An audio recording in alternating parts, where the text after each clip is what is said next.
East of Los Angeles, a calm holiday weekend is shattered by a devastating explosion. A neighborhood is destroyed.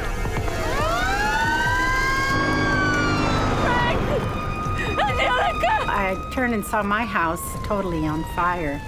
All the houses behind me were all on fire. Where are they? Where are they? Fiery wreckage is strewn for blocks. Investigators must discover why this airliner crashed and find a way to stop it from ever happening again. Mayday, Mayday.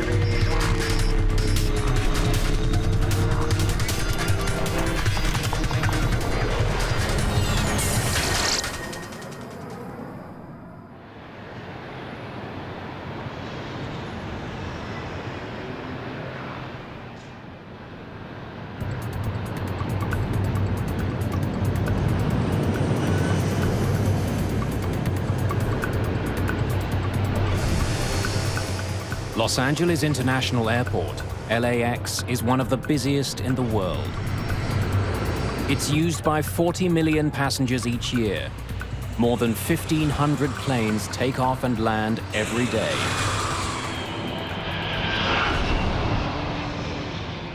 It's August the 31st, 1986, Labor Day weekend.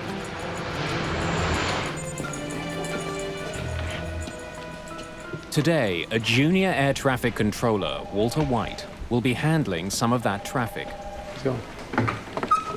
That was the big one. White isn't yet a fully fledged controller. He has to put in more time before he gets his final certification. Hey, Carl, how's it going? Hey, slow, slow, slow. It was a long weekend, and it was a beautiful day in Los Angeles. It was absolutely clear outside, which we call Chamber of Commerce type day. You want to take a break? Have a cigarette? I can sit in for you. That was my normal assigned shift, and Walter came in and asked me if I wanted a break, wanted to go smoke a cigarette, and I said, sure. All right. Traffic was light, it wasn't very busy, it was Sunday morning. Well, certainly, any controller is looking to get seasoning, if you will. 3 months, 4 months, that's a pretty new controller. Los Angeles Approach, good morning. I mean, it wasn't my turn for a break. Walter wanted to work the sector. As I remember correctly, he wanted to work it for some proficiency time. He hadn't worked it in a while. ACL 60, can you see the runway 25 left? Roger, LA approach. Thank you. Reduce speed to 200, then descend and maintain 6,000. 200, descend and maintain 6,000. Thank you. Have a nice day. Several hundred kilometers to the south, passengers are boarding an Aeromexico DC-9.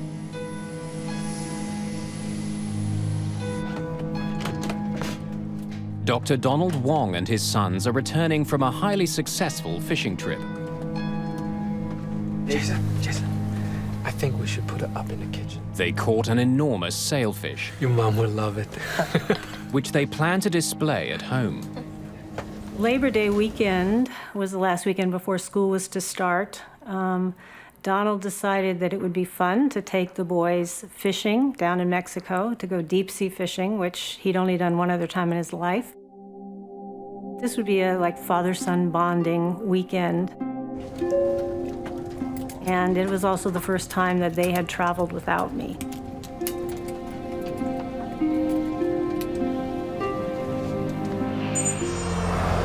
Just east of LA, the suburban city of Cerritos wakes up slowly.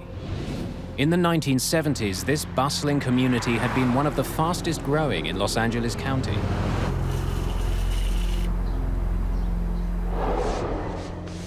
My husband had been working out of town all week, and he was coming home for the weekend. And that Sunday morning, I decided, let's just stay home, not go to church. I'm gonna go out and get your favorite things for a good breakfast.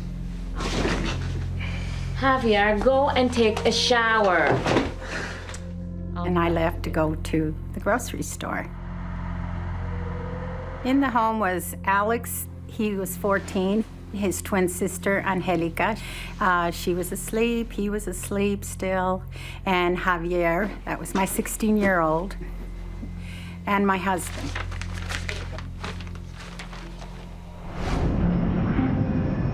As Estrada leaves on her errand, Aeromexico Flight 498 is just 20 minutes from LA. Captain Antonio Valdez-Prom is acting as co-pilot as they approach the city. First Officer Jose Valencia is piloting this leg of their journey. Ready when you are, Cap.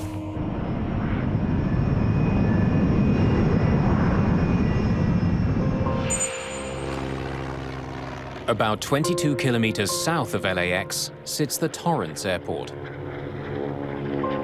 Operating in the mammoth shadow of LAX, Torrance serves private planes and amateur pilots. It's one of several small airports that operate near LA, a region that has over 6,000 weekend flyers. Fuel set. At the end of a busy summer, William Kramer, his daughter Caroline, and wife Kathleen are finally taking to the skies. Piper 4891. All clear for takeoff. Good morning, Piper 4891. This is Torrance Tower. You're clear for takeoff from runway 5. They're heading to Big Bear Lake, Rolling tower. about 200 kilometers northeast. A meticulous man, William Kramer is an executive for an engineering company. 6 years ago, at the age of 47, Kramer bought his first airplane, a stylish and swift Piper Cherokee.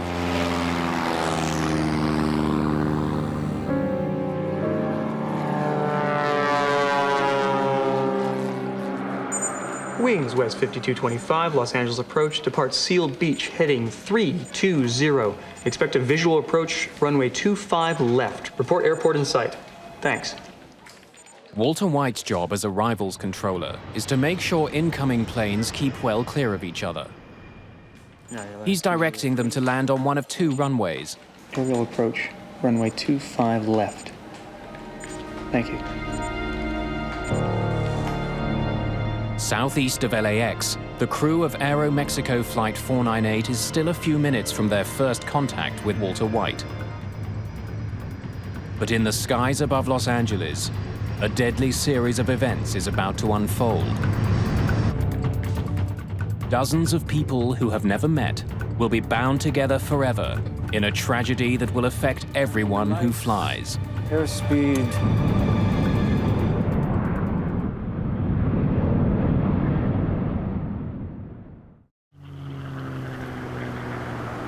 August the 31st, 1986, Labor Day weekend. All clear for takeoff, Torrance. Just south of Los Angeles, William Kramer and his family are finally on their way for a long-awaited holiday. Okay. Just an hour to go, we're in Big Bear Lake.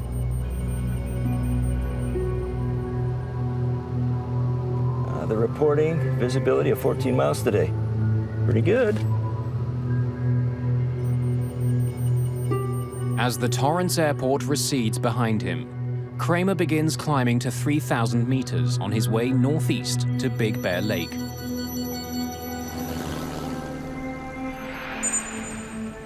Several kilometers away, a half-full DC-9 from Mexico is approaching Los Angeles International Airport.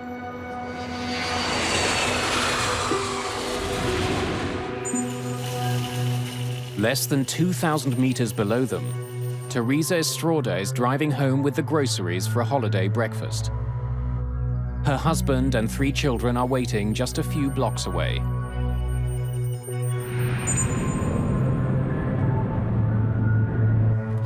That's it. Holiday's over.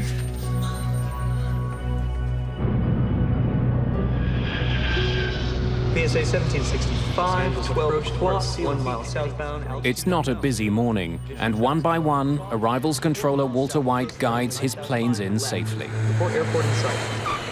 At 11:47 a.m., he gets his first call from Aeromexico Flight 498. Los Angeles approach, good morning. This is Aeromexico 498.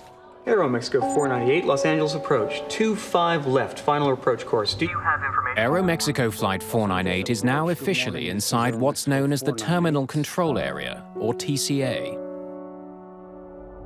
Sometimes referred to as the birdcage, the TCA is a complex piece of three-dimensional airspace around the airport. It's restricted airspace that's normally found around heavily congested airports or hub airports where the traffic density is extremely high and you need to control the access into and out of that airspace. Aero Mexico 498, traffic 10 o'clock, 1 mile northbound, altitude unknown. Roger, 498. Aero Mexico 498, reduce speed to 190, then descend and maintain 6,000. As the Aeromexico plane descends, William Kramer and his family continue climbing.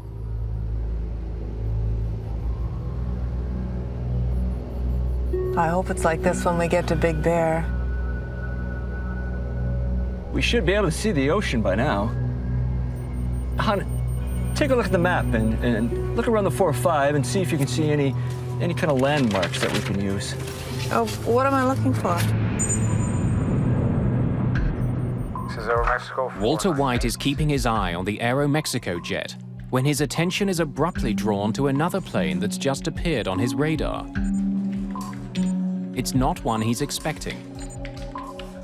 One approach, 66 Romeo is on a flight from Fullerton. Cruising altitude is 4,500. We'd like following. The pilot of a small Grumman Tiger asks White to help guide him through the crowded terminal control area. Pilots are supposed to contact LAX approach before they enter the controlled airspace. This pilot could be in the path of incoming traffic. But before White can deal with the private plane, he gets a call from the Aeromexico DC-9. What speed do you want? We're reducing to 290. No, to 190. Okay, you can hold what you have, sir. White decides to give the Aeromexico jet the runway closest to their gate. Change in plan, sir. Stand by. Roger, 498. With the DC-9 on hold, White turns to the intruder. Grumman 66 Romeo, squawk 4524. Remain clear of the TCA. White tells the pilot of the Grumman to use a unique radio channel. But he seems confused. 4, 5. What were the other two numbers? 4524. Grumman 66 Romeo, are you at 4,500 now? Negative. We're at 3,400 and climbing. Okay, you are right in the middle of the TCA, sir. Grumman 66 Romeo, I suggest in future you look at your TCA chart. You just had an aircraft pass right off your left above you at 5,000. And we run a lot of jets right through there at 3,500. Well, what do you suggest I do now? As the crew of Aeromexico Flight 498 continue to close in on the airport, Landing lights. their DC-9 is rocked by a violent shudder. Bugs, altimeter bugs. What was that? Aeromexico 498, Los Angeles approach. First Officer Valencia tries desperately to control their dive.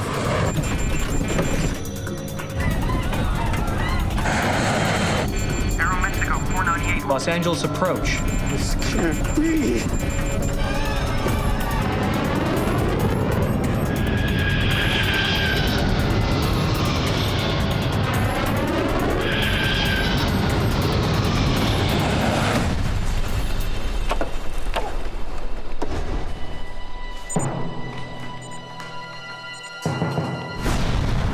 I saw a huge explosion, just the red, vibrant colors of a fire, just huge explosion, like the way a bomb might hit the ground. White is getting no response from the Aeromexico jet. Aeromexico 498, Los Angeles approach. And now he can't find it on his radar screen. I'm sitting there talking with the two departure controllers and not really thinking. And I hear Walter say something like, I think I lost one. Aeromexico 498, Los Angeles approach. That immediately got everybody's attention. So I looked at the radars and could hear him calling Aeromexico 498. Called him several times on the radio. Where was Aeromexico? At this point, we weren't absolutely sure what had happened. White calls to an incoming jet for help. American 333 Heavy. want you to take a look around at 11 o'clock. I just lost contact with a DC-9. Let me know if you see anything down there, please. 11 o'clock, 5 miles. What altitude? He was last assigned 6. He's no longer on my radar scope, American 333 Heavy. Okay, I see a very large smoke screen off on the left side of the aircraft, about 11 o'clock.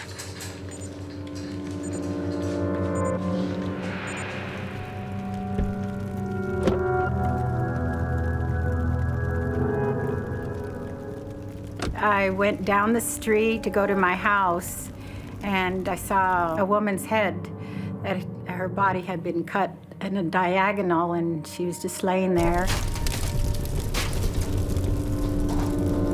There was nothing but debris and fires sporadically all over the place, and I could see fire in the whole neighborhood.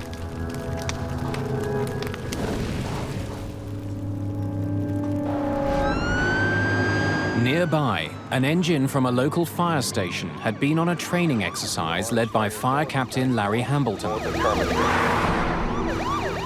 of a sudden, one of the firemen tapped me on the shoulder and said, "There's a big column of smoke, off to our left." So I picked up the mic and made a guess at the address. Responding to a large fire north of 91 north of Carmenita. They came back and said, "Well, we've got a report of an airliner down." So I upgraded the response to basically triple what I initially asked for. I'm calling for a third alarm and 2 air squads east of 183 in Carmenita.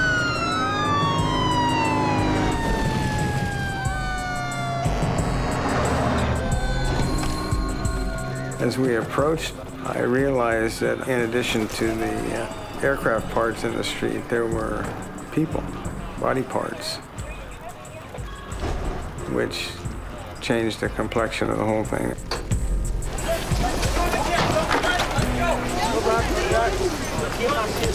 Larry, get in here. Set up a perimeter.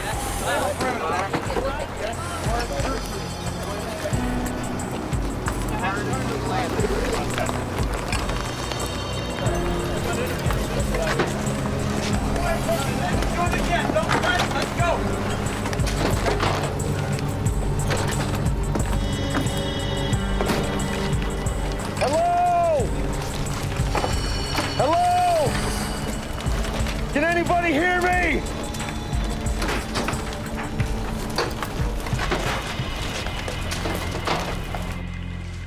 At Los Angeles approach, Walter White, deeply shaken by the crash, is relieved of duty.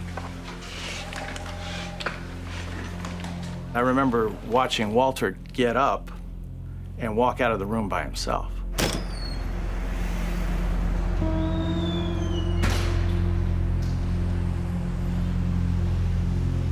And, something inside of me was just, saying, this is not right, this is not right. Somebody's got to go with him. Tony, he can't go out alone. I could have been sitting there just as easy as him. And I don't know if I'd have done anything different than he did. If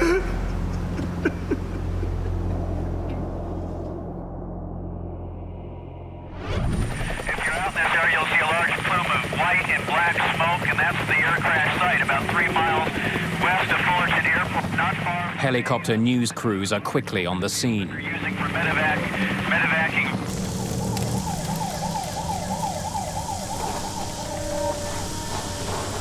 There was a lot of fire in front of me, and my house was just totally on fire. Frank! Angelica! Javier! Angelica! And I saw my neighbor. Where are they? I said to her, "Rose, where's my family? What happened?" And she goes, "Oh, honey, your family's in here. They're over here. We're looking for you." And within myself, all I could do was thank God that they were safe and sound.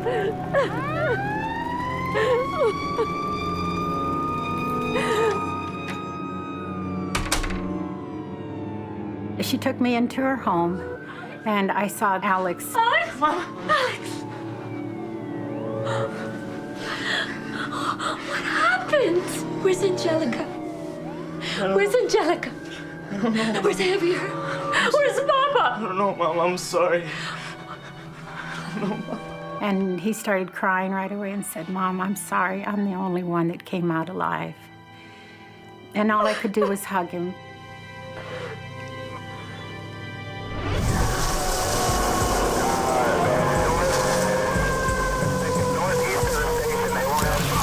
Pieces of fuselage have torn through nearby homes, setting them on fire. The tail section of the jet has been catapulted more than a block from the crash site.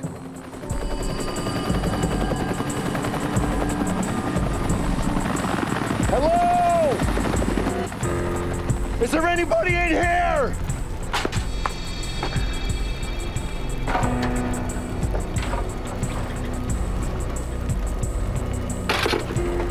As I surveyed the houses and the crash site around me, it was a very surreal experience to stand right there for probably 4 or 5 minutes before anybody else showed up and not see another living soul. I have got wreckage all over the place. There are no survivors, just fatalities. You know, I dealt with death on 1 or 2 or 3 people in a residential fire, but never a whole airliner full of people.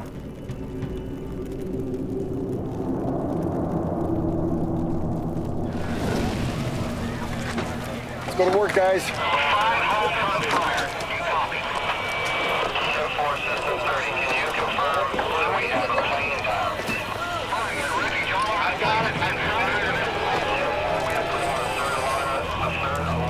I don't think I ever saw a whole human being.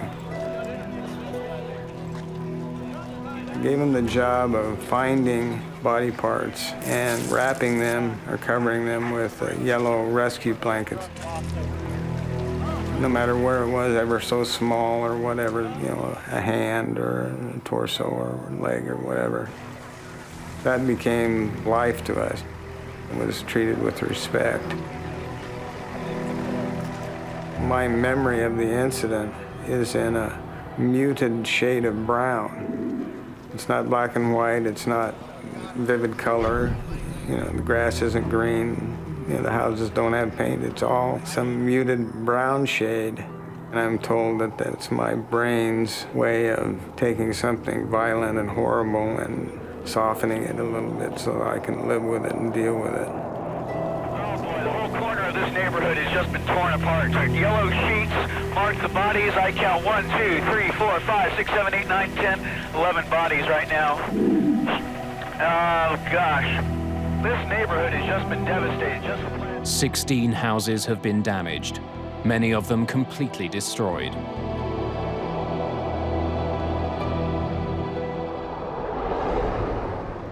At Los Angeles International Airport, Mary Wong is waiting for her husband and 2 young sons.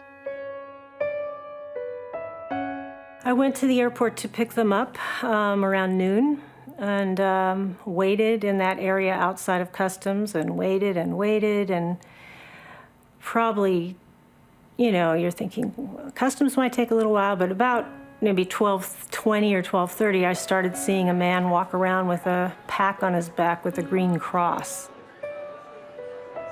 We were taken up to a lounge upstairs, and on the elevator up, I looked at the man and I said, "They're dead." I said, "I just know they're gone." In Cerritos, emergency workers are shocked by another grisly discovery. In the playground of a local school, they find the wreckage of a Piper Cherokee Archer. Remarkably intact, the plane's canopy is sliced off. Its 3 occupants are found still belted into their seats. William Kramer and his family are dead.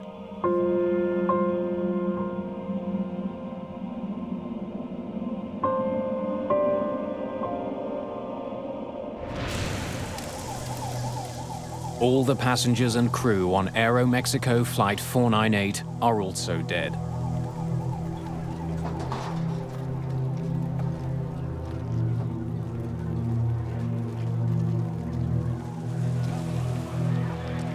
In addition, 15 people on the ground have been killed.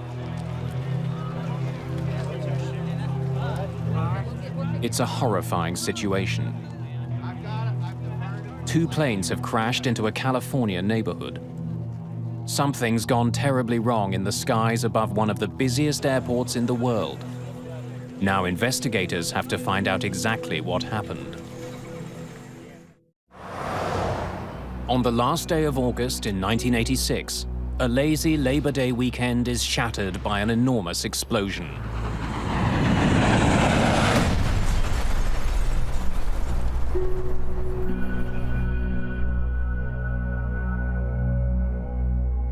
Two planes crash in LA County, destroying several houses.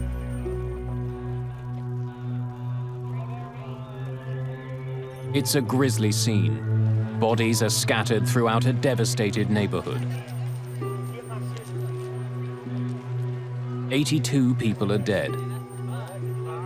15 people on the ground have been killed. Another 67 have died in the tangled wreckage of the 2 planes involved.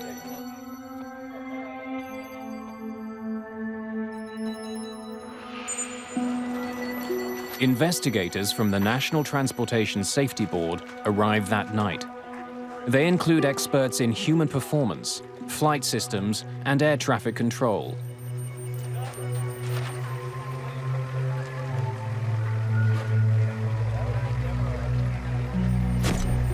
From the beginning, investigators are focused on the fact that there are 2 planes on the ground. It suggests a disturbing conclusion, that this was a mid-air collision. The idea that this had been a mid-air collision was already conveyed to us before we even launched out of Hangar 6 back when we got to word. They saw 2 wreckages coming down, and that's the way it got conveyed to us. With that idea in mind, John White and his team must painstakingly examine the wreckage. It's more of now documenting where the major pieces were, and then looking at the pieces to see if you can determine how the aircraft, at what angle the aircraft may have come together at. Propeller marks on the tail of the DC-9 and paint from the Piper Cherokee reveal how the planes crashed. It looks like the Piper collided at the tail section of the DC-9, and the horizontal stabilizer came off. And once that happened, you could no longer control the pitch of the DC-9. The descending DC-9 and the climbing Cherokee met at a 90-degree angle. Their combined speed was 450 kilometers an hour. The impact tore off the airliner's tail section. Discovering how the planes collided is the first step. The more important question to be answered is why. To piece together the tragedy, investigators examine the DC-9's flight data recorder. It helps them pinpoint the exact location and altitude of Aeromexico Flight 498. The DC-9 was inside the terminal control area, the controlled airspace of the Los Angeles airport. It was right where it was supposed to be. But the Kramer's Cherokee was also inside the TCA. With all of the jets taking off and landing at LAX, private planes must first get permission to enter this area. Piper 4891. All clear for takeoff, Torrance. William Kramer was a newcomer to Los Angeles, but investigators learned that he was well aware of the limits imposed by the TCA. He knew that it was restricted airspace. And in the cockpit of Kramer's Cherokee, the confirmation. Investigators find a map of the Los Angeles terminal control area. Investigators make another puzzling discovery. They learn that the Kramer's proposed flight plan took them from Torrance to Long Beach, then up to Ontario, and finally to Big Bear Lake at a cruising altitude of 3,000 meters. That plan keeps him well out of the TCA. The fact of the matter is that the Cherokee flew into the TCA and hit the DC-9 in restricted airspace without a clearance. So how had Kramer flown into danger? And why hadn't he let anyone know? On the ground in Cerritos, one possible answer emerges. Heart disease runs in Kramer's family, and the initial autopsy results show a major blockage.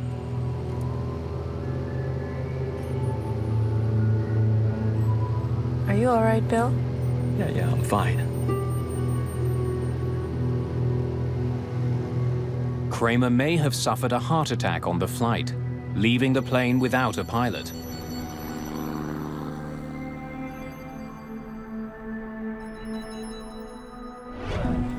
Samples of William Kramer's heart tissue are sent to the Armed Forces Institute of Pathology for testing.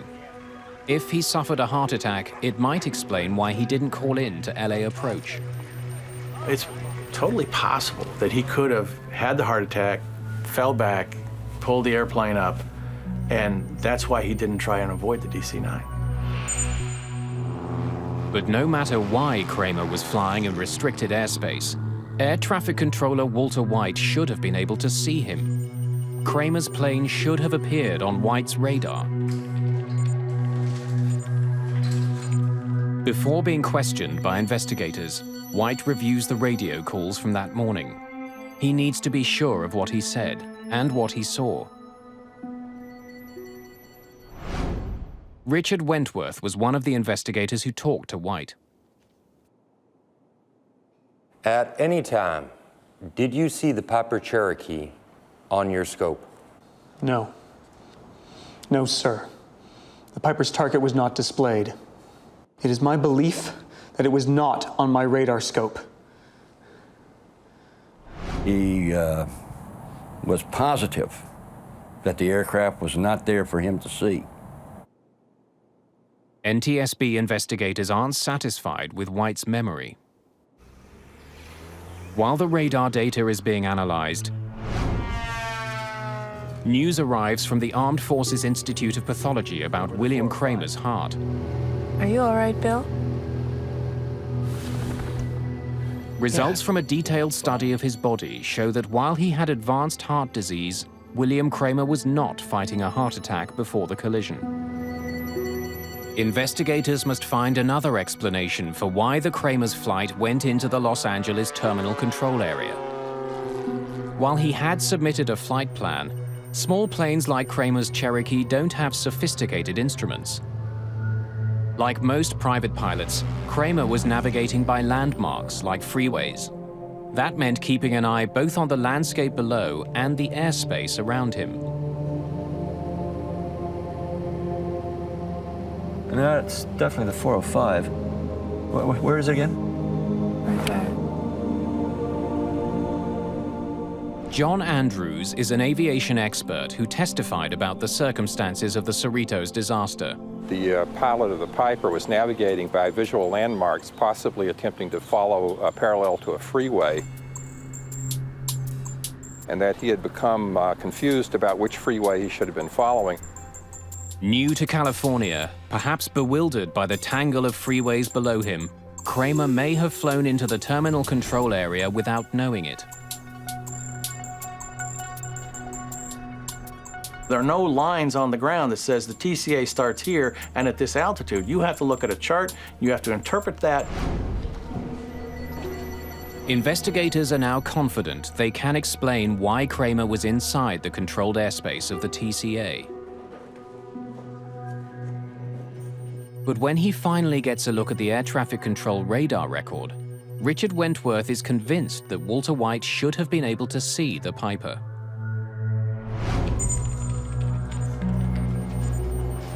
We were able to determine that the aircraft that collided with Aeromexico was there to be seen.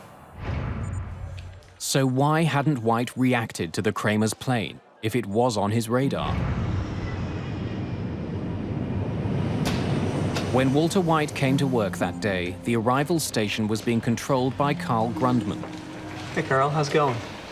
Hey, slow. Grundman believes that long-standing radar problems were the reason White didn't see the Kramer's plane. I can sit in for you. Controllers have been complaining about the radars for a long time. Yours, buddy. All right, thanks a lot. We had reported problems with the radar not picking up targets several times. When radar signals strike a target, they bounce back to the receiver. But if buildings or mountains interrupt the radar, the return signal can disappear. You may lose one target. You may lose two targets. It may not be presented for one sweep. Did you see the Piper Cherokee on your scope? No, sir. But that doesn't mean that the target isn't there. A blind spot is only an instantaneous thing. It's not a continuous thing. I think I lost one. There were also holes that were just because the radar was old. It was just not as accurate as it might have been. It was not state-of-the-art equipment, that's for darn sure. There's an effect called flicker. When a computer becomes overloaded, the scope will flicker. Every now and then, targets will drop out or can drop out. We reviewed that data. We had no evidence that there were any malfunctions of any systems in Los Angeles.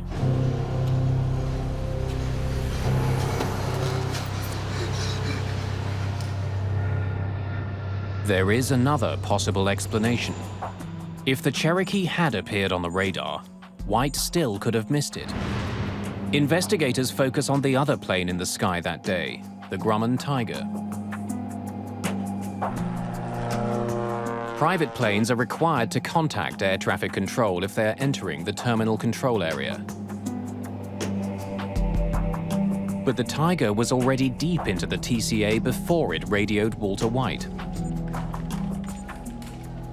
One approach, 66 Romeo is on a flight from Fullerton. Cruising altitude is 4,500. We'd like following. Grumman 66 Romeo, are you at 4,500 now? Negative, we're at 3,400 and climbing. Okay, you are right in the middle of the TCA, sir. There was an aircraft that was east of the airport, which he became involved in. That was what they called a violator. Grumman 66 Romeo, I suggest in future you look at your TCA chart. You just had an aircraft pass. The problem with the conversation between the controller and the pilot of the Grumman is that it went on too long. Why were you so mesmerized by the Grumman? I thought he posed a risk. This occurred during a critical time at which the two aircraft to the southwest of his display, which was the Aeromexico and the Cherokee, were merging. But even if the Cherokee's signal did appear on White's radar, and even if he had seen it, investigators discover that White still would not have had all the information he needed. Radar signals only show controllers that a plane is in range. Transponders on planes can broadcast other information, including height and speed. But at the site of the Cherokee wreckage, investigators discover the plane's transponder is a basic model. It only sends out information on the plane's direction. It provides no information about the plane's altitude. So these controllers were pretty much used to seeing a little triangle which represented a VFR aircraft with no altitude readout, traversing all over the place. And unless they learned firsthand from the pilot, they had an expectation that the aircraft would not intrude into that airspace. Grumman 66 Romeo, squawk 4524. Investigators believe that White's divided attention, perhaps made worse by an older radar system, explains why air traffic control never warned the DC-9 of the danger posed by Kramer's Cherokee. Any landmarks that we might be able to use as a visual. But there's another mystery that hasn't been solved. Studying the radar records from the day, NTSB investigators are startled by what they find. Neither the crew of the DC-9 nor the pilot of the smaller Cherokee took any evasive action before the crash. Both pilots appear completely unaware of each other. Definitely the 405. Why hadn't the pilots of either airplane reacted? Visibility was over 20 kilometers. How could two planes collide in the clear blue sky? To try to get a better sense of what was happening inside the Aeromexico cockpit, investigators listened to the airplane's cockpit voice recorder. Los Angeles approach, this is Aeromexico 4. The flight crew had put Walter White on their overhead speakers. The microphone for the cockpit voice recorder was right beside the speakers. Depart sealed beach, heading 320. Much of what the pilot said was drowned out by White's voice. Reduce speed to 200, then descend and maintain 6,000. Altimeter bugs. The radar information paints a puzzling picture.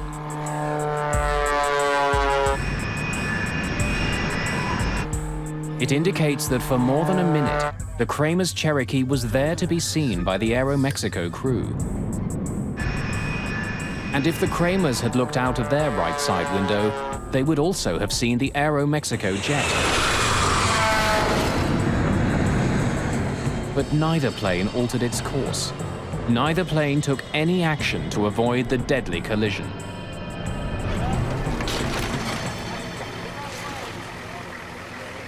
Investigators believe that if William Kramer was indeed lost and using the freeways as a guide, he might never have seen the approaching DC-9. The window he would have been looking out of was the pilot's window, but the DC-9 was coming from the other direction. A visual landmark that I can... This would have been a very unfortunate situation because the DC-9 was approaching from the far right side and in fact could only be seen out the passenger's window, which was on the right side of the aircraft.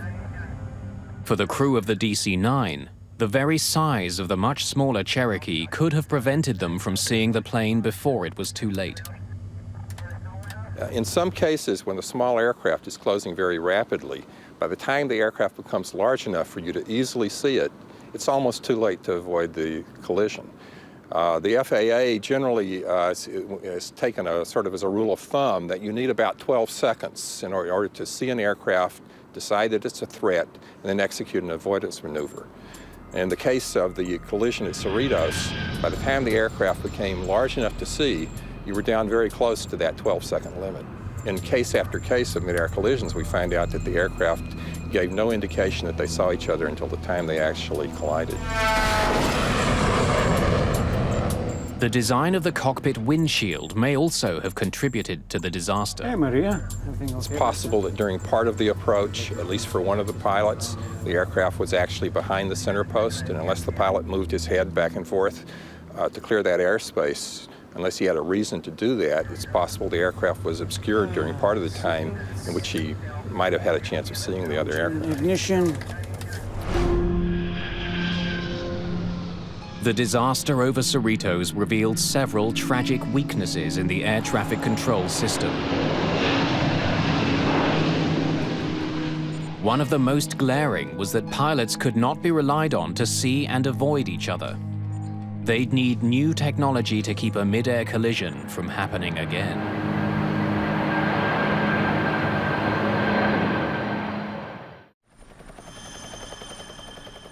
A small California neighborhood is rocked by a terrifying plane crash.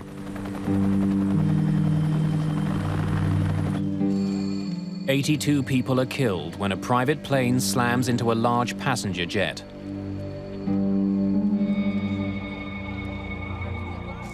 The devastation is enormous.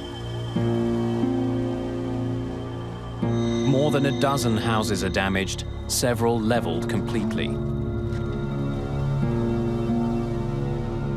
The NTSB report makes it clear that there are glaring problems across the air traffic system, and these concerns must be addressed before, inevitably, there is another mid-air disaster. The FAA, which regulates the airline industry in the United States, acted swiftly to improve safety. A new kind of transponder was required for smaller planes, the kind that might have helped air traffic controllers recognize that the private aircraft posed a danger. If you had an aircraft that flew under a controlled airspace, you would have a transponder and you would be required to have altitude encoding or reporting. That way it would be no mistake as to whether you had an intruder or not. A new system called Mode C Intruder was also developed to warn air traffic controllers. Mode C Intruder is an automated program that is now incorporated in all our major radar facilities, that if an aircraft should inadvertently intrude, the controller will now be given a visual and an oral alert, thus giving him time to provide a timely warning to the pilot. In-range check. Seatbelts, engine ignition. Even for the most diligent pilot, the old strategy of see and avoid had serious limitations. Those limitations would be addressed with the most important innovation of all. The major technological innovation that came out of the Cerritos midair was the congressional mandate that all air carrier aircraft operating within the United States would be outfitted with TCAS, Traffic Collision and Avoidance System. John Andrews worked on the team that developed TCAS. The TCAS collision avoidance system, which was under development, quite possibly could have prevented this accident. TCAS gives the pilot a traffic advisory at 45 seconds before the potential collision. Hey, Maria. Everything okay back there? And then at approximately 25 seconds or so before the potential collision, a resolution advisory is given to actually tell the pilots to climb or descend to avoid the altitude of the other aircraft. See.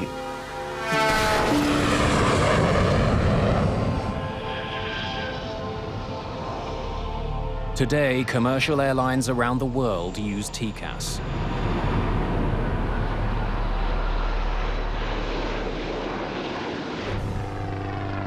The pilot of the Grumman Tiger, the so-called third pilot whose actions may have played a part in the crash, was eventually charged for flying into controlled airspace in a careless and reckless manner.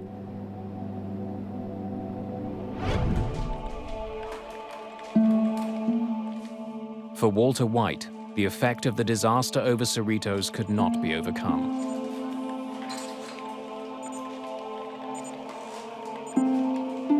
Walter came back to the Tracon, and I think it was probably a month or so later.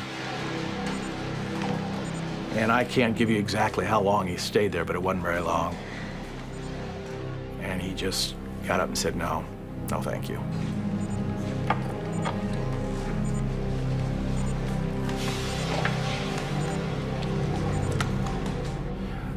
And as far as I know, he didn't talk to airplanes again.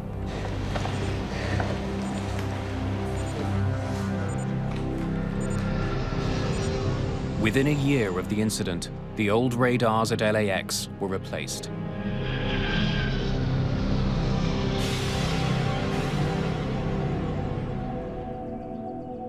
In Cerritos, a memorial garden now marks the day of the disaster. Mary Wong has since remarried, but the pain of returning home that day will never go away. There's nobody here. The house is empty. Derek was already living in an apartment in San Diego, and here I was. I was no longer a mother, except to Derek, and I was no longer a wife. And so it shattered my whole world. Days after the disaster, Mary Wong met one of the few people who could fully understand her loss. I went to the memorial service, and it was very important to me to try to meet somebody else who had gone through this. And I knew from reading stories that Teresa had lost her husband and 2 children. And so I saw someone there who I thought was Teresa. She says, "Are you Teresa Estrada?" I said, "Yes, I am." She says, "Well, my name is Mary Wong." And she says, I said, "I lost my husband and children also." I just wanted to grab her and hug her because she was feeling what I was feeling. So we had an immediate connection, and we've maintained our friendship over these 20 years. Everyone who flies today has been affected by the mid-air collision over Cerritos. The disaster led to historic improvements in aviation safety. Since the full adoption of the TCAS system, there has not been another mid-air collision in the United States.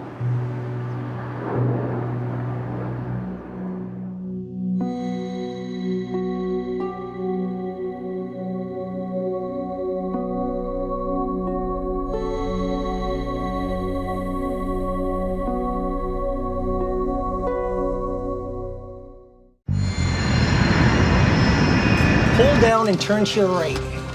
If you force it, you'll break it. This won't come out, Bob. Push the switch forward.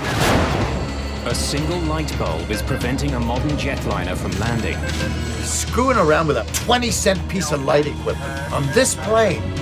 Struggling to fix a minor problem, a much more serious one develops. We're still at 2,000, right? Hey, what's happening here?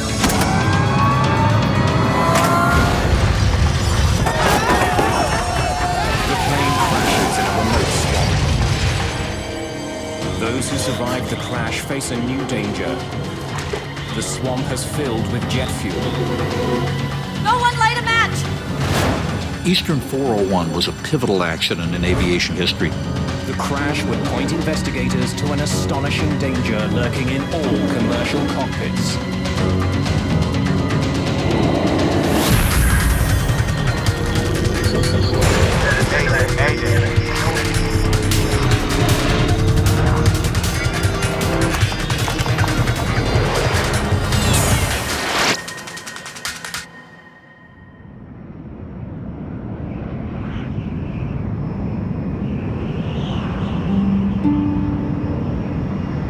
December 29th, 1972, the dawn of the jumbo jet era. On its way to Florida, this L-1011 TriStar is the most advanced passenger jet in the world. The Lockheed TriStar was a fascinating bird. It was a beautifully flying airplane. It had a tremendous amount of power and a lot of innovation to it.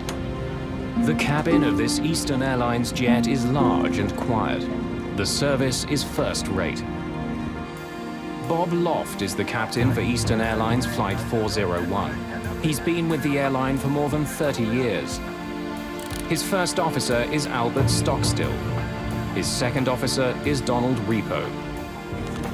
The jet has left the bitter cold of New York behind and is now descending towards Miami. Welcome to Miami. The temperature's in the low 70s, and it's a beautiful night out there tonight. Go ahead and throw them out.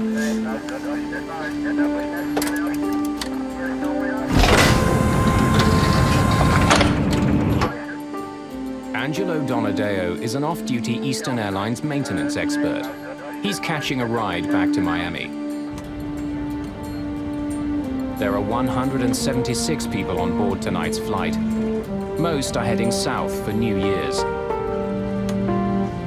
Ron and Lily Infantino have been married for only 20 days.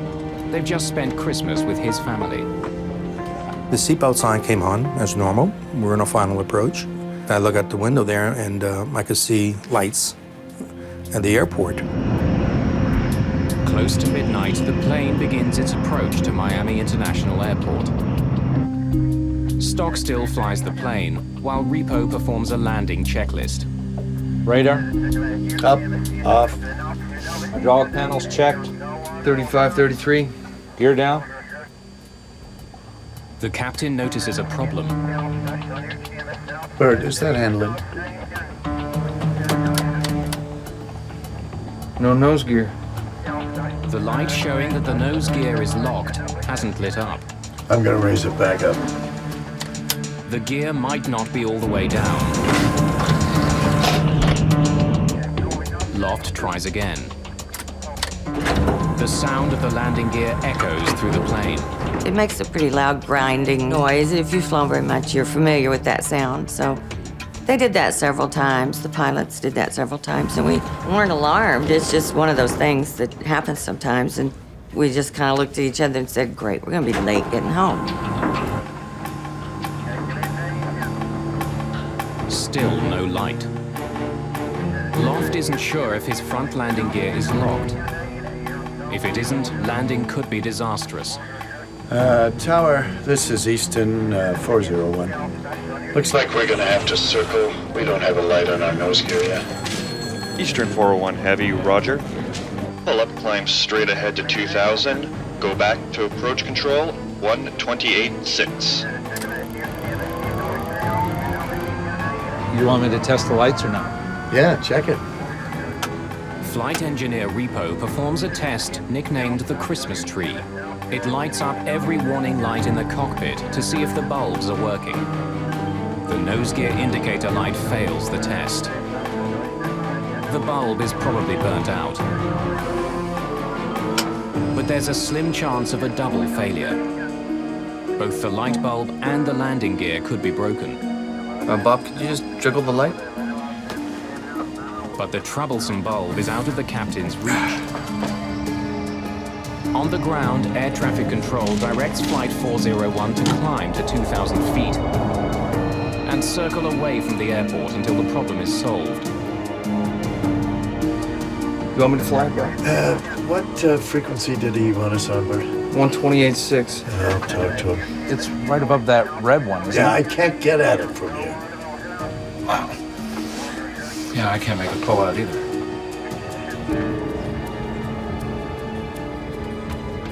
It's a moonless night. As the plane veers away from Miami, there's total darkness outside. All of a sudden, it turned pitch dark again. And that means we were going back out west towards the Everglades. Co-pilot Stockstill is flying the plane, but Captain Loft needs his help to solve the problem. Put the autopilot on here. The TriStar is equipped with the most sophisticated autopilot in history. It actually has the ability to land the plane on its own. Stockstill programs it to fly at 2,000 feet. Now, see if you can get that light out.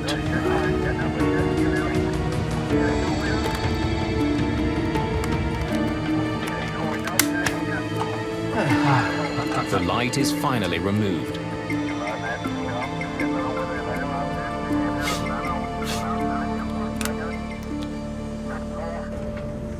Richard Pragluski is an aviation engineer. He takes this flight regularly and can tell that the plane is experiencing technical problems. He was heading out towards the Everglades. I knew there was something wrong with the plane because if you have a delay, they'll circle the plane. The irritating problem isn't getting better. Now Stockstill can't get the light back in. Now, push the switch just forward. Okay. You got it sideways then. Eastern 401, turn left, heading 300. Okay, 300, Eastern 401. Hey, get down there and see if that damn nose wheel is down. The electronics bay on the plane is underneath the cockpit. The room, nicknamed the Hellhole, is a unique feature on wide-bodied jets. The front landing gear mechanism can be seen from there. You got a handkerchief or something so I can get a little better grip on this? Hold down and turn to your right. Anything I can do it with? Turn to your left one time. Get down there and see if that damn This thing... won't come out, Bob. If I had a pair of pliers, I could cushion it with that I Kleenex. can give you a pair of pliers, but if you force it, you'll break it. Just believe me. To hell with it, to hell with this! Get down and see if we're lined up with that red line. That's all we care. Screwing around with a 20-cent piece of light equipment on this plane.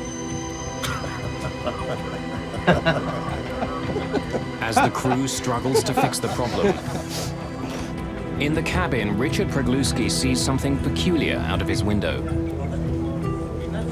I could see a tower to my right in the distance, and it looked like we were going into a glide path, which I found very strange.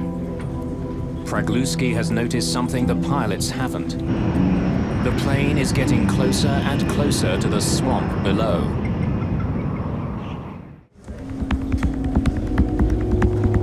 Eastern Airlines Flight 401 is flying over the Florida Everglades. Below it, nothing but a dark, deserted swamp. To passenger Richard Pragluski, something doesn't seem right. I felt it kind of strange that they hadn't made any announcements. But again, he was still fairly high off the ground. And I figured they would come out and tell us that when they were going to make the landing. So I wasn't overly concerned. Put it in the wrong way, huh? Looks square to me. Can't you get the whole line down? I don't know what the hell's holding that damn thing in there. It's always something. We could have made schedule. Without a green light, they still don't know if their landing gear is locked.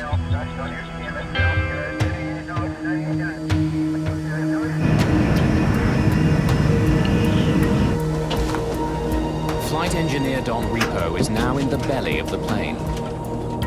There's a viewing window in the hellhole which should let him see if the front wheels are locked in place. Ah, I don't see it down there. Huh? I don't see it. It's not lined up. I can't see it. It's pitch dark, and I throw the little light and get nothing. Wheel well lights on? Pardon? Wheel well lights on? Captain Loft has forgotten to turn on lights outside the plane that illuminate the landing gear. Now try it.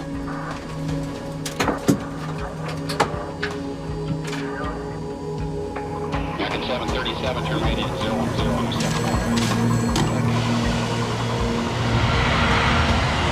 At Miami International, controller Charlie Johnson has just finished dealing with another troubled jet. National 607 has landed without incident. Fire trucks were deployed, but they weren't used. He notices that Eastern Airlines Flight 401 seems to have dropped from 2,000 feet to 900. But he's not overly concerned. It's not unusual to get false readings for several radar sweeps in a row. Eastern 401, how are things coming along out there? Okay, we'd like to turn around and come back in. Captain Loft believes that he'll soon get confirmation that his gear is locked. He wants to return to the airport. Eastern 401, turn left, heading 180.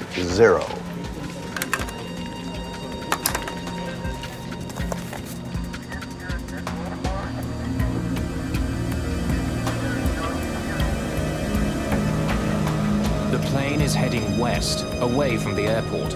It will take several minutes to get lined up for the landing.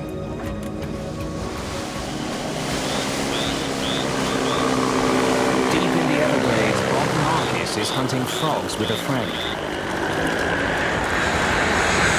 Eastern Airlines Flight 401 roars past. I just saw the lights blinking across the sky, and it was so black. There's no horizon in the west, and you could tell how high the plane was. Suddenly, the pilots make an alarming observation. We did something to the altitude? What? We're still at 2,000, right? Hey, what's happening here?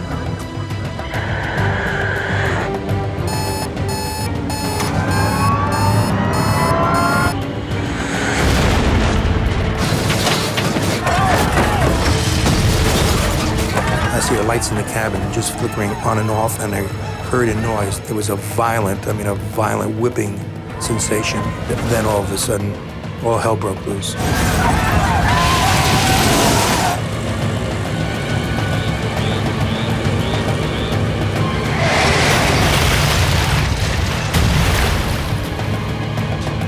Charlie Johnson notices that Flight 401's altitude now reads as coastal, or sea level. Eastern 401, I've lost you on the radar there, your transponder. What's your altitude now? There's no response from Eastern 401. Another plane makes a disturbing report. Miami approach, this is National 611. We just saw a big flash. Looked like it came out west. Don't know what it means, but wanted to let you know.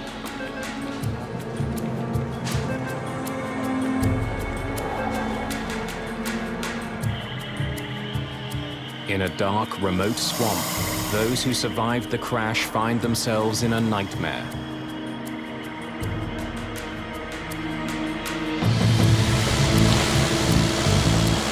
Bob Marcus races towards the site of the crash. Oh, I was going as fast as I could. It took me about 15 minutes, I think, to get to the crash site.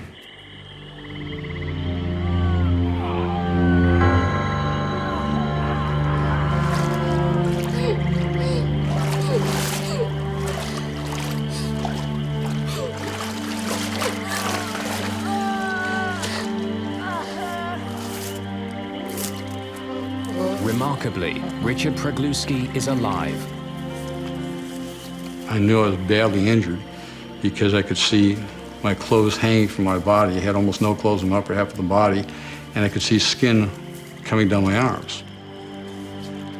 And I also knew that when you're in shock, you feel no pain. So I knew I really was seriously injured. And I started thinking, I said, well, you know, the pain will come later, but how do I keep calm and get out of there? Because the longer I'm in that swamp, and the condition I'm in, the more danger I'm in. When the plane crashed, a huge fireball tore through the cabin. I remember that fire coming to my face. I remember the flash. I remember that I tried breathing and I could not get my breath. Of course, the fire took all the oxygen out of the air. And that's the last thing I remember until I got up in the swamp itself. Ron Infantino was knocked out by the crash. He wakes up in the swamp. So I was thrown quite a bit. And I was away from Verizon or everybody else. Nobody was even near me. Lily. Lily. He's badly wounded.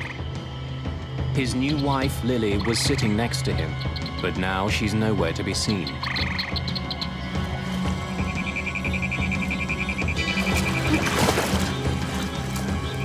Swamp water doused the initial flames. But 20,000 kilograms of jet fuel has now leaked into the swamp. A single spark could start a deadly blaze. No one light a match! We're covered in jet fuel! What a sad thing to come through that crash and then have somebody do something stupid like strike a match and have us all just blow up. That was the real fear.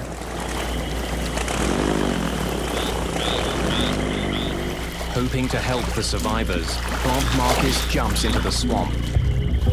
He immediately feels the sting of the jet fuel on his skin.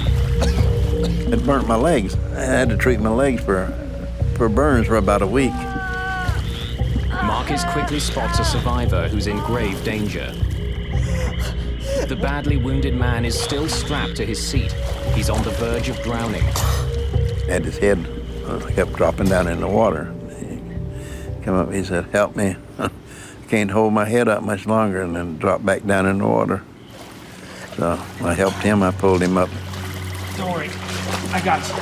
I got you. Bob Marcus saves dozens of lives, preventing many people from drowning.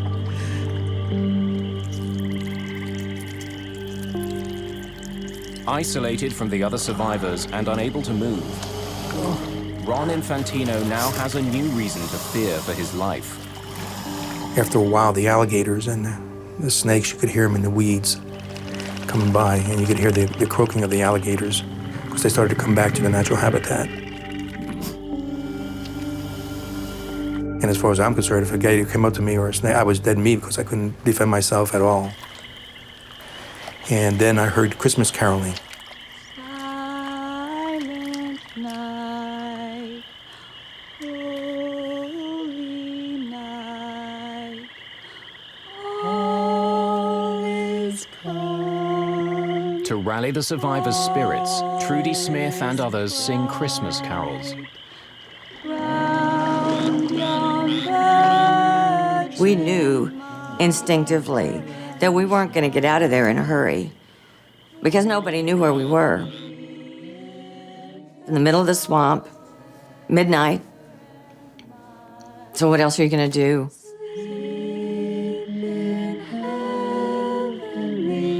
And you got to picture us this, I mean, in the dark at night, or you hear us singing in the wilderness.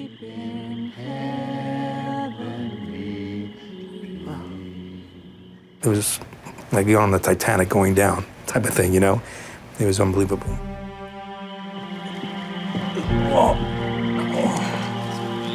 Within minutes, Coast Guard helicopters are sent out in search of the crash site. But in the pitch-black night, they can't find the wreckage.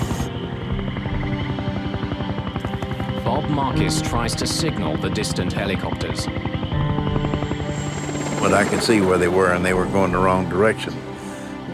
And I just waved the light at them until I saw them turn and head back towards us.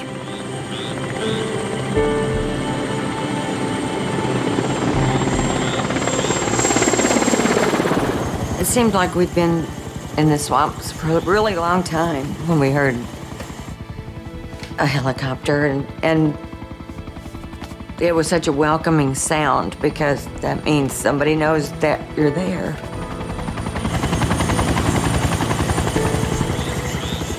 Less than half an hour after the crash, the Coast Guard arrives. nearest landing site is 100 meters away. Marcus rushes to meet the helicopter and ferry the rescuers back to the crash site. His first passenger is rescue worker Don Schneck. I made it to the airboat. He asked me, where are all the rescuers? And I said, this is it, let's go. He took us out into the glades to a point where he said, this is as far as I want to go because I don't want to run anybody over. And he said, there are bodies out here all over the place.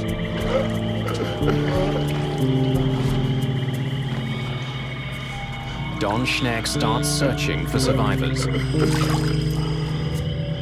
I approached the large object that I had seen at a small distance and realized it was the nose section of the aircraft. He's amazed to discover that Captain Bob Loft has survived the crash.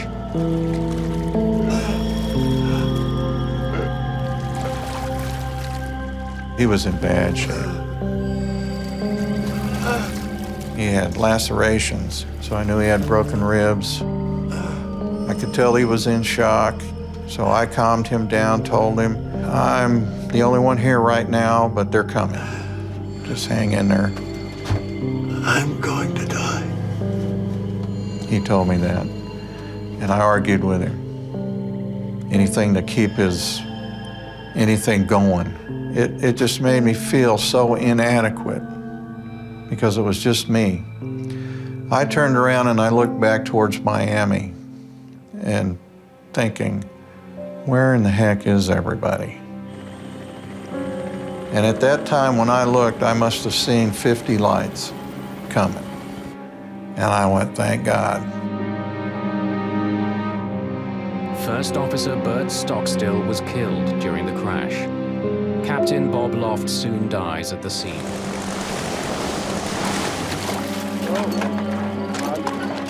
Angelo Donadeo and Don Repo have survived and are taken to hospital.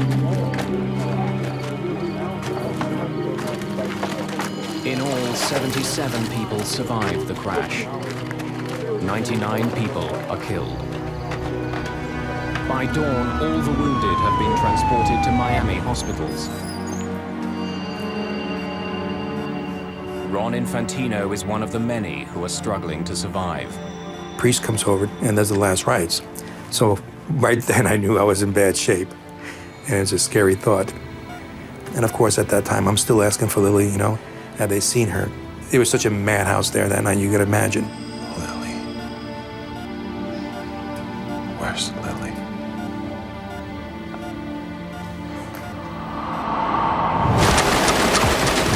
The crash is headline news around the world. It's the first ever jumbo jet to crash, and it produces the largest number of deaths in US civil aviation history. There's tremendous pressure on investigators from the National Transportation Safety Board to find out what happened. It was an enormous puzzle because this was the newest, the most sophisticated, the best of the airliners. It apparently was in perfect working condition. So the NTSB perceived that this was going to be a very long investigation that involved multi-level potential problems. The crash site itself is an important clue for investigators arriving at the scene.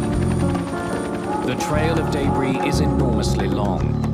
That suggests that the plane hit the swamp almost in the same nose-up position as it would while landing at an airport. Its descent was clearly slow and gradual. NTSB investigators have documented the final settings for many of the instruments in the cockpit. They discover that the autopilot was set to maintain an altitude of 2,000 feet. So why didn't it? Maintenance expert Angelo Donadeo is interviewed. All he can tell investigators is the crew was trying to fix a light bulb before the crash. Within days, the plane's 2 black boxes are recovered. Investigators hope they will provide some answers. Before they can extract the data, flight engineer Don Repo dies in hospital. Ron Infantino is given some devastating news of his own. The body of his wife Lily has been found under the plane's wing.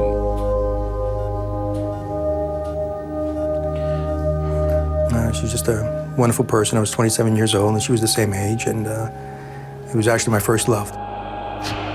Infantino is haunted by the memory of switching seats with Lily just before the crash. They had swapped seats quite casually earlier during the flight when she had gotten up to go to the restroom. She was thrown into the swamp and drowned, and he lived. The swamp proves both a blessing and a curse for survivors. That's what saved most of the lives, actually. Because the plane broke up, it absorbed all the energy. And the mud absorbed it, and the plane just dispersed. The swamp water is so thick with mud, it also clogs survivors' wounds, preventing many from bleeding to death.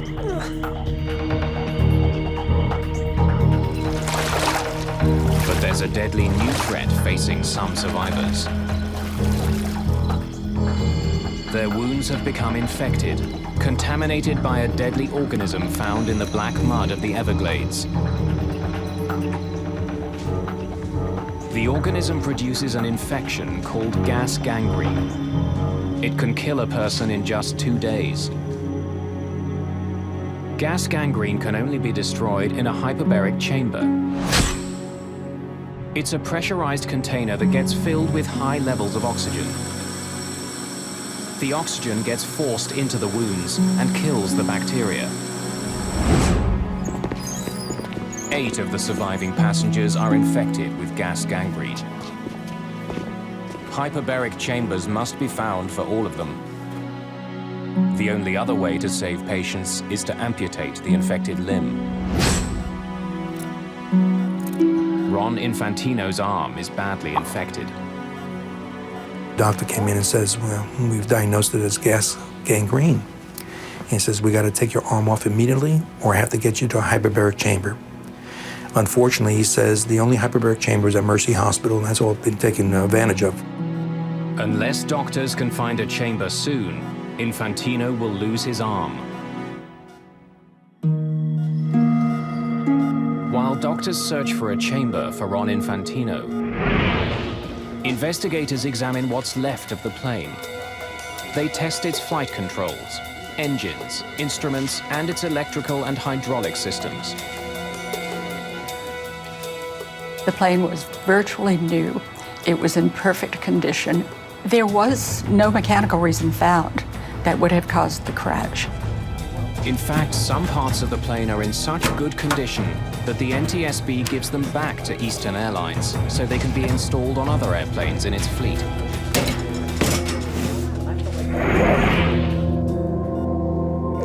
An unused hyperbaric chamber is finally found for Ron Infantino at a Navy base in Panama City. He spends 40 hours in the chamber. The pressurized oxygen kills the bacteria and saves his life. Gentlemen, we have 3 causes of the crash to explore. A state-of-the-art jetliner plunged 2,000 feet without the crew noticing. Investigators know the plane was mechanically sound. They now focus on other possible reasons for the unobserved descent. At the top of the list is subtle incapacitation of the pilot. The autopsy of Captain Bob Loft has yielded a gruesome discovery. Captain Loft had a large, undetected tumor growing in his brain. It pressed into the part of his brain responsible for sight. Medical records reveal that between the ages of 50 and 52, vision in the pilot's left eye had rapidly deteriorated. Doctors believe that the captain may have had reduced peripheral vision. The tumor could have created blind spots. As his attention became focused on the malfunctioning light, he may not have noticed dire warnings on his altimeter.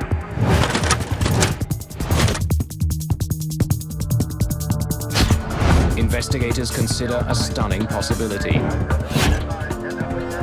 An undetected medical ailment may have contributed to the world's first jumbo jet disaster. We're still at 2,000, right? Hey, what's happening here? Investigators learn what they can about Captain Bob Loft. They interview people who knew him and pore over his medical records. The investigators heard that Captain Loft, so far as his family and friends knew, had perfect vision. He was an expert marksman. He shot doves, particularly, which are a very small target. Loft's records show that he'd recently passed a medical in which he was issued corrective glasses for flying. But the evidence doesn't support the notion that his vision was dangerously impaired.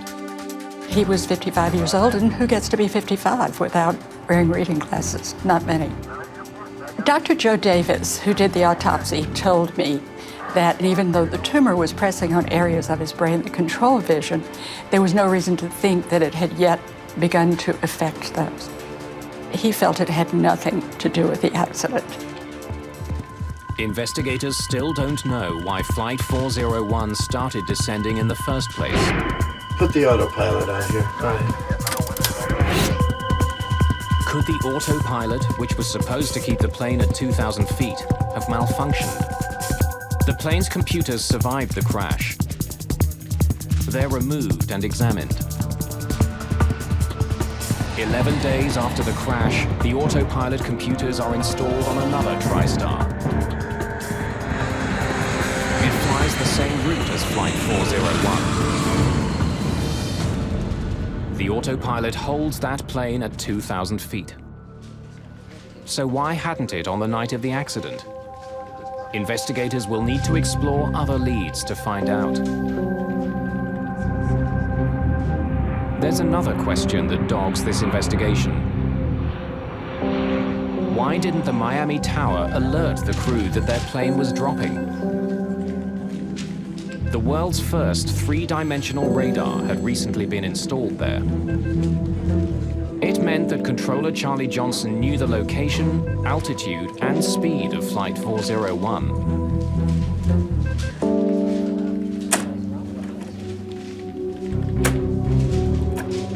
National 607 is declaring an emergency. Investigators study recordings of Johnson's Runway 9 conversations. will need fire and ambulance sent out right away. And discover that on the night of the crash, it was another plane that demanded most of his attention.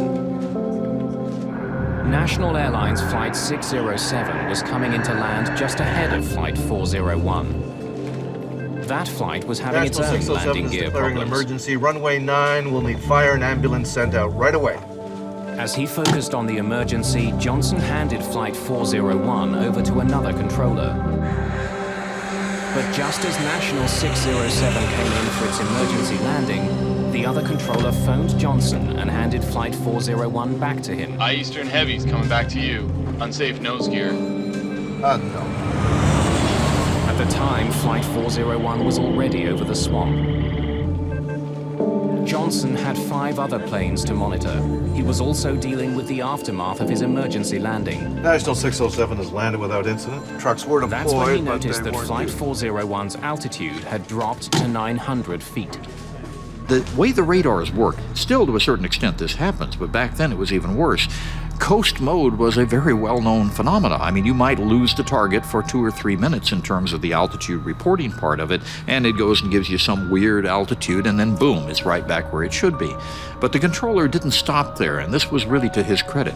Johnson decided to make contact with Flight 401. Eastern 401, how are things coming along? Okay, we'd like to turn around and come back in.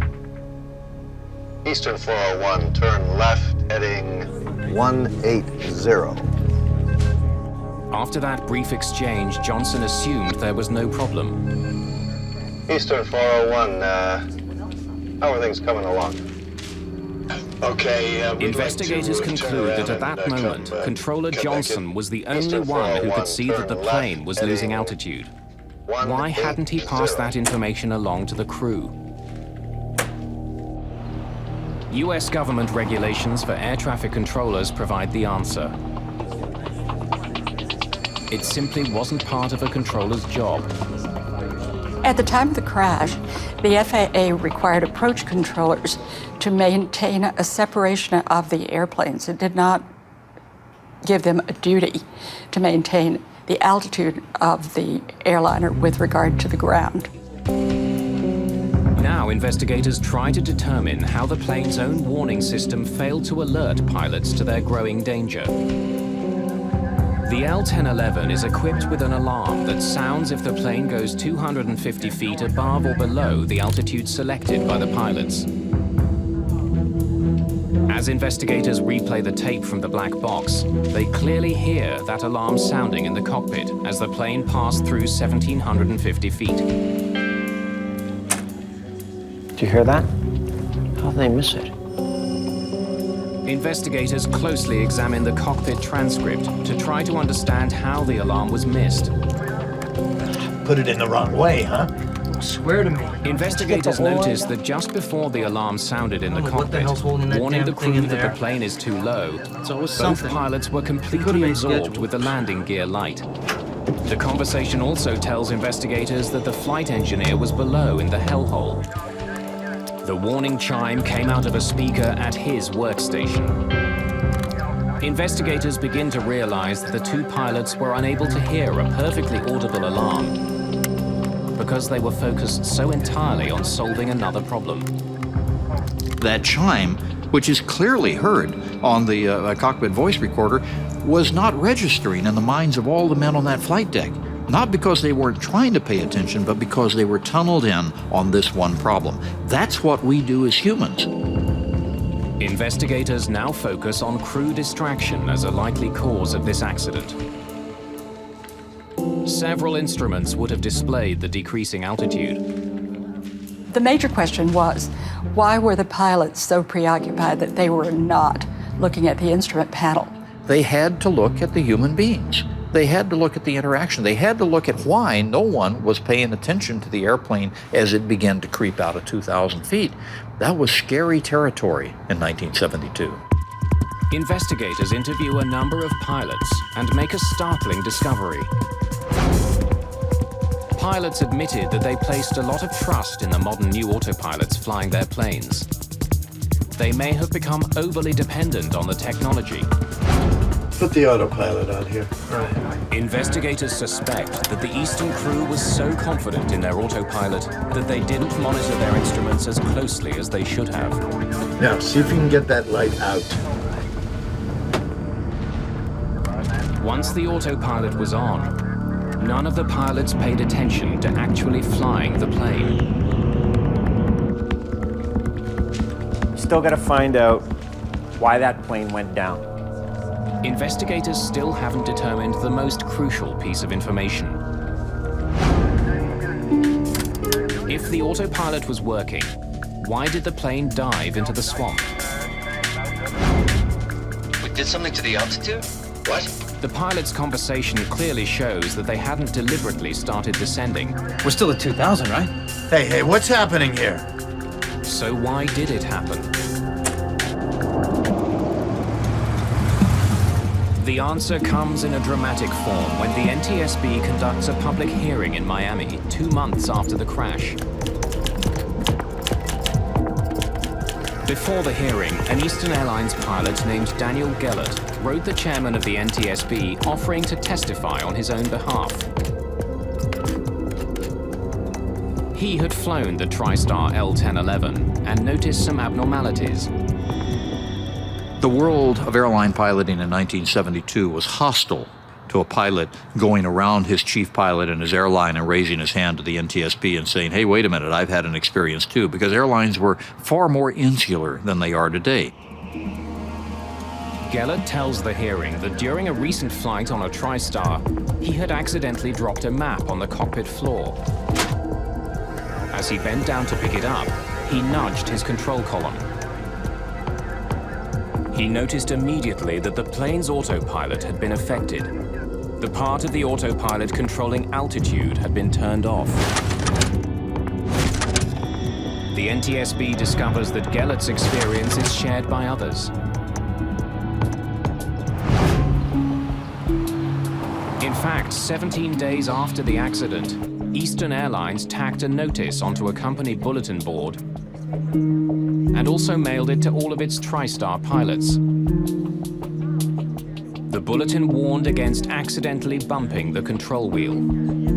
One of the things that we built into all the modern jetliners and airliners is simply a pressure switch. So if you need to take over right now, you don't want to be wasting time down here on the panel turning the autopilot off. You just grab it and the autopilot goes away. The flight data recorder tells investigators the precise moment that the plane's altitude started to drop.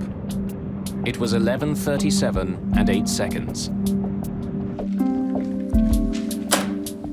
By studying the voice recorder transcript, investigators can tell what was happening in the cockpit at that exact time. Hey, get down there and see if that damn nose wheel is down. By turning to speak to the flight engineer, investigators believe that Captain Loft bumped his control wheel. He did it with just enough pressure to disengage that part of the autopilot that had been controlling the plane's altitude. Without anyone realizing it, a simple nudge of the control wheel started a gradual descent. On a dark, moonless night, the pilots had no visual cues to tell them they were falling. It was determined that occasionally, with just a soft bump, an autopilot had been disengaged. So before the crash, it wasn't part of the training? A training director for Eastern Airlines eventually reveals that before the Everglades crash, pilots were never taught that a bump could disengage the autopilot. The NTSB comes to a sobering conclusion. The plane crash was due to pilot error. The crew was distracted. They mishandled the plane's sophisticated automation, and they hadn't been properly trained. Eastern 401 was a pivotal accident in aviation safety history, and we really didn't know this for about 10 or 15 years in terms of the true import of what it did to us in focusing our attention on the fact that the way we handled things in a cockpit was not only not correct, but it was dangerous. Investigators also make a disheartening find. When the nose gear indicator light assembly is examined, they discover that a light bulb inside is burnt out. Go ahead and throw them out. Flight 401's landing gear was locked. The plane could have landed. The only piece of the plane that failed was a $12 light bulb. The full legacy of Flight 401 will take years to unfold. It will ultimately alter how pilots are trained and how accidents are investigated. But first, the tale of Eastern Airlines Flight 401 will take a very bizarre twist.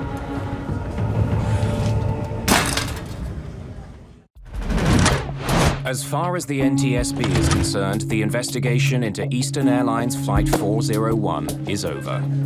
Several recommendations were laid out to prevent similar accidents. Those include new regulations instructing air traffic controllers to warn pilots when they're getting too close to the ground. But 4 years later, it became clear there was a bigger lesson to be learned from Eastern Airlines Flight 401. In 1977, two 747s collided on a runway in Tenerife on the Canary Islands. It was the deadliest plane crash of all time. And we're now at takeoff. Okay, stand by for takeoff, I will call you. 1736, report when runway clear. That accident was caused by a string of miscommunications in the cockpit. Is it not your off, Doug? Is it not your off? They're on America. Investigators established that 70% of crashes were due to pilot error.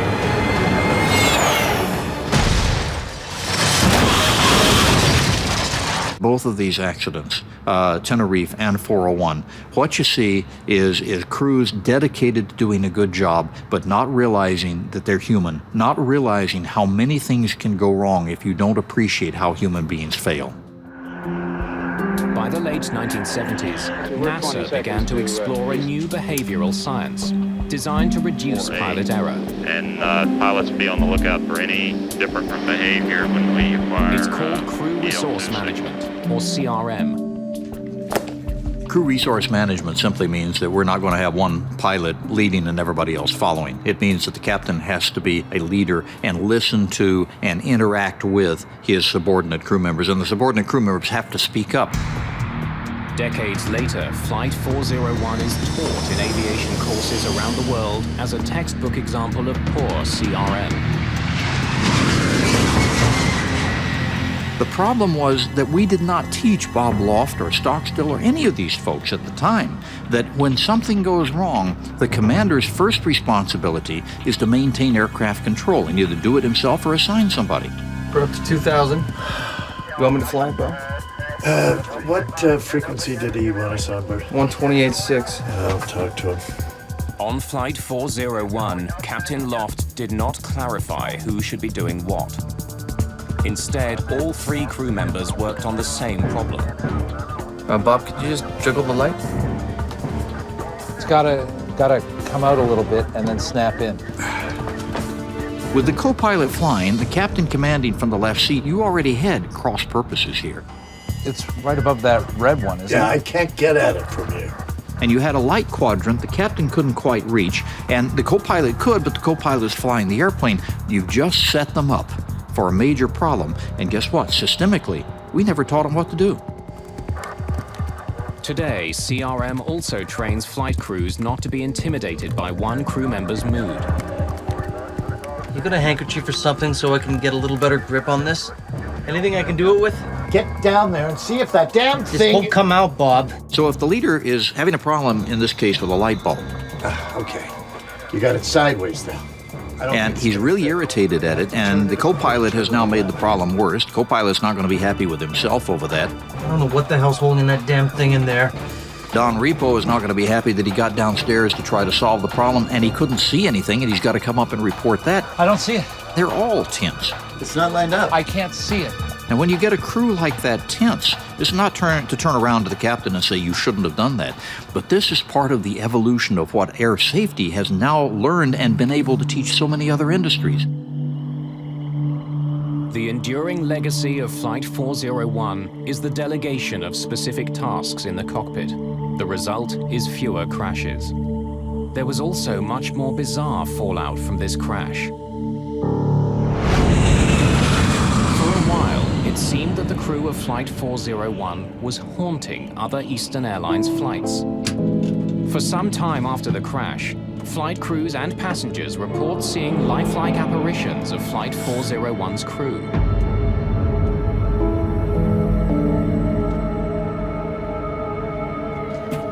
Many of the ghost sightings were on aircraft fitted with recovered parts from Flight 401. The ghost stories spread quickly. One book devoted entirely to those stories suggests that the ghosts were there to protect passengers and crew from further mishap. The official reaction at Eastern Airlines to these ghost stories was one of absolute eye-rolling denial in public, and in private, a certain bit of panic. There are so many ghost sightings that eventually Eastern Airlines removes Flight 401's cannibalized plane parts from all other aircraft. None of those who survived the crash will ever forget the horror they witnessed in the Everglades that night.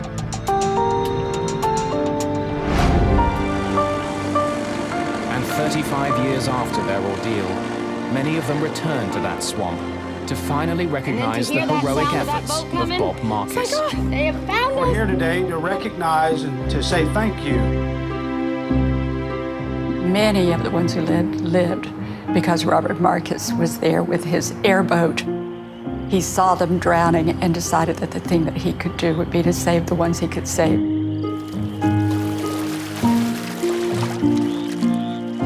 Robert Marcus was the kind of person that I hope that all of us ultimately would be if we were confronted with that sort of thing, but he drew on some special courage to do what he did. He was one of the true heroes of the crash.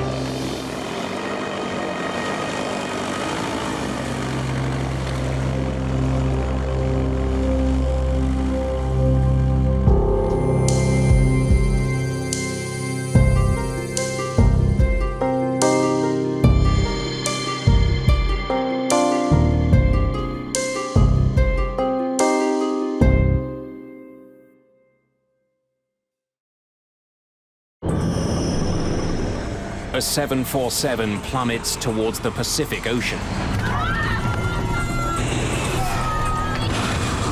People just popped up like popcorn.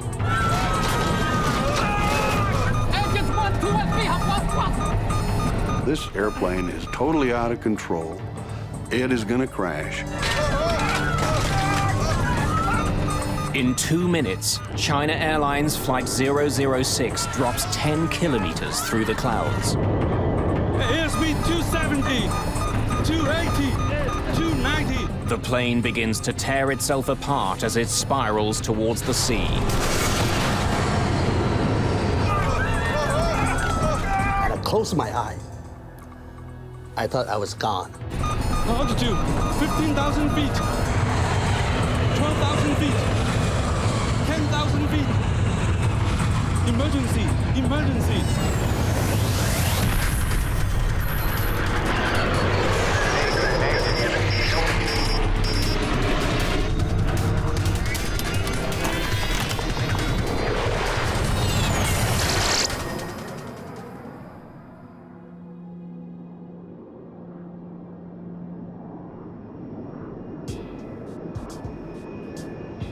February the 19th, 1985. A China Airlines flight cruises across the Pacific to Los Angeles. At 12,000 meters, it's racing towards the dawn. For the passengers and crew on board, it's past midnight. A two-man relief crew is in charge of the plane as it sails above the ocean on autopilot. The main crew gets several hours off in the middle of the trip, so they're rested for the landing. But Captain Mumyan Ho is restless. Good morning, gentlemen. Even though he's not officially on duty yet, Captain Ho returns to the cockpit. Thought I'd keep you company. The captain isn't the only one up. Best friends Sexan Canyo and Alex Knoll have something to celebrate. I feel like I'm in first class. It's Sexan's 30th birthday. I have the longest birthday because I just gained my 12 hours back. And we've been drinking champagne, celebrating 41,000 feet in the air. You know, not too many people get to do that. Bill Peacock is in first class. He's traveled all over the world for the American government. There was nothing special. It was a routine commercial flight. I had a very nice first-class seat, sat there and read some books, went to sleep.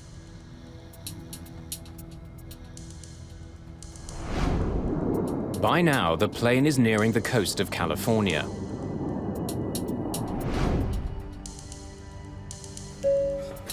Good morning, ladies and gentlemen. We will shortly be serving you breakfast. For those of you who wish to adjust your watches, the local time in Los Angeles is now 7 a.m. Sleep well? Very well, sir. Thank you. Good morning, Captain. After their 5-hour break, the flight crew is reunited in the cockpit. Soon after, the plane runs into some stiff winds. Ladies and gentlemen, this is your captain speaking. We're experiencing some light air turbulence. Please fasten your seatbelt. The autopilot is set to keep the plane flying at 470 kilometers an hour. But with the wind blowing hard, it's increasingly difficult to maintain the speed. For the crew, the bumpy ride suddenly gets more worrying. Engine 4 is giving us weak thrust. There's a problem with one of the engines. The flight engineer throttles up the engine, but it doesn't respond. We're losing speed. Back in economy, Sexan Canyo has also noticed something. You notice the light in that wing isn't flashing anymore. Is that why? I thought there was some light blinking at the tip of the wing. Looked like a cone. But when I look back this time, I didn't see no cone. Oh, the light in that wing's still flashing. I think you had a few, buddy. Have a seat. In the cockpit, the strange situation suddenly gets much worse. Engine 4 flamed out. The fourth engine stops working completely. Take a look at engine out procedures. Work out a 3-engine cruise altitude. The problem with the fourth engine isn't a complete surprise. At the pre-flight briefing, Captain Ho was told that a repair crew had worked on engine 4 before the flight. Perhaps the engine still wasn't working properly. We had a snag advisor on engine 4 before we took off. Yes, sir. Maybe that's it. Without the fourth engine, the plane continues to slow down. Airspeed 240. Call Oakland Center and request a lower altitude. Oakland Center. Dynasty 006, requesting new altitude. Dynasty 006, stand by.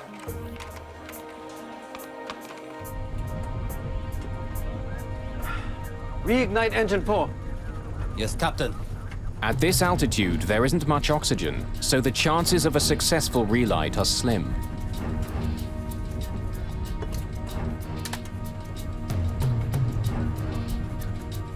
No response, Captain. As the crew try to restart their engine, their plane slowly begins to roll to the right. Dynasty 006, you're cleared to flight 240. We're banking right, Captain. Airspeed 230. As the plane continues to turn and slow down, it's in danger of stalling. Altitude hold off. Nose down. Hoping to increase his speed, Captain Ho tries pushing the plane's nose down. Nothing the crew does seems to help. Their jet is banking more and more steeply. Dynasty Flight 006, Oakland Center, how do you hear me? Airspeed 220. We're banking right, Captain. I'm disengaging autopilot.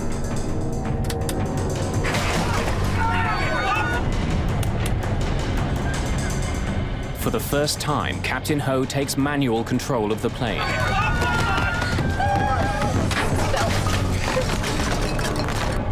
He struggles with the controls, but the plane has veered into thick cloud, and he can't see the horizon as he tries to keep his jet level. I've lost ADI. The ADIs have malfunctioned. It's going out of limits. Just minutes after their fourth engine stopped working, the China Airlines flight suddenly stalls and begins falling from the sky.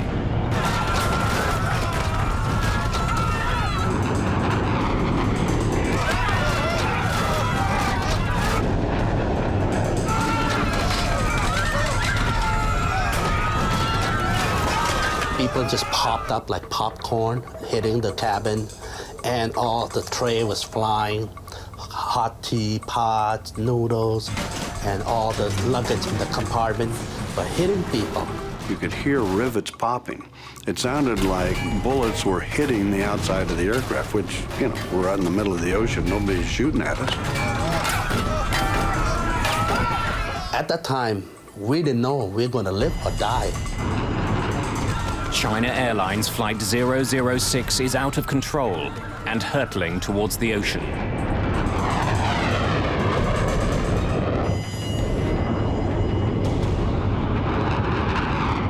A China Airlines jet is tumbling out of the sky. After losing power to one engine, the jet is spinning out of control. It's dropping fast, straight towards the Pacific Ocean.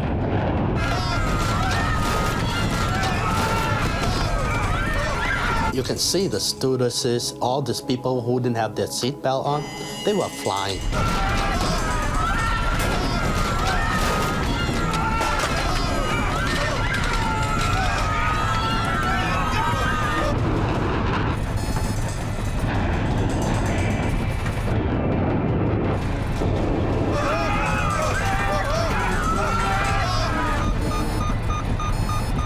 Dynasty 006, Oakland Center, how do you hear me? The crew are stunned, blindsided by their jet's bizarre behavior. Engines 1, 2, and 3 have lost thrust.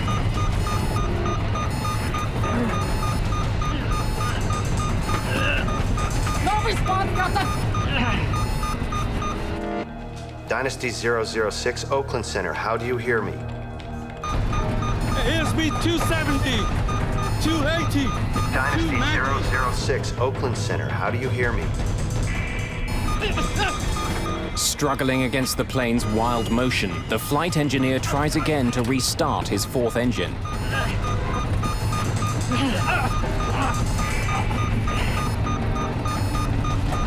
Ignition negative! The G-forces are so powerful that the flight engineer is pinned to the control pedestal. Dynasty 006, Oakland Center, do you copy? You need to see this. In Oakland, air traffic control spots the plane's sudden descent. In a matter of seconds, the plane falls almost 3,000 meters. Up to 370, 360, 350. In the cabin, the G-forces are punishing.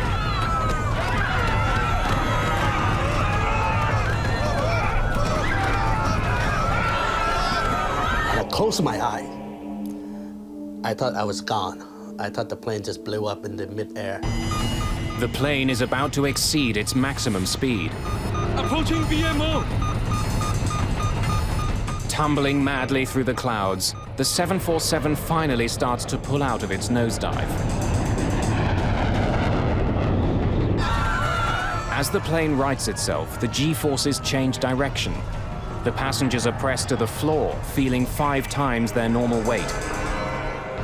I remember looking over at this dignified, older Chinese gentleman who was sitting across the aisle from me. And his face was being contorted like this, like he was lying on his side in a wax museum in a fire. I mean, his face was just all contorted. As the crew struggles to regain control of the plane, it begins to slow down. Airspeed 180 knots and falling. Dynasty 006, Oakland Center, how do you read me? Airspeed 140 knots and falling. The jet is still dropping, but not as fast. This could be the crew's chance to regain control. I knew we were really in trouble because G-forces, instead of being horizontal, started moving around to the vertical. So we were being pushed down into our seats instead of sideways. As their speed continues to fall, the flight engineer reaches desperately for the engine throttles. Airspeed 80 knots and falling. But the engines don't respond. No response. The engines are flamed out. After tumbling 3,000 meters in 30 seconds, the jumbo jet plunges again into another free fall.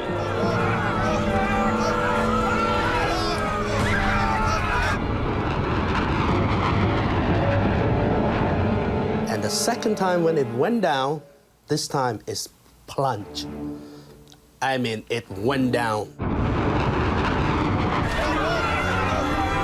The change is swift. Once again, the passengers feel pulled towards the nose of the plane. You know, this airplane is totally out of control. It is gonna crash. And stuff, we're sliding around and flying around and shoved to one side and then shoved to another side. So it was kind of like being on a boat that the gear is broken loose and it's just going back and forth with the waves. Ugly.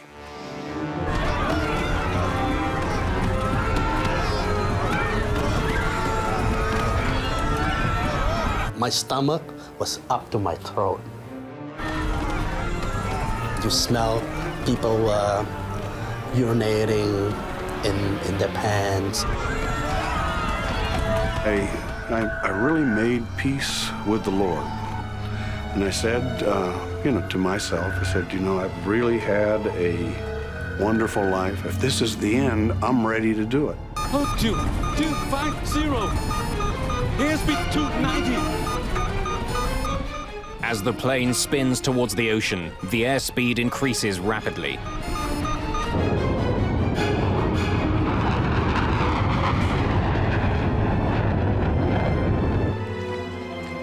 Dynasty 006. With the crews struggling to control the plane, 6 separate calls from air traffic control go unanswered. The stress of the dive tears the landing gear doors off the plane. In less than a minute, the plane drops 6 kilometers. Hold on! Let's link arms! He said, "I love you, man." I told him, "I love you, man." And we said goodbye to our wife. And he said something about his belonging. He gave all his belonging to his wife. And that's when we just start pushing our chair back together. Altitude, 15,000 feet. With no visible horizon line, Captain Ho doesn't know which way is up. We pass PMO. Without a reference, he can't stop the plane from spinning. Emergency! Emergency!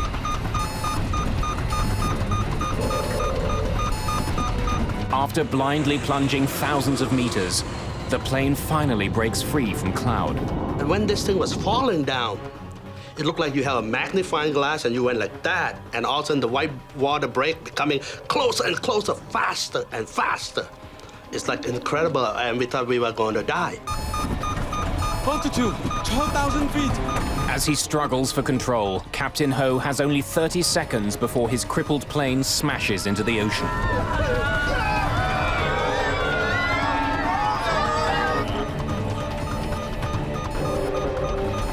I can see the horizon.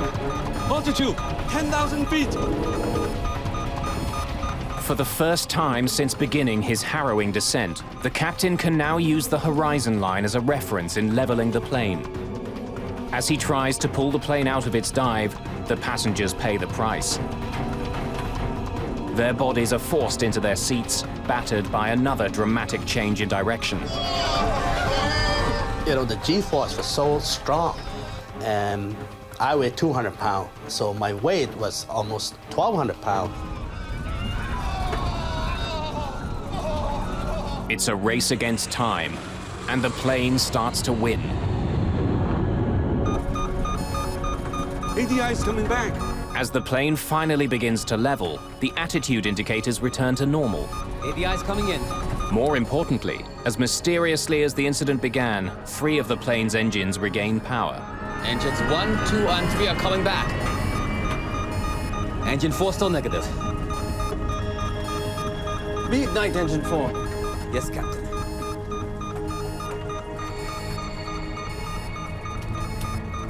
Once again, the flight engineer tries to reignite the 4th engine. But this time... Engine 4 reigniting.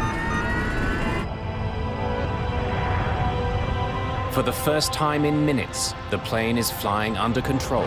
They saved the airplane. They pulled the airplane out of this acrobatic maneuver at an altitude of 9,500 feet. They popped out of the clouds at 11,000 feet, and they had the airplane in stable level flight by 9,500 feet. That was a masterpiece of flying. Ladies and gentlemen, this is the captain speaking. Is anyone hurt? Do we have a doctor on board?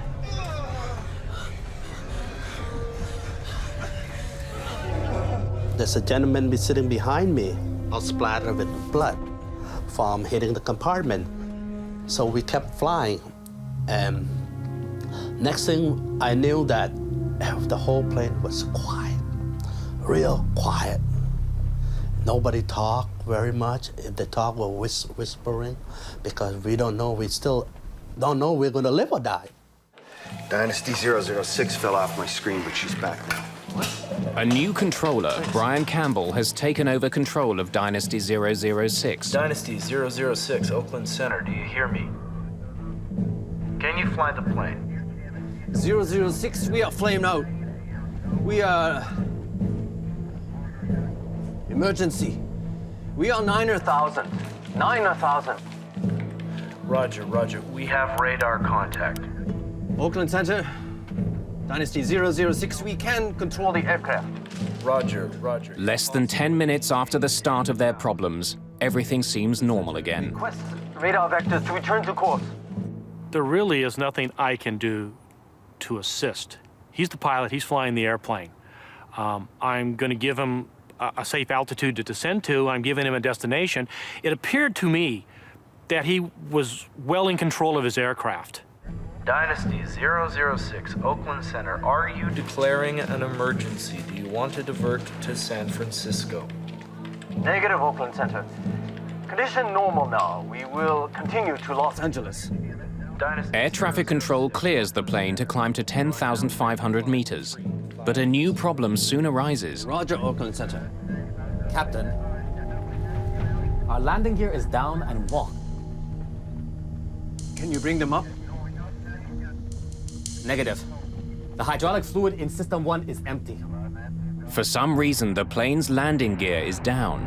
Hydraulic fluid, which controls the gear and many other parts of the plane, is also leaking away. Oakland Center, Dynasty 006. Request new clearance to maintain flight level 270. Dynasty 006, Oakland Center. Do you have injuries? Stand by, Oakland Center. Sir, are you okay? My head. One passenger has suffered serious injuries, and 24 others have cuts and bruises. 006. We have at least 2 injuries on board. Dynasty 006, Oakland Center. Are you declaring an emergency? Do you want to divert to San Francisco? Stand by, Oakland Center.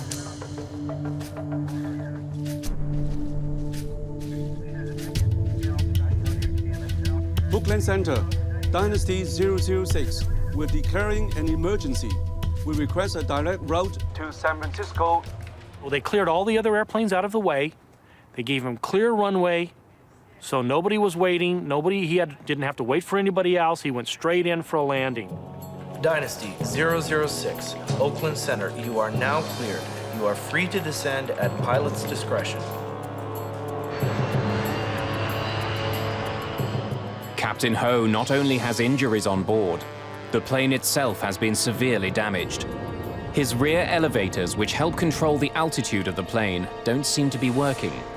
Without them, landing his jet safely will be extremely difficult. The problem is, it's a very big airplane and it responds very, very slowly, and you just might not do it before you run out of air. You might hit the ocean. What you need is a very cool head. Captain Ho must now land using varying amounts of engine thrust. After pulling the plane out of its terrifying dive, if he makes one mistake, Flight 006 could still end in disaster.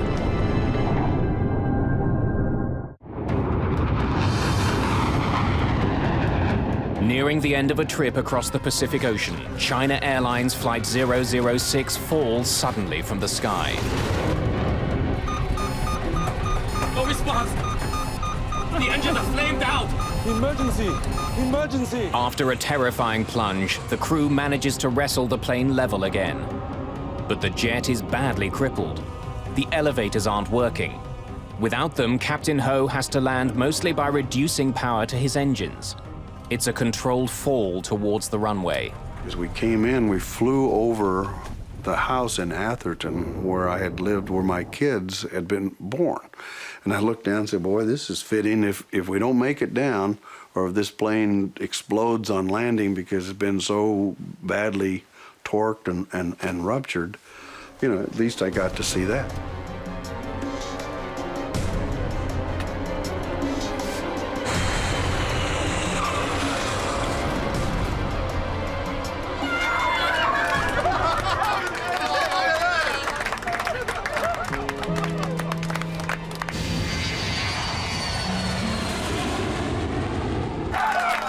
He made one of the best landings I've ever seen. I mean, it was just perfect touchdown. Ladies and gentlemen, this is Captain Ho speaking. Wishing you a safe journey. I hope you enjoyed our uneventful flight. Thank you for flying China Airlines.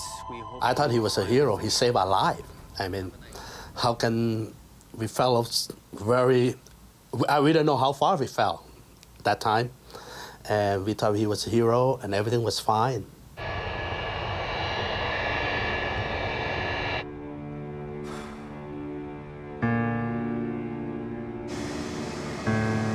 On the ground, the full extent of the damage to the plane can be seen. I saw this enormous piece of extremely complicated machinery that is much larger than most buildings, sitting there on the tarmac with bits ripped off it.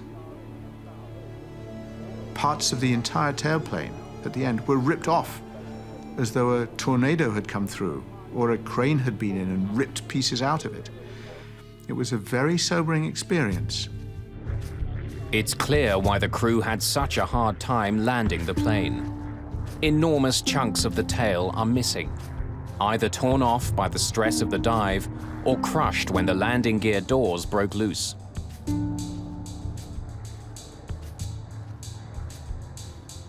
If the damage had been much more severe, the crew wouldn't have been able to regain control of their jet. 24 passengers have minor injuries.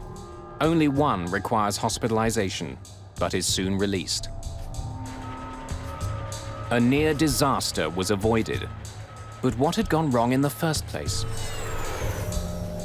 The National Transportation Safety Board arrived that very day and launched their investigation. The cockpit voice recorder is sent to Washington, but it's designed to tape over itself every 30 minutes. None of what happened in the cockpit during the terrifying plunge from the sky remains. Without a cockpit voice recorder, we had to reconstruct what the crew said and how they interpreted things and what was going on in the cockpit to the best of our abilities with the other data that was available to us. A record of the plane's instrument activity during the flight has been captured by the flight data recorder. But again, the team runs into a problem. The flight data recorder experienced unprecedented stress during the dive. There were electrical interruptions too, which caused gaps in the recording. The FDR information will have to be recovered using painstaking techniques of reconstruction. It's a frustrating start to the investigation. Investigators begin with what they do have. Passengers and crew report that just before the failure of the jet's fourth engine, the plane flew through unexpected turbulence. Had this caused the engine to fail?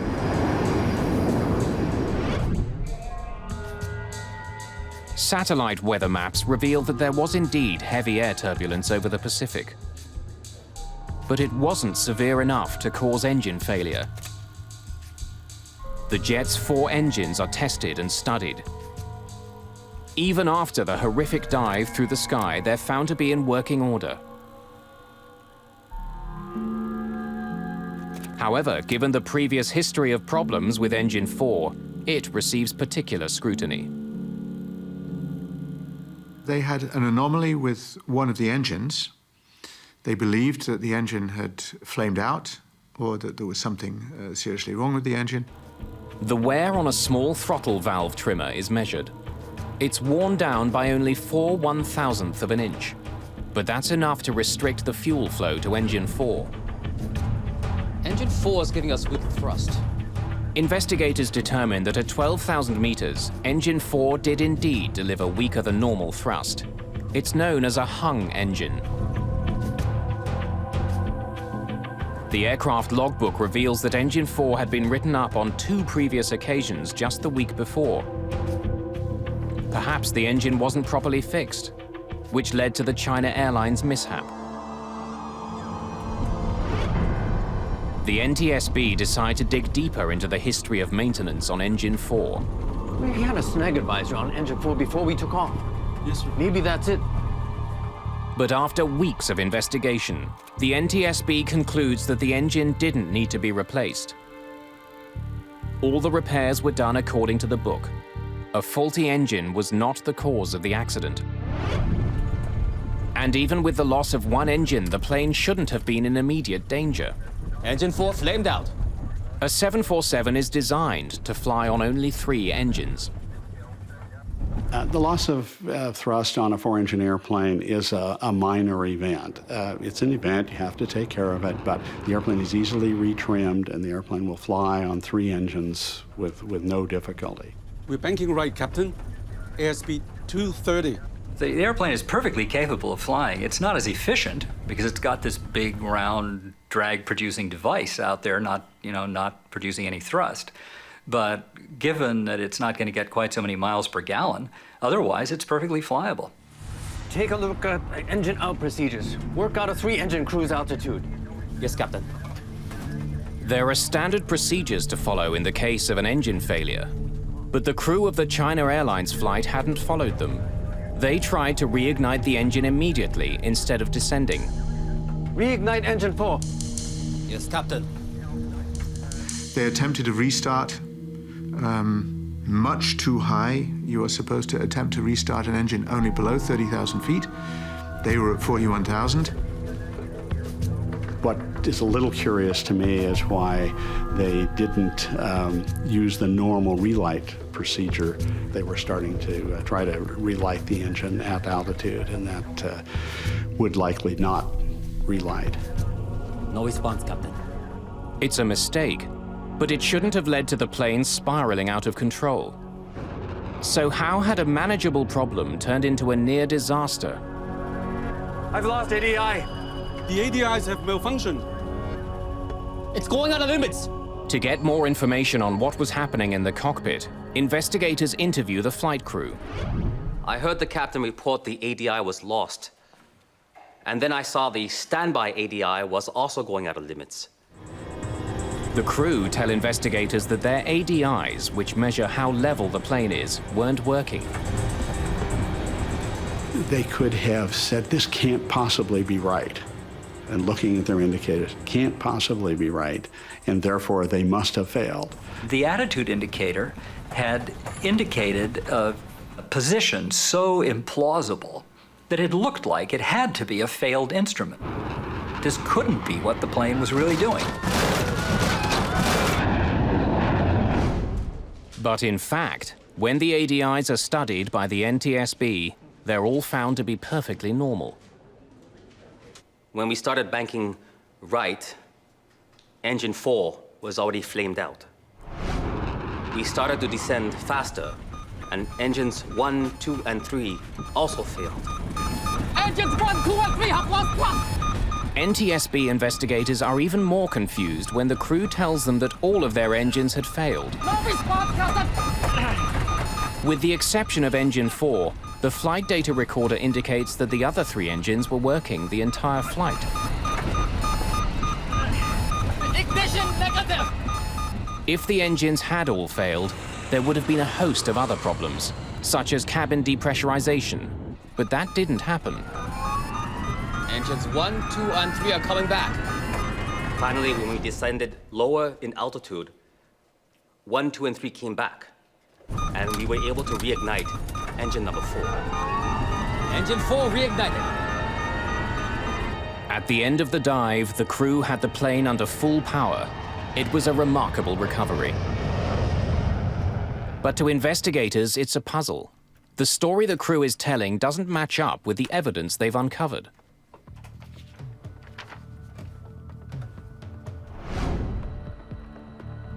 After months of investigation, the NTSB team slowly pieced together a reenactment of the plane's near catastrophe over the Pacific. It includes information from the reconstructed flight recorder, personal interviews, and the air traffic control transcript. When the work is complete, there's only one conclusion. Apart from a problem with a small valve, there was nothing wrong with the 747 before it plunged from the sky. In fact, it was the crew that made a series of fateful decisions that almost crashed the plane.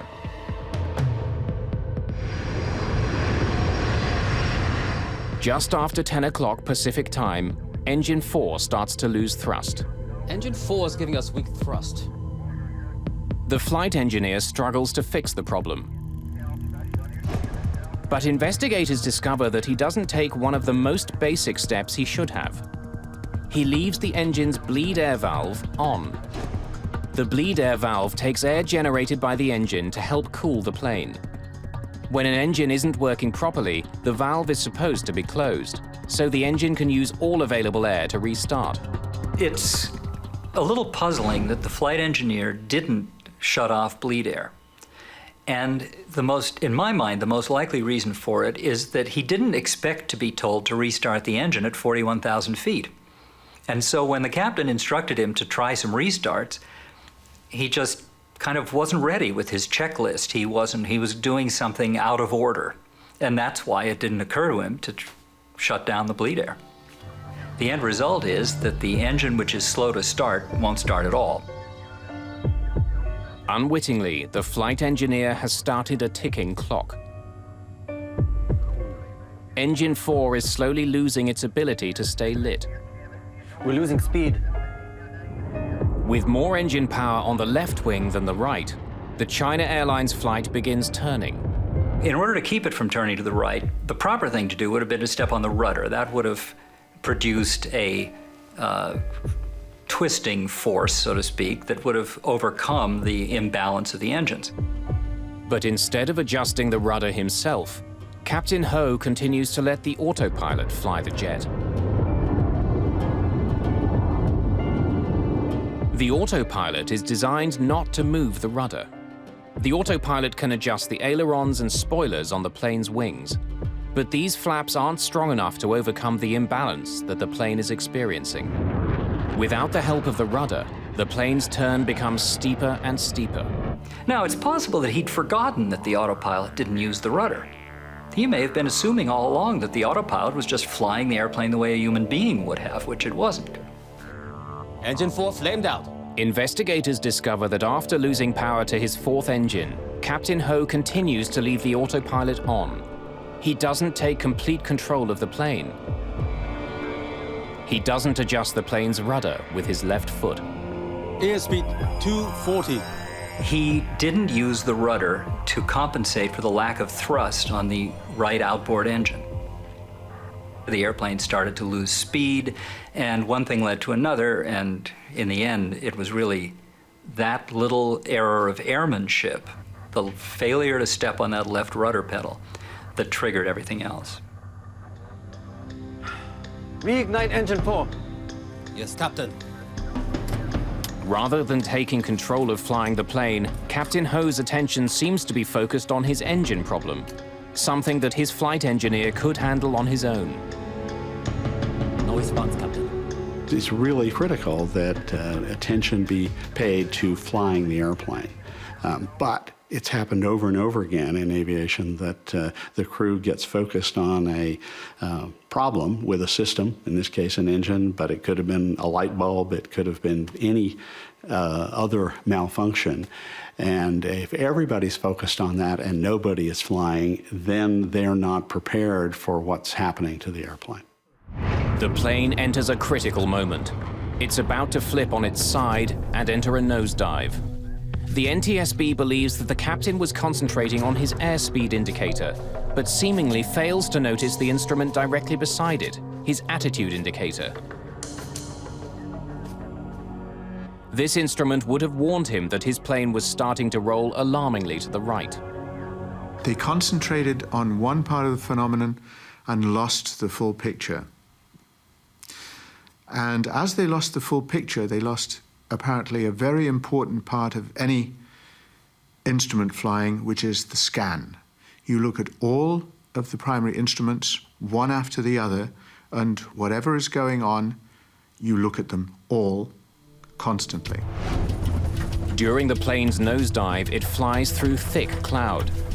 With no visual horizon as a reference, the flight crew must trust their instruments to level the plane.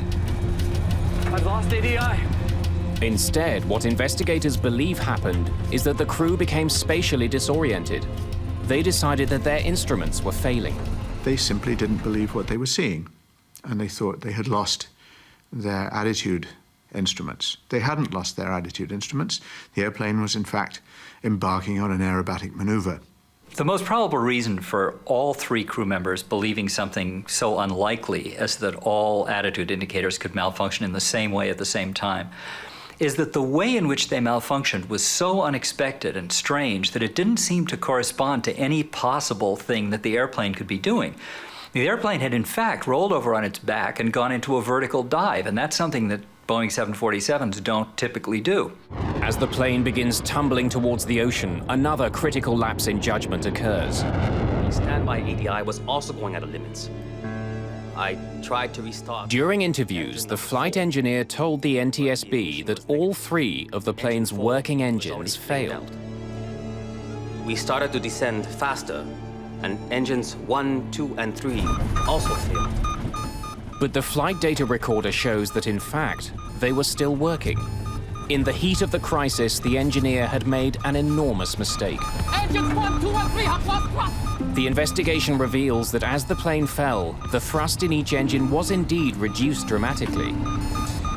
But the cause wasn't engine trouble. The engine throttles had been lowered to idle in an attempt to slow the furious fall of the jet.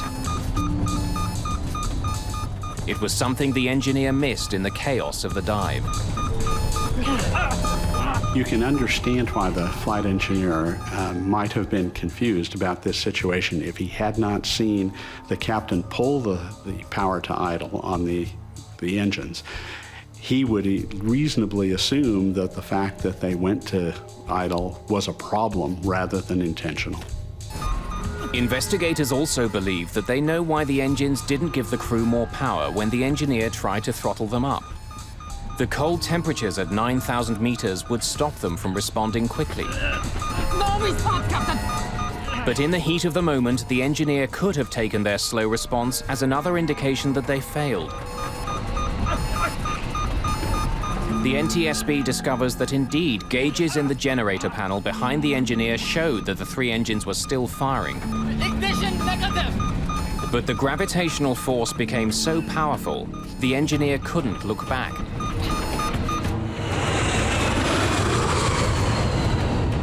After months of painstaking recreation, the NTSB investigators believe they understand what happened inside the cockpit of China Airlines Flight 006.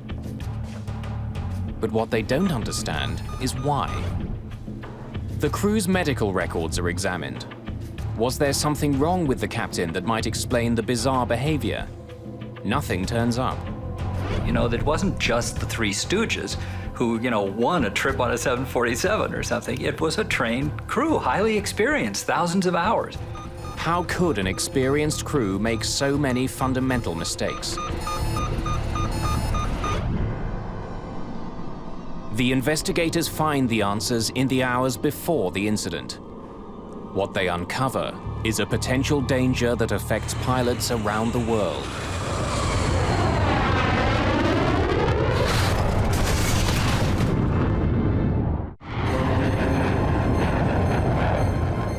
In 1985, a series of small pilot errors lead to a terrifying plunge from the sky.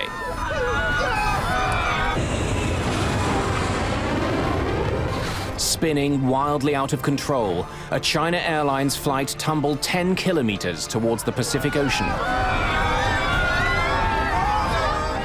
By the time the crew regained control, the plane was badly damaged.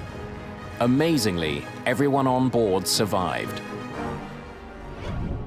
Investigators have uncovered a series of mistakes which nearly led to the death of everyone on board China Airlines Flight 006. But how could an experienced, well-trained and healthy crew make so many mistakes? The NTSB team decides to examine all of the factors affecting human behavior, including a new field of research. For the first time, as far as I know, in a report, the circadian rhythms, the biorhythms, the day and night functioning of the body was seriously taken into account as a possible explanation of why an extremely experienced Boeing 747 captain didn't notice things that to other pilots might have seemed obvious, such as the fact that his airplane was busy flipping on his back when he was attempting to deal with an engine problem.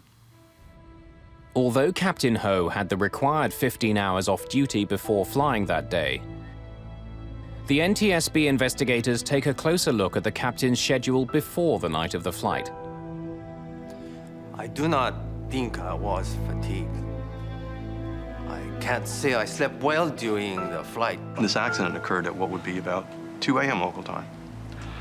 And that's pretty significant. Most people are asleep around 2 a.m.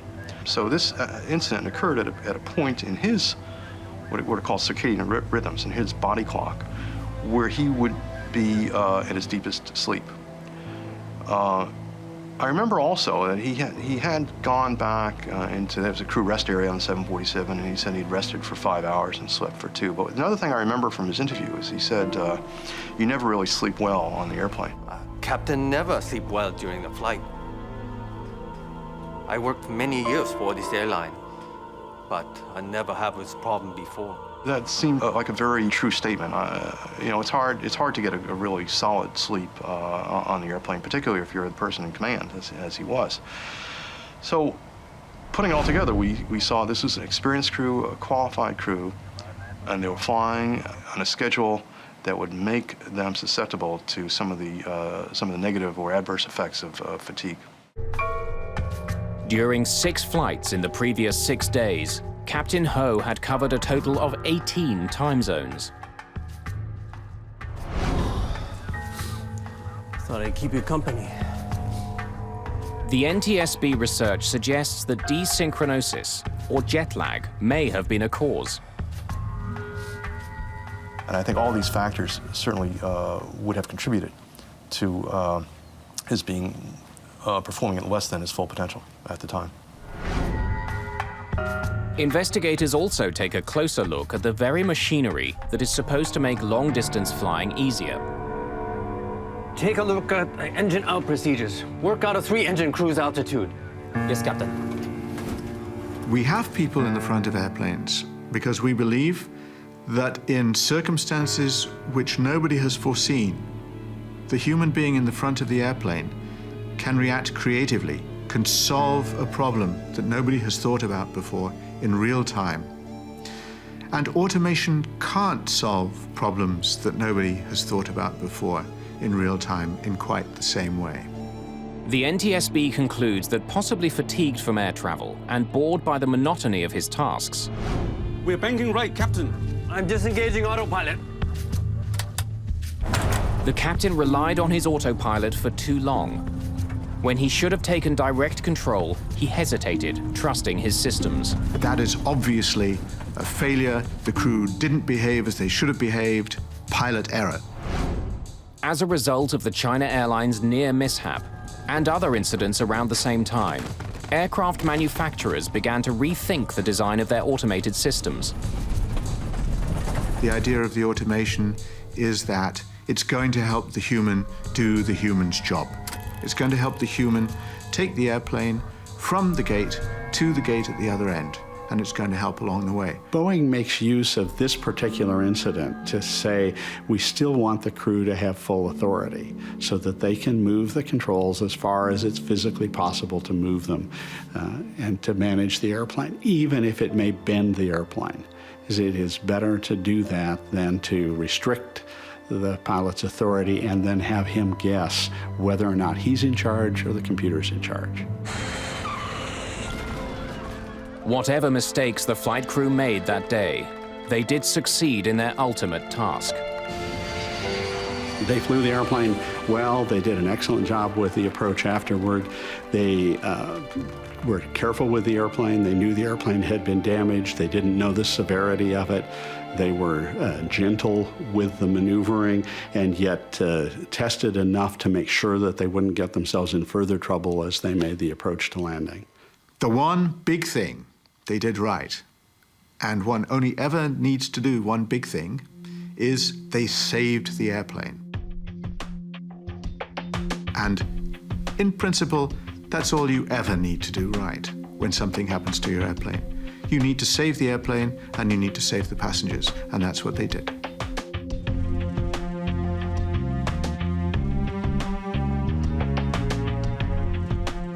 How can you forget something like that? That I survived through that. So it's hard for me to forget that I was lucky and it wasn't my time yet. The pilot saved our lives. He got us into it, but he got us out of it. And perhaps there was one other hero that day, the Boeing 747 itself. It was put through maneuvers and stresses that far outweighed its known limits. And yet, despite it all, the aircraft survived and landed safely.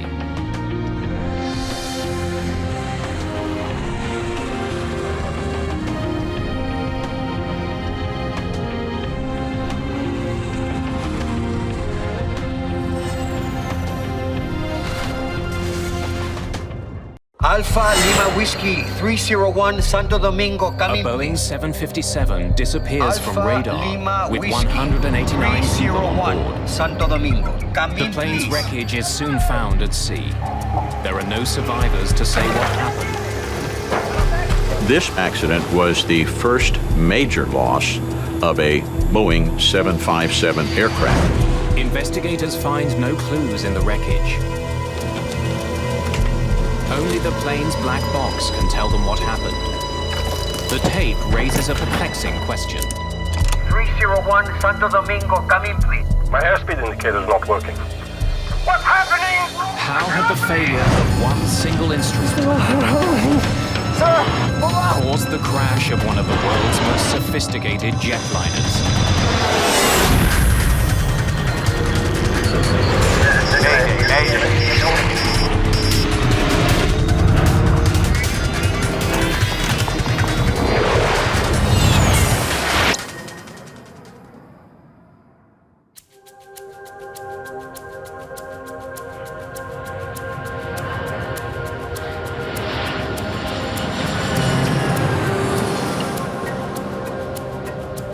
Gregorio Luperon International Airport in Puerto Plata, the Dominican Republic.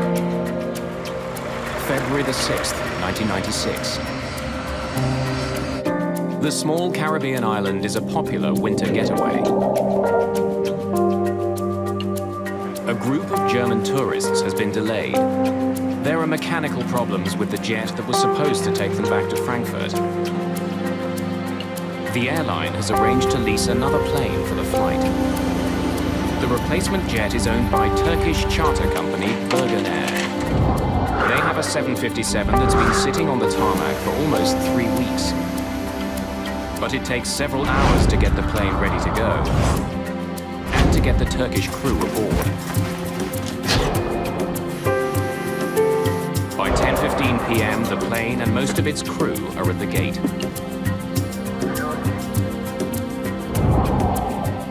More than 4 hours after they were supposed to take off, the first of the passengers begin boarding the plane. They have a 9-hour flight to Frankfurt ahead of them.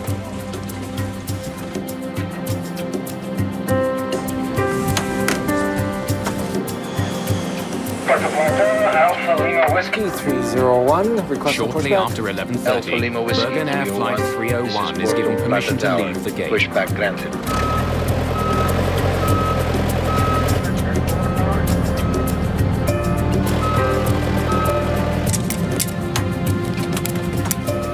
Moments later, it taxis to the threshold of the runway.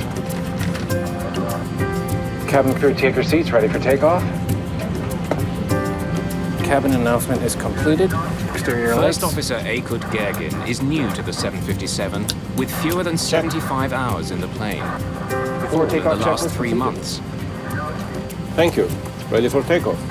In contrast, Captain Ahmet Erdem is one of Bergen Air's most senior pilots. He's logged thousands of hours in this type of plane. Alpha Lima Whiskey 301, ready for takeoff. 301, cleared for takeoff, runway 08. Cleared for takeoff. Runway 08, 301. Thank you. A good flight. Good flight. Good flight. Mulis Evrenesolu is on this flight as a relief pilot. Like First Officer Gergin, he's been flying the 757 for less than 3 months.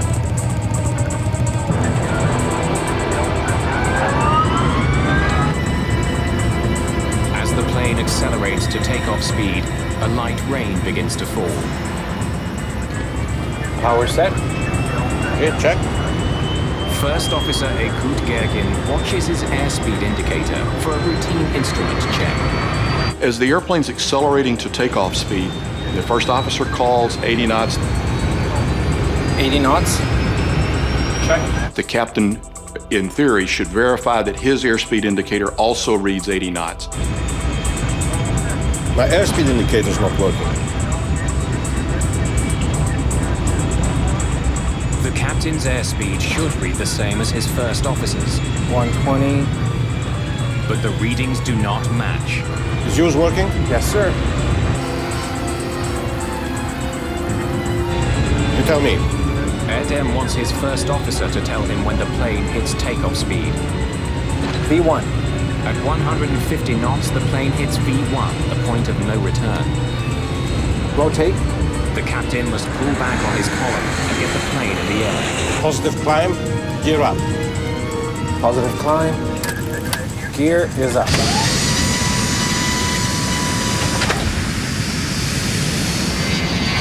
At 11:42, the plane takes off.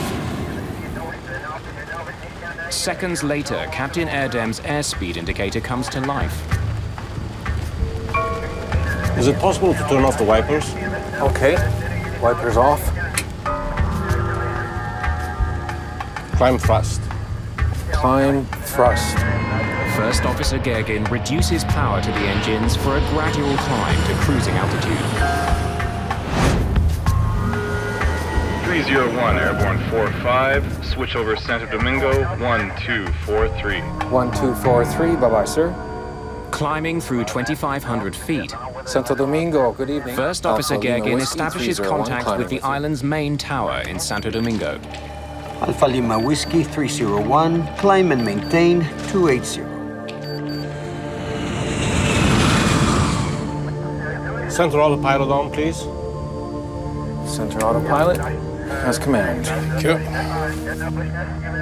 1 minute and 30 seconds into the flight, the autopilot takes over.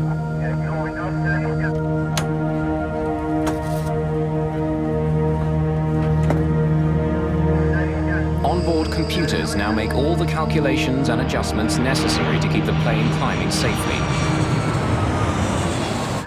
Almost immediately, the computer reports a problem. Rudder ratio, Mach airspeed trim. 2 different alerts warn the pilots that the plane is traveling far too Yes, fast. trim. But the first officer's airspeed indicator shows the plane climbing at a normal speed, 220 knots. Something's wrong here.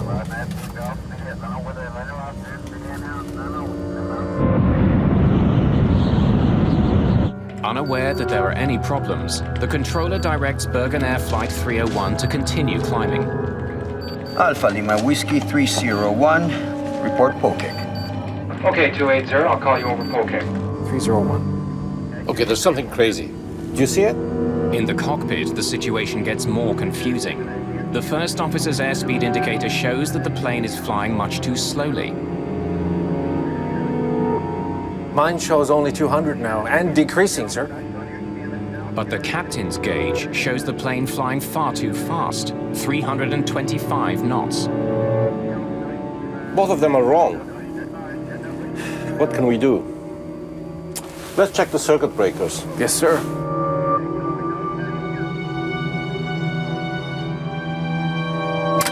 As the first warning is eliminated, a more persistent warning replaces it. The overspeed warning tells the crew that they are approaching 350 knots, the maximum speed at which the plane was designed to fly at this altitude. Okay, it's no matter. Let's pull the airspeed. Let's see. Resetting the circuit breakers turns off the alarm, but it doesn't fix the problem. Captain Airdem's airspeed indicator still shows he's flying much too fast. Now it's 350, yes?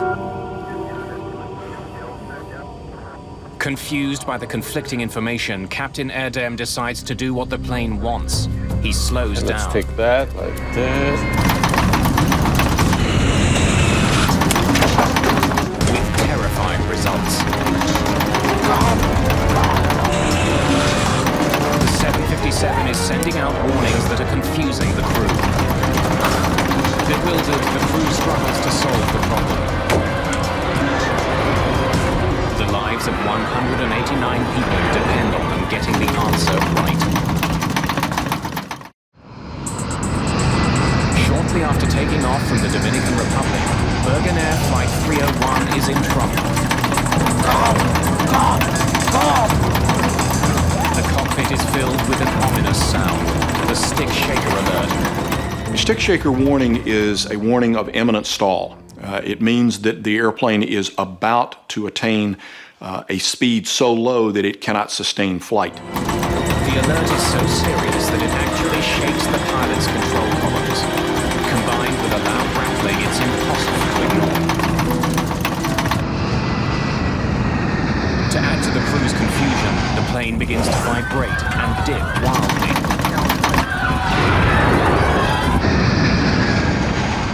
I'm sure every passenger on the airplane knew something was unusual because the aircraft started to shake in a very violent maneuver. It's not the only problem the crew is facing. ADI! The attitude deviation indicator is basically a round gauge that on this airplane is a screen, but it's blue on the top and brown on the bottom, and it shows not only the pitch of the airplane, but also roll. On the gauge, blue represents sky. The more blue, the steeper the climb. Right now it's showing that the plane's nose is pointing dangerously high. Then, more than 7,000 feet above the ocean, the plane rolls hard to the right and begins to plummet from the sky. From the time that the stick shaker activates, it is now going to require proper action from the flight crew to sort this out, or they will end up losing control of it. The window of decisions is closing on them, for if they let it stall completely, maintaining control of the airplane will prove to be very difficult. Captain Airdem struggles desperately to get his plane to climb. Nose down. He has just a few thousand feet to pull a 100-ton airliner out of a deadly storm. The less experienced pilots utter prayers and offer suggestions. Thrust! ADI! 301, squawk 377. Stand by. Air traffic control is still unaware that Flight 301 is in grave danger. The timing! What am I to do? You can level off. Our altitude's okay. The plane is falling fast. Okay, 5,000 feet. Captain Airdem is trying to fly a plane that's become virtually uncontrollable. Press levers, fast! Gagin pushes the throttles to full power, but it doesn't help. The plane spirals towards the surge. What's happening?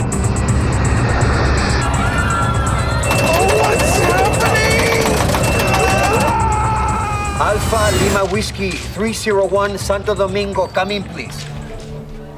Alpha Lima Whiskey 301, Santo Domingo. Come in, please. Less than 5 minutes after takeoff, Bergen Air Flight 301 Alpha Lima Whiskey vanishes from 301. radar. Come in, please.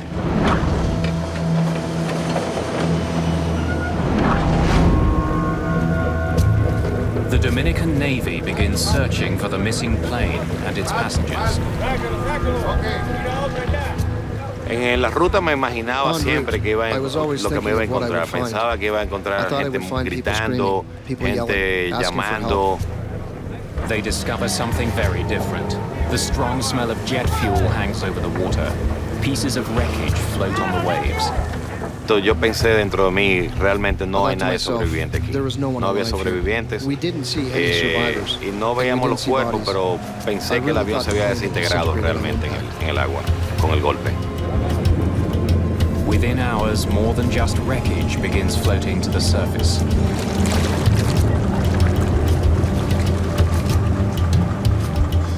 Hasta ese momento todavía no sentía como a eso de las 5:20 de la mañana, cuando los cuerpos comenzaron a salir. Sí, yo sentí un gran...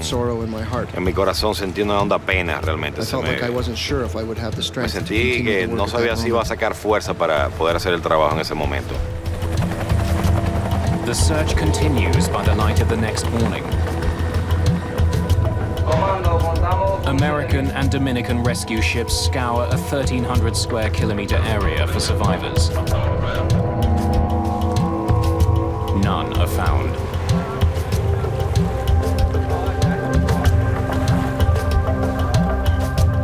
Now it's up to the Dominican Republic's Aircraft Accident Investigation Bureau to find out what caused this accident. Establecimos campamento en un hotel de la playa Cabarete, que estaba exactamente al sur de la posición del accidente. Over the next couple of days, investigators, reporters, and some of the victims' families arrive at the hotel.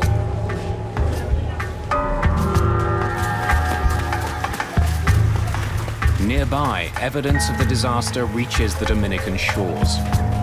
Wreckage and passengers' possessions are washing up on the beach. Even the smallest piece could be a valuable clue as to what caused the crash.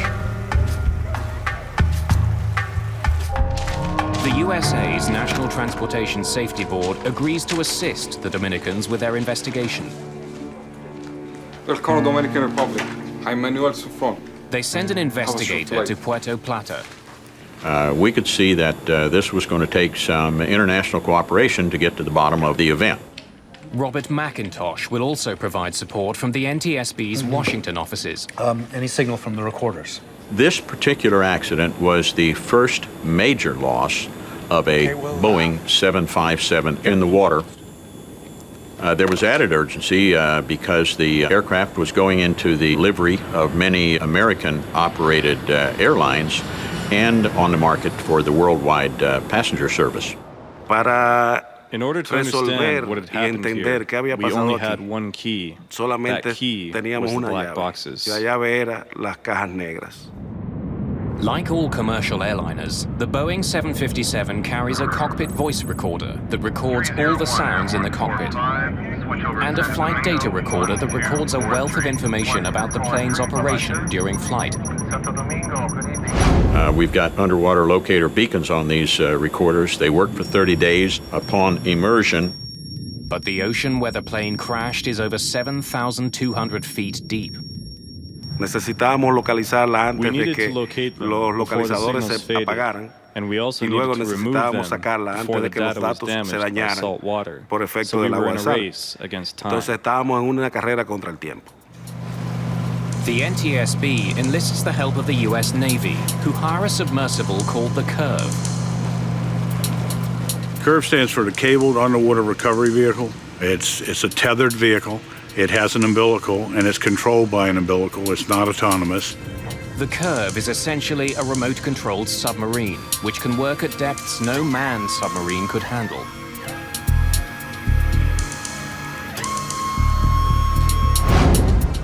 While the Curve travels from the United States, Major Souffrant starts to examine the evidence he has. Radar on the ground tracked the plane as it climbed into the night sky. And then I have the radar. The history of the flight is recorded here. So basically, investigators study the radar records, along with the conversation between the ground controllers and the crew. I have the recording from the control tower. Santo Domingo, good evening. Alpha Lima Whiskey 301 climbing with you. Alpha Lima Whiskey 301, climb and maintain 280. Okay, 280. The exchange between the controller and Flight 301 is normal. The investigators detect no signs of trouble. Y la última comunicación entre ellos solamente se cortó por un espere un momento. 301, squawk 377.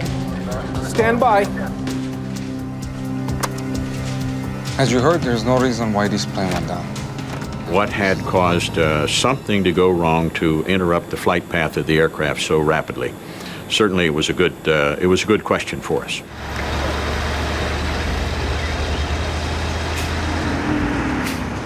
Any debris that's found is taken to a Dominican military base to be examined.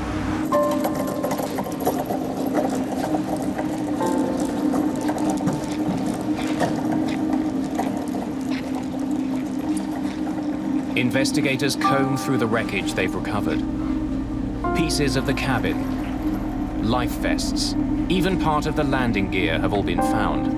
Every piece of debris is studied for signs of an explosion or fire.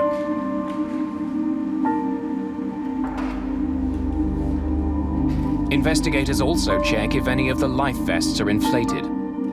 That would suggest passengers had some warning before the plane plowed into the sea. Cords on some of the life vests are hanging loose, but investigators conclude that could be the result of the plane's violent impact. The crash was so powerful, it has compressed coffee cans into flat pieces of tin.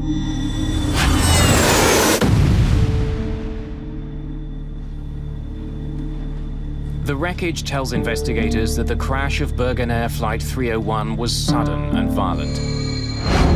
But they find no evidence that there was an explosion on board. Major Souffrant looks into the possibility that the plane, which was called into service at the last minute, may not have been ready for the flight. Manuel Souffrant. Ah, hi. I'd like to see some records of the Bergen Air plane. Oh, they're right here. This is it. It had been on the ground for some time in Puerto Plata, and that became interesting to us. Why would an operating company have an aircraft sitting there? Investigators discover that the plane wasn't on the ground for repairs. Based on maintenance records, the plane appears to have been mechanically sound. Bergen Air simply didn't have enough passengers to justify the flight financially. So they kept the plane and the crew in the Dominican Republic for almost 3 weeks. The plane's maintenance records turn out to be one more in a series of empty leads.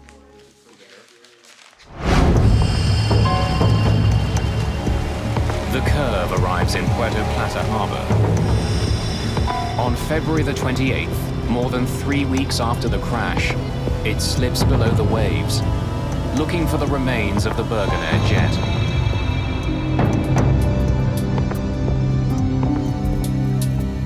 It takes the robotic submarine 2 hours just to descend the 7,200 feet to the ocean floor.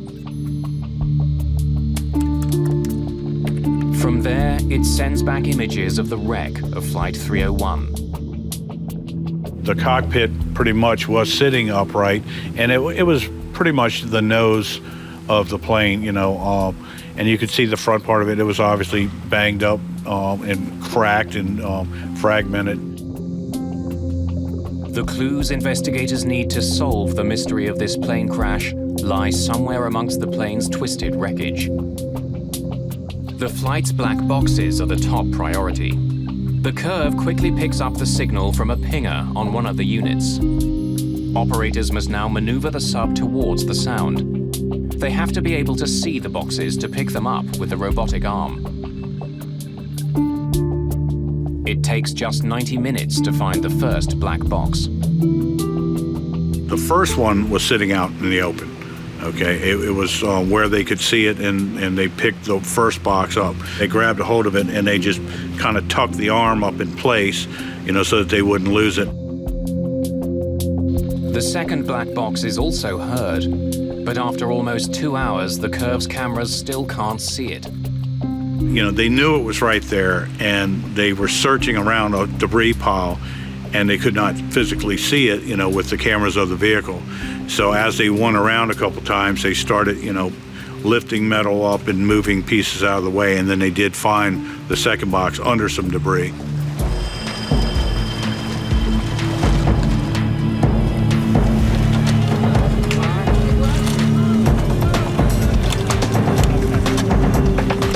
Flight 301's flight data recorder and cockpit voice recorder are brought to the surface and loaded onto a waiting jet.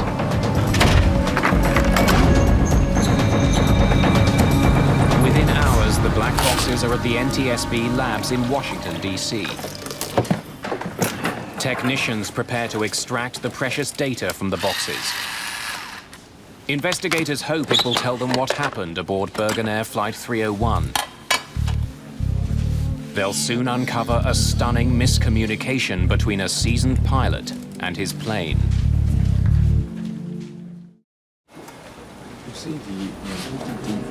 To unravel the mystery of Bergen Air Flight 301, investigators are counting on the plane's black boxes. That flight data recorder was our key. So the technicians got busy and gave us plots, visual plots of what was going on with engines and airspeeds and so on, to allow us to try and understand why that aircraft slowed down and then simply departed controlled flight and entered the ocean. Ah, that's great. That shows us all we need to see for now. So it's all the flight data recording. It's on a timeline, top is the pitch. We've got the airspeed and the altitude. But check out the timeline, 44. Investigators immediately notice something unusual about the flight. 15 degrees pitch, nose up. Seems high. It's almost the maximum. And then it stays that way. The plane began climbing normally.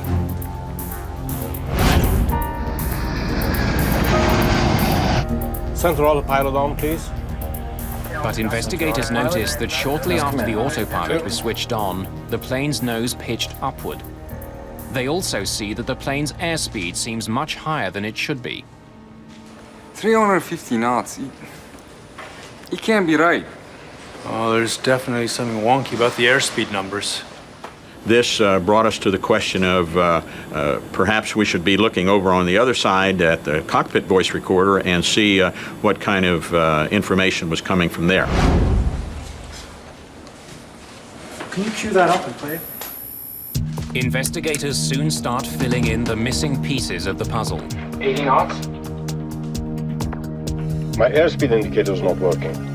They learn that Captain Erdem noticed that his airspeed indicator wasn't working. Fuel's working? Yes, sir.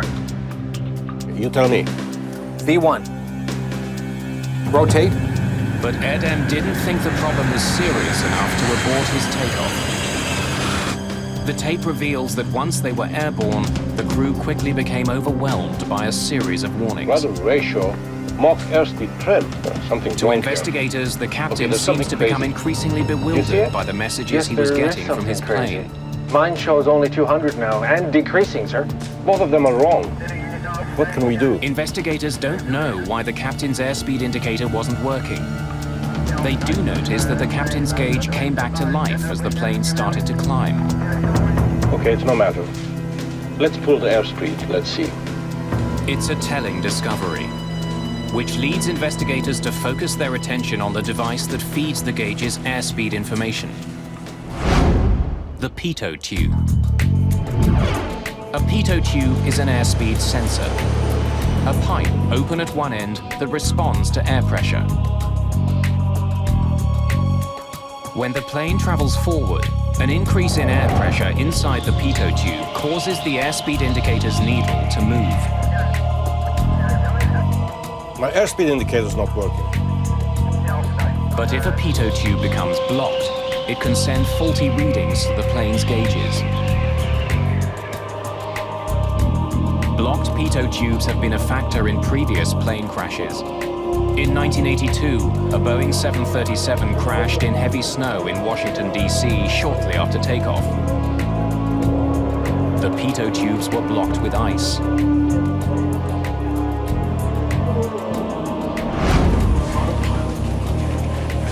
Investigators suspect that the pitot tube which fed the captain's airspeed indicator on the Bergener jet was somehow blocked.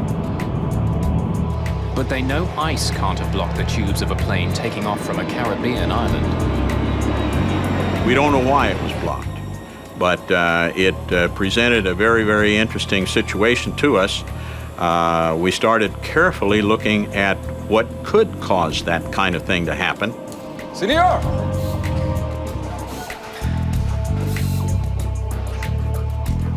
Major Souffrant has a theory.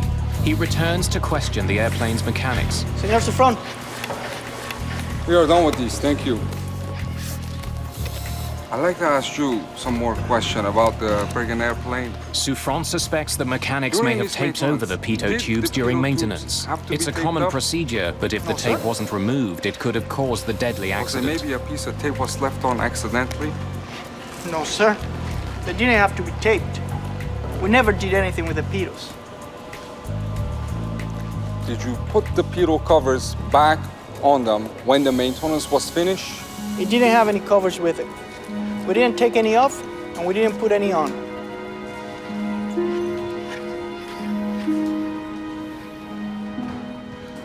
Y es ahí donde encontramos que los pitot nunca estuvieron cubiertos en los 25 días que duró la aeronave en la rampa del Aeropuerto Internacional de Puerto Plata. A pitot cover slips over the end of the tube. Regulations state that these covers must be installed anytime a plane will be on the ground for an extended period of time. A prominent flag is meant to remind pilots and technicians to remove them again before takeoff.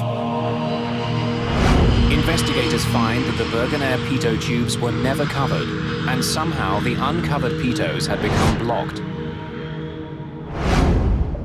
Recovering the tube from the ocean floor is the only way for investigators to answer a pressing question. What blocked the pitot tubes? Nobody knows for sure. The evidence is 7,000 feet down in the Atlantic Ocean.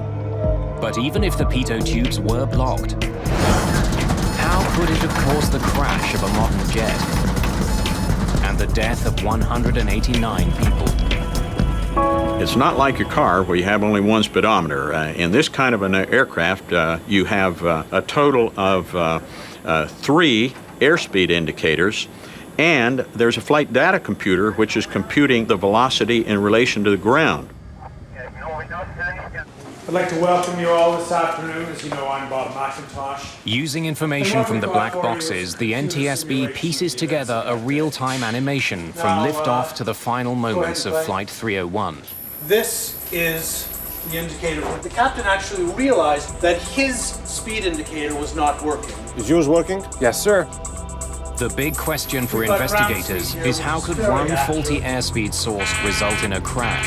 He realized it at a time when he could have aborted, he could have turned back, but he chose to continue. Right now, investigators analyze the captain's every move and find that he allowed a small error to escalate and ultimately overwhelm him. Rotate. Positive climb, gear up. Moments after liftoff, Captain Erdem's airspeed indicator appears to be working. And then that means it's at odds. But investigators suspect the gauge is responding to changes in altitude. Climb thrust. As the plane climbs through the thinning atmosphere, the air trapped inside the tube expands, causing a buildup of pressure. Inside the cockpit, this causes the airspeed indicator needle to deflect. Even though altitude is causing the increase in pressure, the sensors mistakenly read it as an increase in airspeed. So at this point, the takeoff is standard, nothing's... Captain Erdem may have had 5 separate sources of airspeed to rely on, but investigators noticed that when the trouble started, he wasn't flying the plane. Center autopilot on, please. Center autopilot has command. Thank you. The autopilot was. And unless the crew reconfigures it, the autopilot gets its airspeed information from only one source. Remember, the autopilot gets its data only from the captain's pitot tube, the one that was blocked. The data shows that the trouble on Bergen Air Flight 301 began when the autopilot took over. Right after the autopilot is engaged, the plane's nose begins to rise. Investigators suspect that the crew didn't realize that the blocked pitot tube was feeding the autopilot faulty information. The computer registered that the plane was traveling too fast and raised the nose to slow it down. It soon rises to 15 degrees, then it stays there. Raising the nose works like an air brake. It slows the plane by creating drag. The autopilot is programmed to never bring the nose higher than about 15 degrees.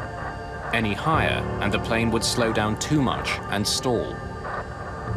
The autopilot's a pretty smart guy. He already knows he's got all the power that he's going to get for the climb.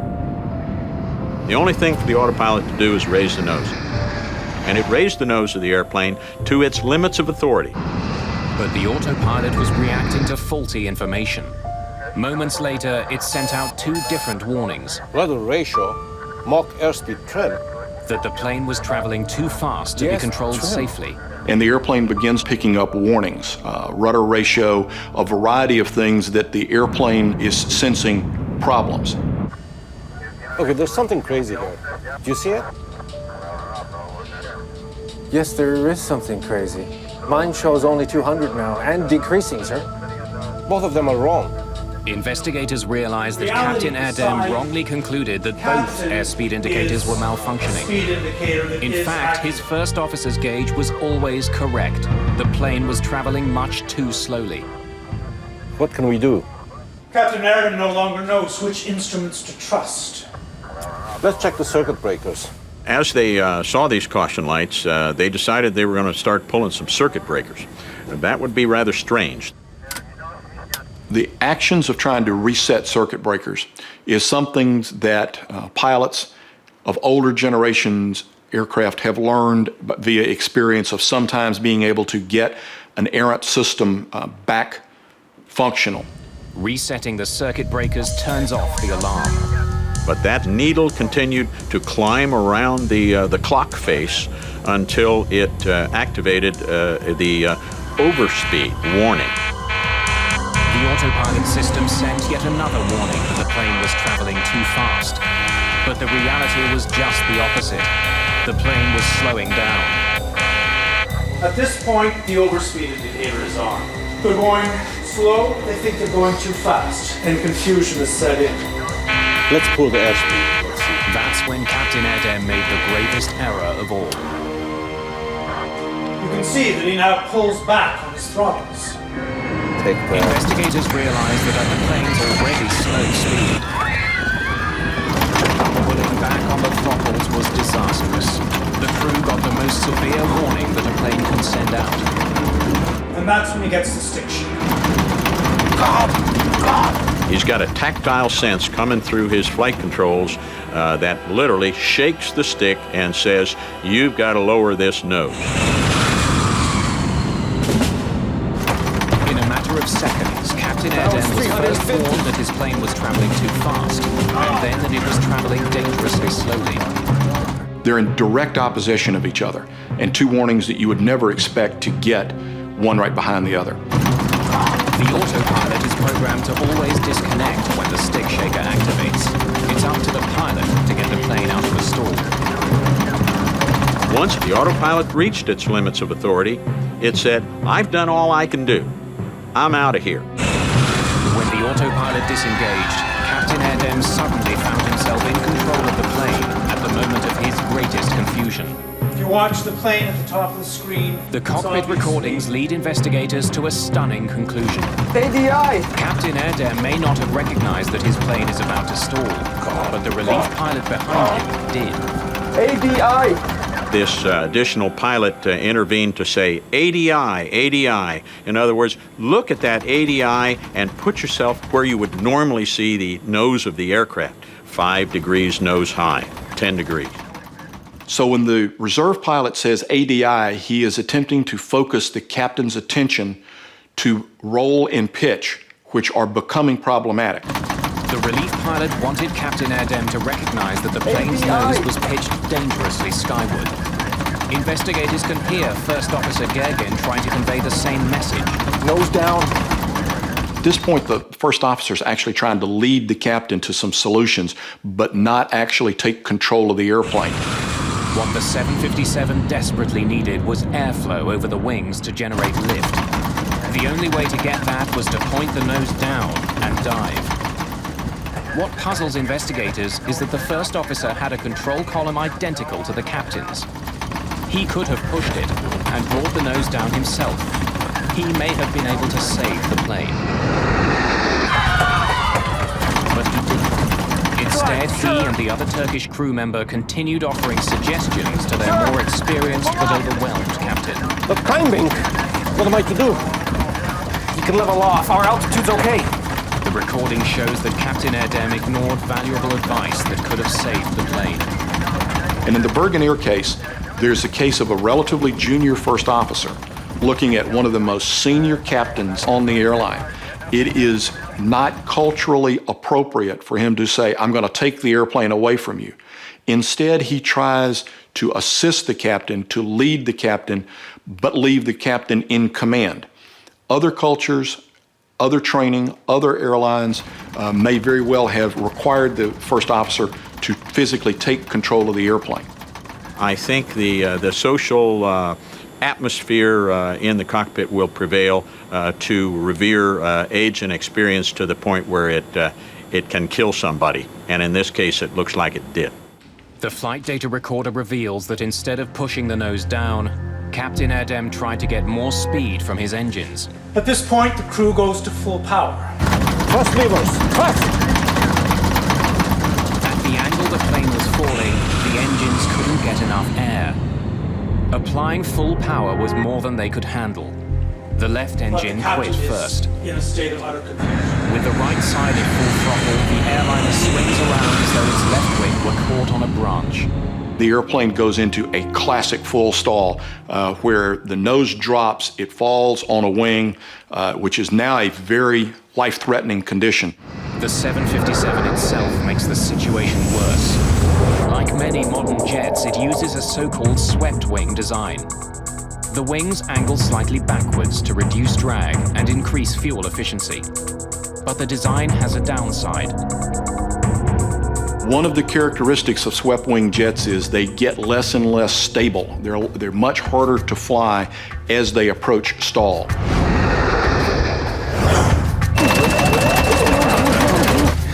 Sir, pull up! What's happening? What's happening?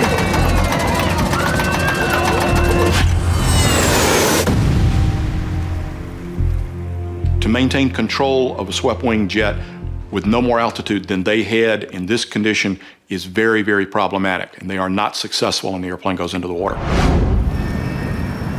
Investigators now know why Bergen Air Flight 301 crashed. Okay, check. What they can't understand is why the flight ever left the ground. 80 knots. My airspeed indicator's not working. At 80 knots, if the pilot and co-pilot's instruments disagree, takeoff should be aborted. V1. Investigators are troubled that the captain took off knowing he had malfunctioning instruments. Y si algo no está funcionando If something is not correctamente, no functioning importa correctly, qué, it doesn't matter la what it acción a tomar is, es one should abortar el abort the despegue takeoff at 80 knots. en los 80 nudos. This decision on the part of the captain has been criticized, but there is a very short time window for this decision to be made. Members of the investigative team in Puerto Plata try to find any clues that might explain why Captain Erdem didn't abort his takeoff. It was raining that night. Perhaps he was worried that he wouldn't be able to stop his speeding plane in time. Procedurally, he's required to stop, but high-speed aborted takeoffs are something that are very serious, and that flight crews train to avoid high-speed aborted takeoffs if possible. And we certainly looked at the parameters of the runway to ensure that there was adequate runway in that particular situation. Careful measurements are taken. Investigators conclude that at 80 knots, when he first noticed the problem, Captain Erdem had enough runway left to bring his plane to a stop. He could have aborted his takeoff. There's also the question of the hastily assembled crew. Investigators now wonder if the last-minute nature of the crew's call could have influenced their decision to take off.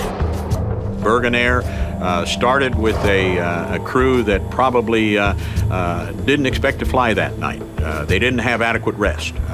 They got out to the aircraft and perhaps were rushed in some of their planning.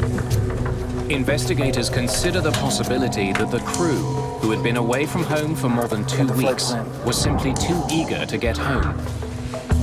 08301, thank you. A good flight. Good flight. Good flight. Y ahí viene el factor del homesick, la This is the enfermedad de homesick regreso a factor, casa, where minor donde problems are los problemas ignored in order menores to get back son home. obviados para seguir el vuelo y llegar a la casa. Investigators will never know what was going through Captain Erdem's mind when he opted to continue his takeoff. In this case, the airplane is accelerating rapidly enough. The first officer responds, V1. which is the commit to fly speed, and by training, now the decision window has closed. They need to fly. Rotate. And immediately thereafter, they're airborne. Once the plane was in the air, its blocked pitot tubes caused Captain Erdem to make a series of critical mistakes. But how were the tubes blocked in the first place? Investigators will find that the deaths of 189 people was caused by something the size of a paperclip. Investigators now know that a blocked pitot tube led to a series of conflicting warnings that confounded Flight 301's captain. Now they want to know how those same warnings would affect other pilots. Fuimos a un simulador de vuelo. We went to a Y flight en el simulator, simulador de vuelo and in the tratamos de simulator, we tried to recrear recreate the la conditions misma of what situación que happened se on the dio night of February 6th, aquella noche del 6 de febrero de 1996. Gentlemen, Stand by. The simulator showed investigators that an overspeed warning, followed by a stick shaker warning, caused even the most seasoned pilots to freeze. The contradictory warnings were potentially dangerous.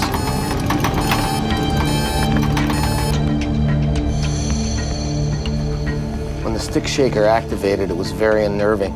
It's really overwhelming. That would tell me that Mach airspeed warning horn, combined with a stick shaker, was a tremendously mind-boggling experience to a line pilot. As a result, the FAA issues a directive that simulator training for all airline pilots must include a blocked pitot tube scenario. The flight crew within Bergen Air was faced with a large number of warnings that kept coming, and each warning added complexity to the environment. There's a lot of warning lights going off. This captain is in a condition that is deteriorating now very rapidly. So there is a dramatically increased demand on the captain to fly the airplane.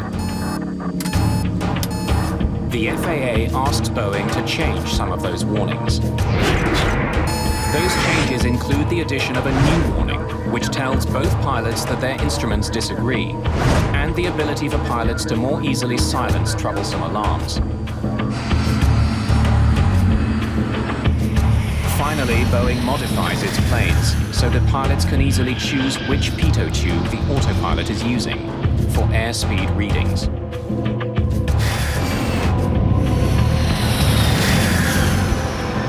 All told, more than 1,400 Boeing planes worldwide are affected by the new directives. One final question remains. What had blocked the plane's pitot tubes?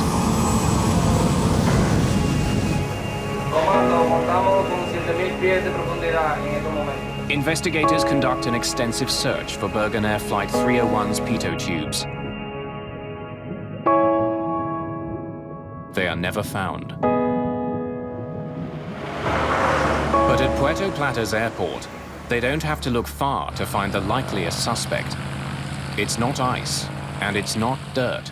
We know that the area around Puerto Plata has a lot of bees and wasps and animals and birds and insects that like to build nests. One of the insects is well known to pilots flying out of the Dominican Republic. It's called the mud dauber wasp. Bug experts tell investigators about an extraordinary connection between the wasps and a pitot tube. Cuando la avipa albañilera está buscando un área para construir su nido, está buscando por un sitio, un lugar más o menos que tenga algo tubular. Cuando las avispas albañileras construyen sus nidos de barro, el barro cuando se seca o la arcilla se endurece y se compacta, es dura.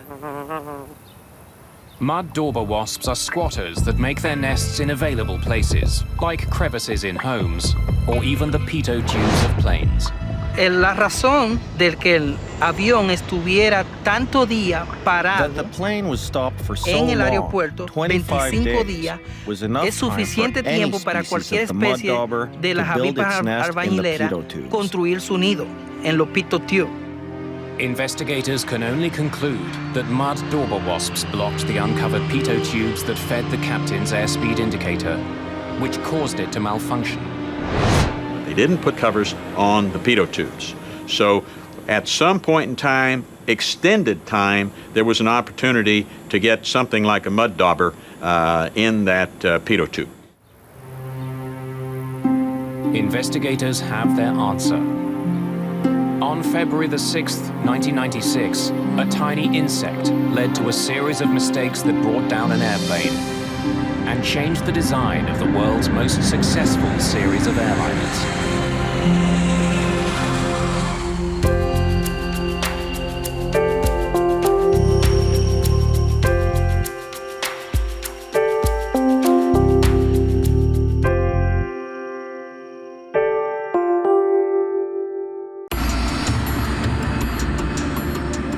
The Boeing 737 is one of the most popular passenger jets in the world. Around the globe, the plane has carried more than 12 billion passengers. It's the backbone of the aviation industry.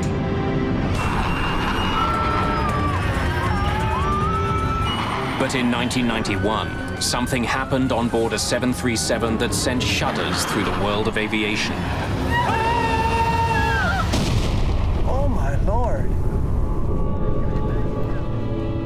A deadly crash has investigators scrambling. There was a time when I had doubts that we'd be able to solve it.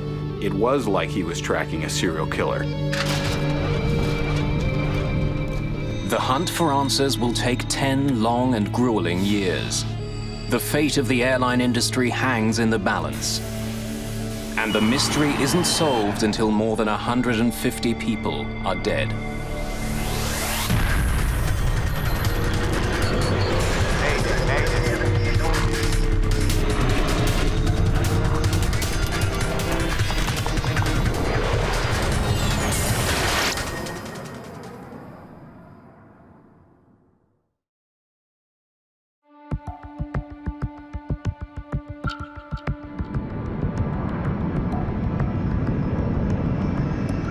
(9:40 a.m., March the 3rd, 1991.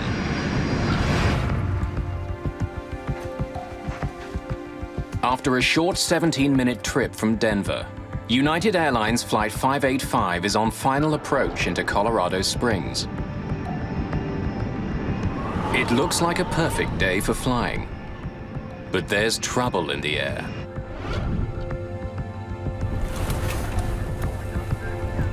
Nice looking day. Hard to believe the skies are unfriendly.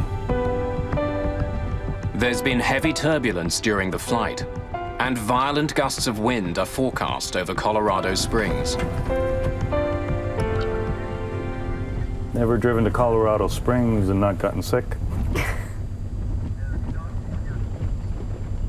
At the controls is 52-year-old Captain Harold Green, a pilot with 20 years' experience and a sterling reputation. Green's co-pilot is Patricia Eidson. At 42, she's one of the first female flight officers in United's history. Flight attendants, prepare for landing.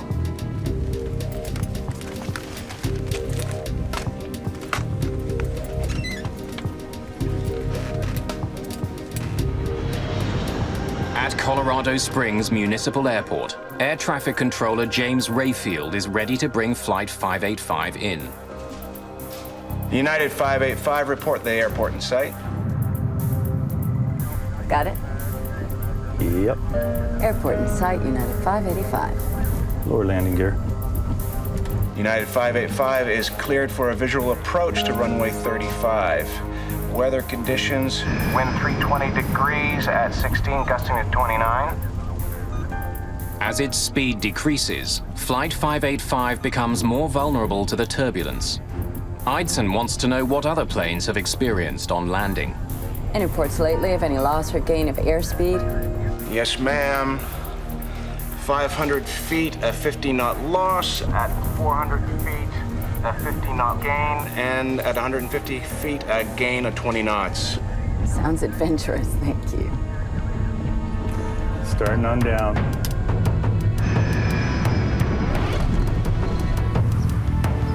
Less than 3 kilometers from the airport, retired policeman Harold Darnell is on his way to a local flea market. A kilometer overhead, Green and Eidson focus on keeping their speed constant as they descend. Wait, a 10-knot change here. Yeah, I know. Awful lot of power to hold that airspeed. As United 585 approaches the runway, Darnell feels something strange. Oh, what the heck was that? Out of nowhere, a powerful gust of wind strikes his vehicle, almost blowing him off the road. Another 10-knot gain. 3 flaps. From the control tower, James Rayfield can now see Flight 585's final approach. As the aircraft closes in on the airport, the ride gets even bumpier. Well, we're at 1,000 feet. Then, without warning, the 737 starts to spin out of control. Oh God, slip!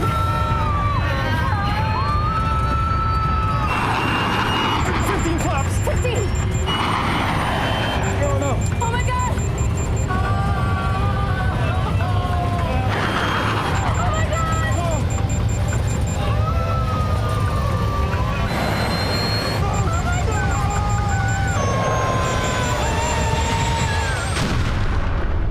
Oh my Lord. Crash! Crash!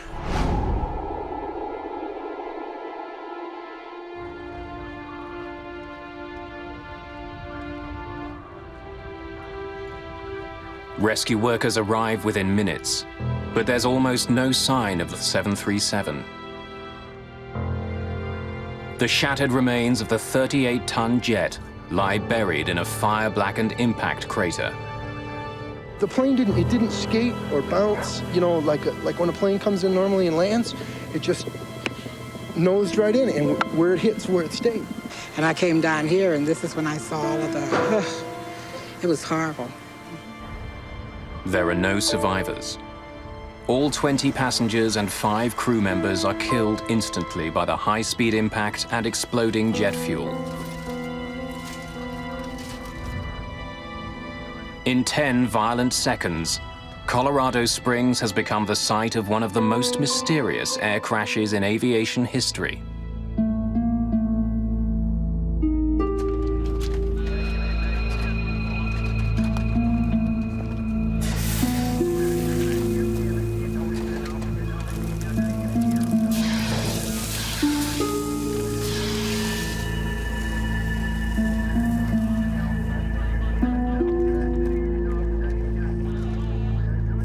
By nightfall, investigators from the National Transportation Safety Board descend on Colorado Springs.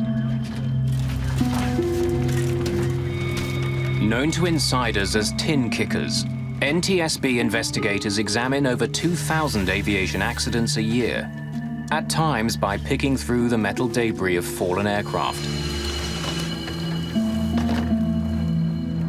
While coroners mark the location of human remains in red, NTSB investigators mark scraps of metal in yellow, looking for clues to help them solve the mystery of Flight 585.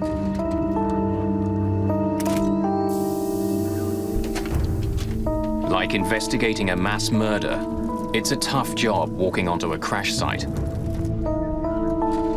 Among the investigators assigned to the case is Malcolm Brenner, a specialist in human performance. His job will be to find out if the crash was caused by pilot error. The area was cordoned off by police, and there were Salvation Army trucks. I got a cup of coffee, a cup of hot chocolate or something, and I thanked them for it, and they said, "No, no, thank you." And they had this look in their eyes like, "My God, you have to go into this site." Clues to the fate of United 585 lie mangled in a deep black hole. The fuselage is crushed like an accordion in the impact crater. The rest of the plane is in pieces spread over an area smaller than a football field. There was a lot of fire damage. There had been a fire afterwards, and it was all contained in a relatively small area, which just initial impression, it can be a sign that the airplane was intact. If there was a mid-air explosion or something came off the airplane, you'd expect that to be a much larger site. My first sense that it was going to take some time to investigate the accident was the damage that we saw in the parts. When they're burnt and broken, the process always takes longer.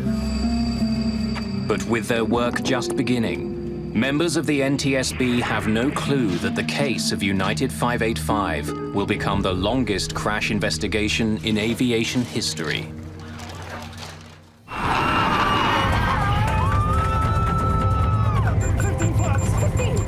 A clear late winter day in 1991 turned deadly in just 10 short seconds. Moments from landing in Colorado Springs, United Airlines Flight 585 fell out of the sky at 370 kilometers per hour. Crash! Crash! All 20 passengers and 5 crew members died.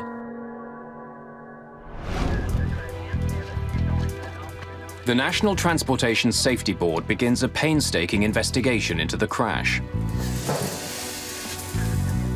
Engine turbines, hydraulic pressure gauges, the cockpit voice recorder, and in-flight data recorder are all carefully extracted from the site, photographed, and sent to the lab for analysis.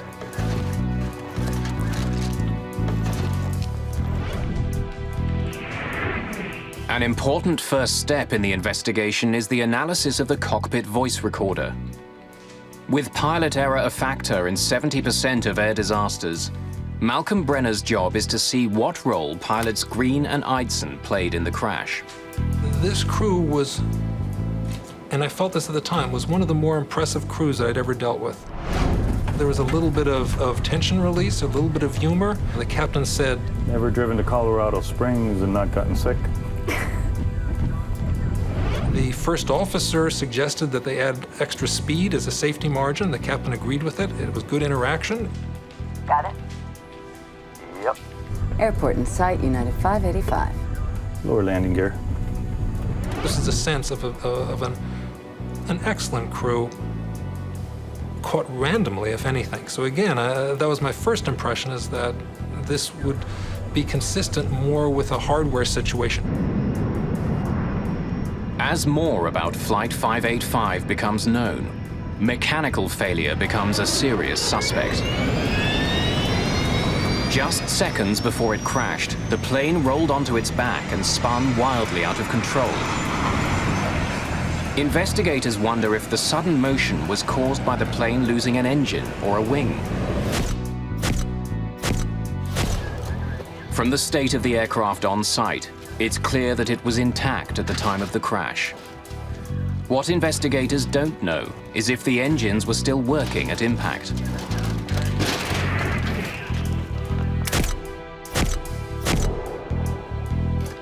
Technicians examined the engine turbines.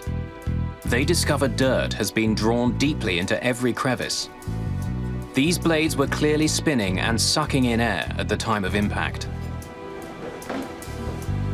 The engines may have been running, but technicians aren't sure how well. The plane's hydraulic pressure dials are destroyed, their glass covers broken. The indicator needles have been snapped off by the force of the impact, but even these ravaged dials tell a tale. 15 flaps! 15! On close inspection, investigators find a critical mark. At the moment of impact, a dent was made on the faceplate by the jarred indicator needle. It proves that when United 585 crashed, its engines were running normally.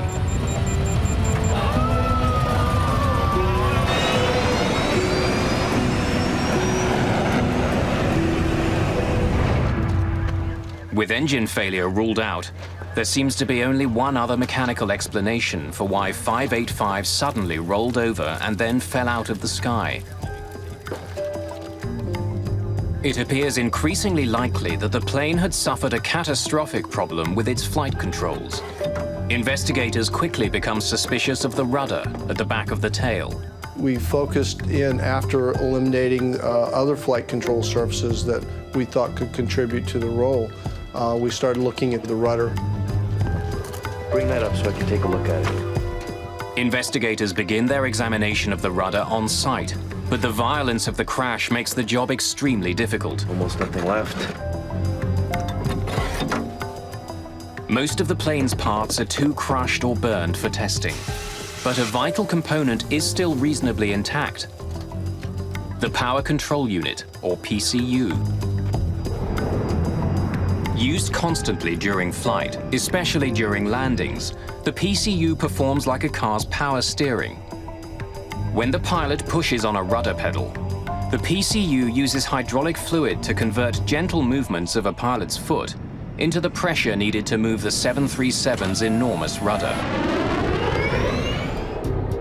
The heart of the PCU is something called the dual servo valve. Shaped like a soda can, it has two slides which glide past one another, directing the flow of pressurized hydraulic fluid that moves the rudder. This servo valve is very unique, that it is, in effect, two valves in one, and that creates a whole range of interactions that don't occur in a more conventional hydraulic valve. When a technician opens the power control unit, chips of metal are found floating in the hydraulic fluid. It's a disturbing find. These particles could cause the servo valve to jam, making it impossible to work the plane's rudder. It's a chilling prospect. Could a microscopic fault bring down a 38-ton jet? It's difficult for Phillips to tell. While more intact than much of the wreck, the PCU and dual servo valve are both damaged. The airplane crashed and burnt in a pretty confined area, and there was a lot of damage to the flight control components and the things we were testing and needed to test and look at. The more damaged the components are, the harder it is to take measurements and do functional testing. To test what he does have, Phillips travels to California, to the labs of Parker Hannifin, where the rudder control unit is made.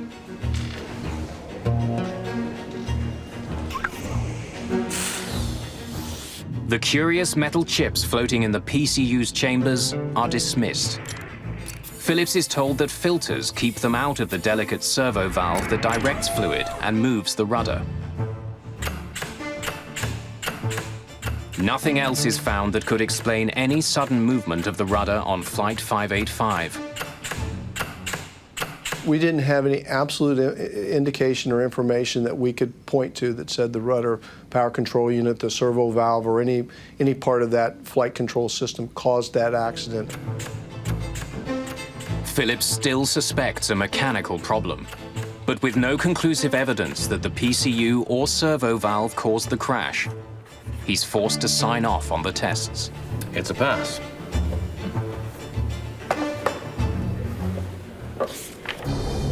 With Phillips at a dead end, only bad mountain weather remains as a primary suspect. An expert on weather-related aviation accidents, Greg Salatolo is trying to determine if heavy winds on the day of the crash were a factor. There is a history of events where there have been airplane accidents attributed to mountain waves eroders.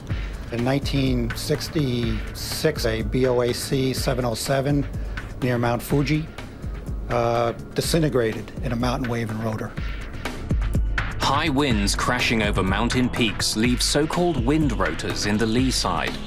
Invisible, highly turbulent downdrafts that come plunging down with devastating power and are extremely dangerous to aircraft. We found a great deal of evidence looking at the surface upper air data and talking to witnesses in the area that rotors were a possibility. An explosion, it was right over there. Salatolo hears several eyewitness reports of bizarre mountain weather on the day of the crash. One of the most intriguing is from Harold Darnell, What the heck was that?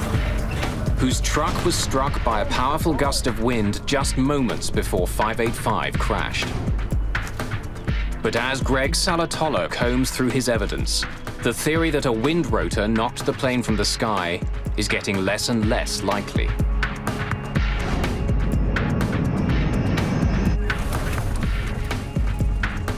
Nice looking day. Hard to believe the skies are unfriendly. Wind rotors are areas of extremely low barometric pressure. So if Flight 585 did pass through one, its altimeter reading would have spiked as the plane was blown suddenly upwards. There was no evidence that we saw that on the flight data recorder of 585. What the flight recorder did show was a fast and deadly drop in altitude as the plane fell to Earth.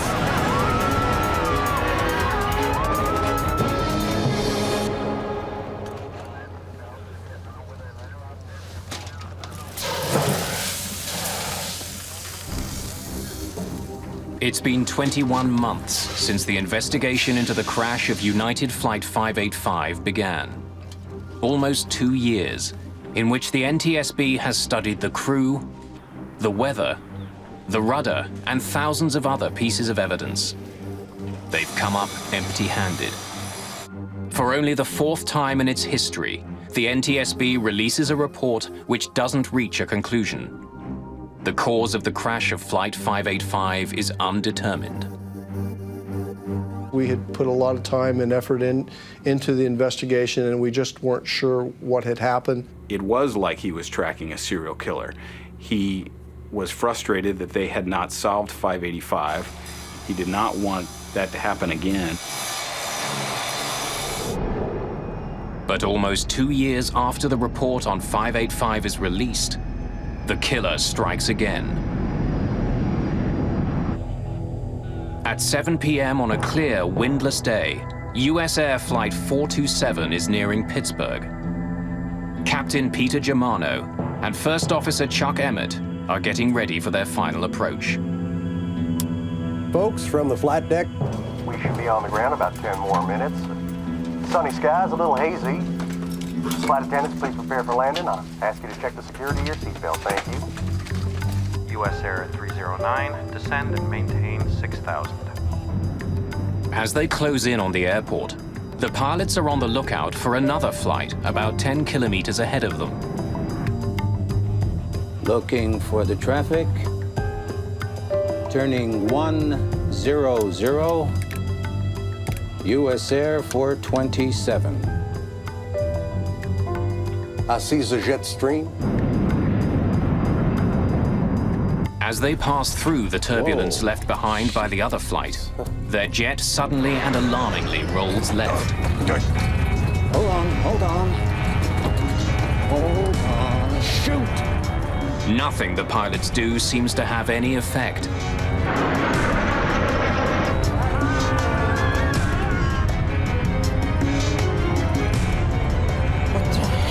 This. What the? Go! Shoot! God.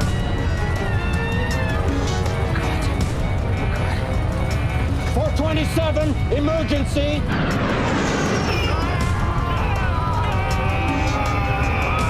Oh, shoot. Oh! Oh, God! Oh, God, no!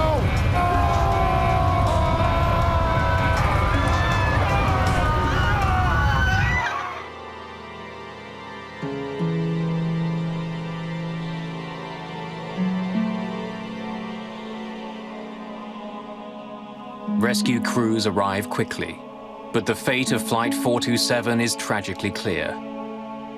There's no hope for the 132 passengers and crew. The human carnage is so bad, authorities declare the crash site a biohazard. US Air 427 accident was the first US accident where biohazard suits were used, and it made it more difficult. They were uncomfortable, they were hot, and to this day, when I put on a pair of rubber gloves, for any reason, I'm instantly transformed back to the site in Pittsburgh. Captain John Cox, a 737 pilot and a flight systems specialist with the Airline Pilots Association, is asked to join the team investigating the crash of Flight 427. As coroners attempt to collect human remains, NTSB lead investigator Tom Houter already knows his hunt for clues will be long and painstaking. When we first arrived at the crash site, well, first of all, there was no aircraft there. There were only bits and pieces of the airplane. It wasn't really recognizable as an airplane. With the help of eyewitnesses, information from the flight data recorder and the cockpit voice recorder, investigators begin to quickly see some striking similarities between 427 and the unsolved case of United 585. In fact, they seem to be mirror images of each other. On final approach, United 585 rolls right, while US Air 427 rolls to the left. Oh, God, flip! Hang on. Both crews are caught by surprise, and after just a few terrifying seconds, both aircraft plummet straight into the ground. Certainly the whole team was aware of the previous accident with United 585 in Colorado Springs. We try to keep that in the back of our minds and take a look at this one as to what it presents to us. As the investigation continues, the list of similarities grows. 427's engines were also attached and functioning at the time of impact. But for all the similarities, there's one important difference. Unlike United 585, as US Air 427 approached Pittsburgh, weather conditions were dead calm. Folks from the flight deck, we should be on the ground about 10 more minutes. Sunny skies, a little hazy. Taking a look at the flight data recorder information, the aircraft's approaching Pittsburgh. It's an extremely smooth night. There's just no turbulence at all. The pilots are relaxed. They're talking about the landing. Flight attendants, please prepare for landing. Ask you to check the security of your seatbelts. Thank you. As he did in the case of United 585, Greg Phillips will once again lead the investigation into the mechanical aspects of the crash. Almost immediately, he makes a promising discovery. Miraculously, much of US Air 427's tail and rudder appear intact.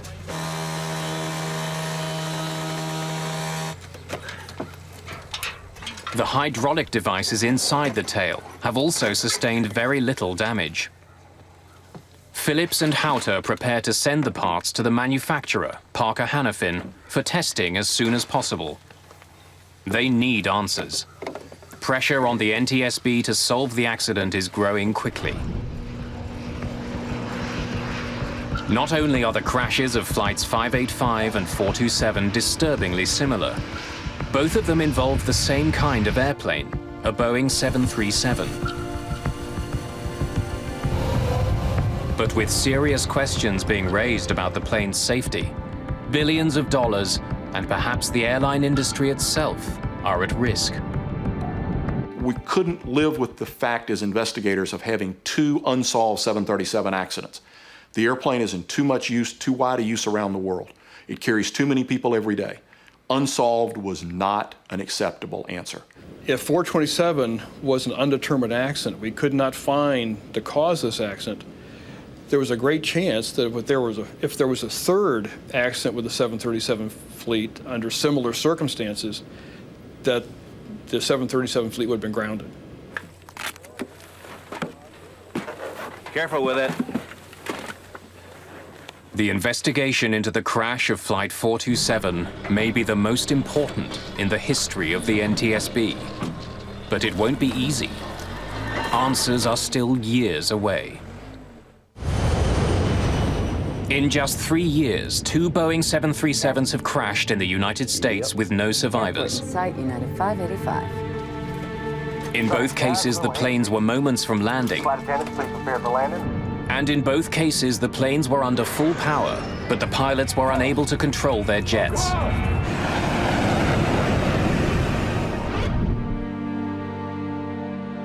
In the crash of United Flight 585, NTSB investigators were unable to find a cause.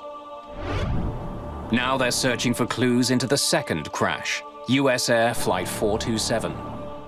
As the investigator in charge, I never allowed myself to think this investigation could go undetermined. We kept on pushing and kept on researching. As long as we had things to research, we kept on going. To find their killer, the NTSB can't afford to rule anything out. From the possibility that a collision with birds brought 427 down, to strange, even bizarre theories. They looked at electromagnetic interference. They got calls from people saying it might be Russian death rays. They considered everything. There were a couple of witnesses who gave reports of the aircraft suddenly descending and hovering before it blew up. We discounted those.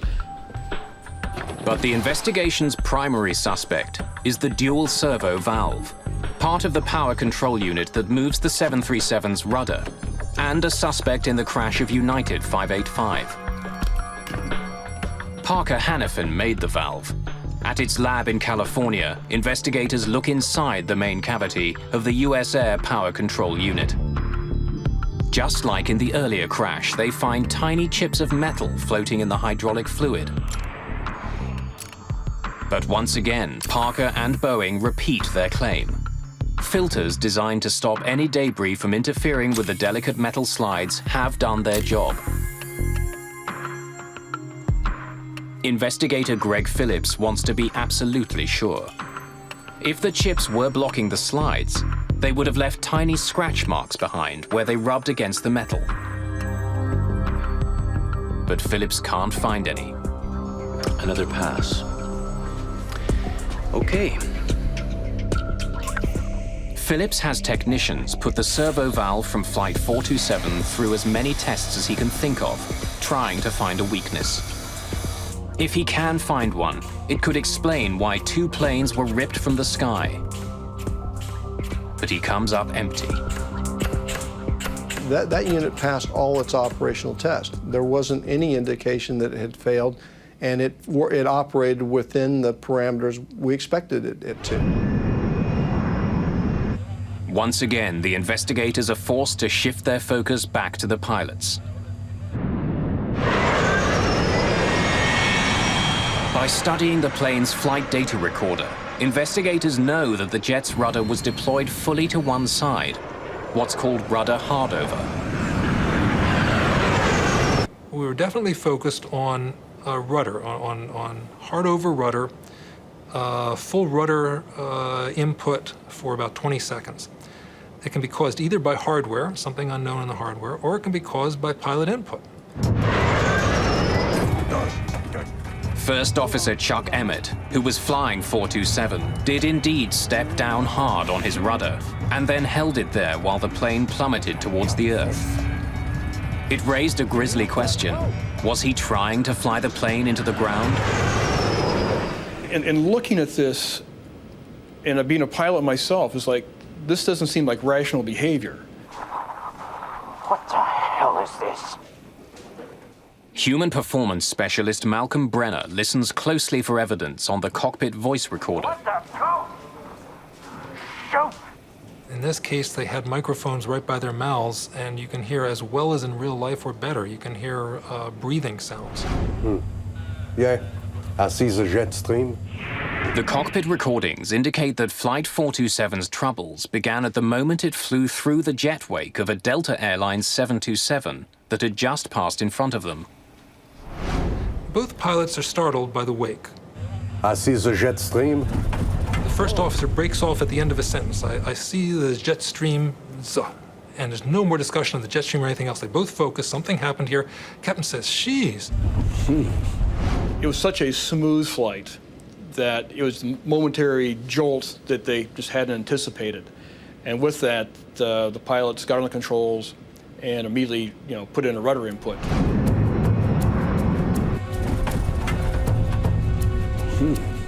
The cockpit recorder even records the thumping sound of the jet stream turbulence as 427 flies through it. As Flight 427 encounters the turbulence, Brenner hears something unusual. First Officer Emmett begins to grunt.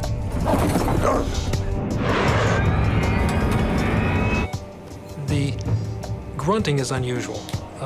The controls are designed so that pilots don't need to grunt. They're specially designed around human capabilities. So to have someone grunting is typically a sign of an emergency. By matching data from the flight recorder with the crew's voices, Brenner is able to confirm that Emmett's grunts begin a split second after he pushed down on the rudder pedal, and 3 to 4 seconds after the wake turbulence affected Flight 427. What the hell? On their own, the cockpit voice recordings prove very little. But it seems clear that the crew weren't trying to crash their plane. Something happened which took them by surprise. They reacted as quickly as they could, but nothing they did seemed to help. What the hell is this? It's been almost 2 years since the crash of Flight 427, and the investigation has stalled. Now 2 737s have gone down in startlingly similar ways, and investigators still don't know why. We were all frustrated as months wore into years. What were we missing? It definitely took a toll in their personal lives. They worked incredibly long hours. They never stopped thinking about it. We were going up against an aircraft that had an incredible safety history. It was really everything you could see for 30 years. This has been a great airplane.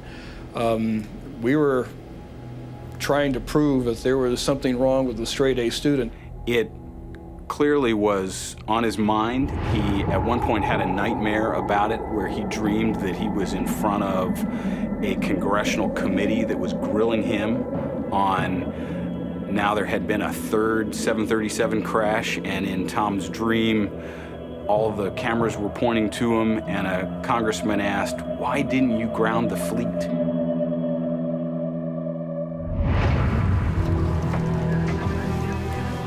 Unsure of where to look next, and with the trail of evidence getting colder, investigators need a break in the case, and fast. East wing 517, you're clear for landing.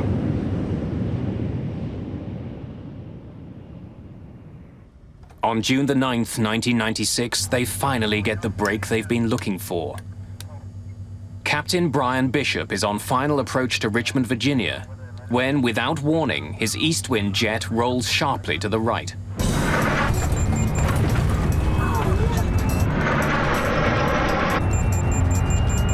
We didn't know to what extent, but we knew we had a problem with the rudder. I turned the yoke the opposite direction, stood on the opposite rudder pedal. The pedal didn't move for me. For over 30 seconds, the 737 flies in a precarious right bank as Bishop fights to keep it from rolling over. Then suddenly, the unknown forces holding the jet let go, snapping the wings back to horizontal. In a matter of seconds, it released itself and went back to normal. We had started the checklist. Almost before I could finish the sentence, all of a sudden there was just a wham.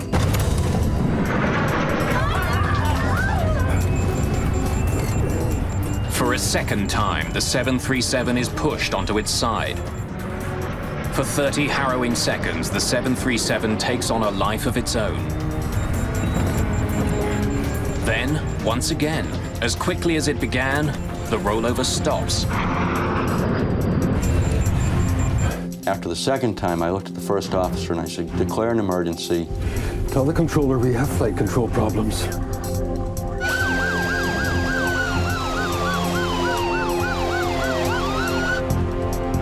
As they slow down to land, the risks increase.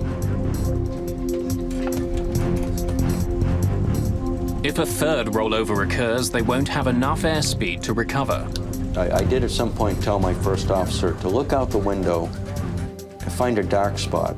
It was nighttime and we were looking to avoid a neighborhood or a populated area. And he very calmly responded that, "Hey, here's a spot over here."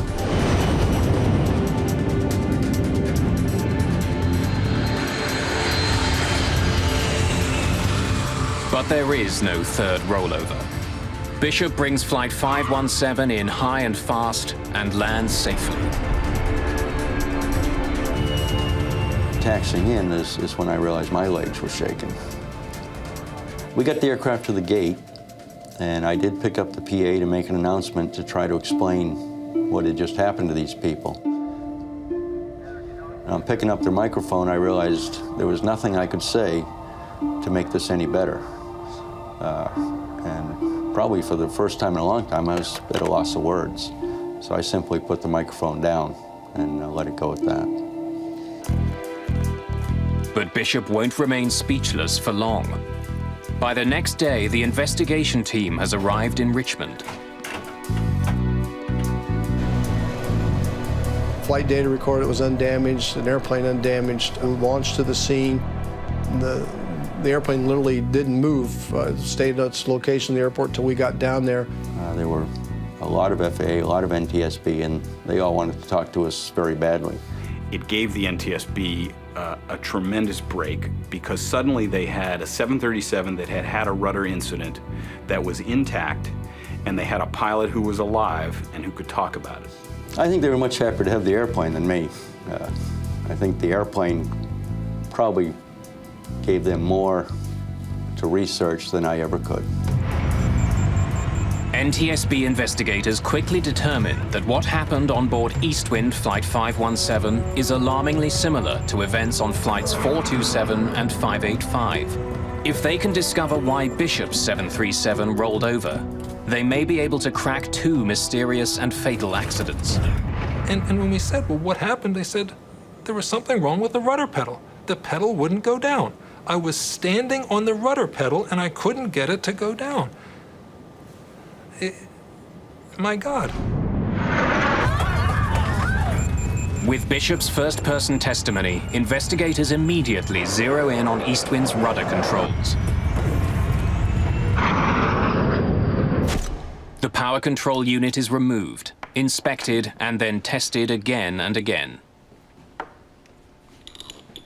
To the frustration of everyone, the unit performs perfectly. We tested that aircraft as is. It was intact. We went through it completely. We did flight tests with it, and it passed all tests. After a 5-year hunt for clues, a third mysterious rudder event on a 737, and a live pilot as a witness, Tom Houter still lacks the evidence he needs to crack his case. He decides to push his chief suspect, Flight 427's rudder controls, a little harder.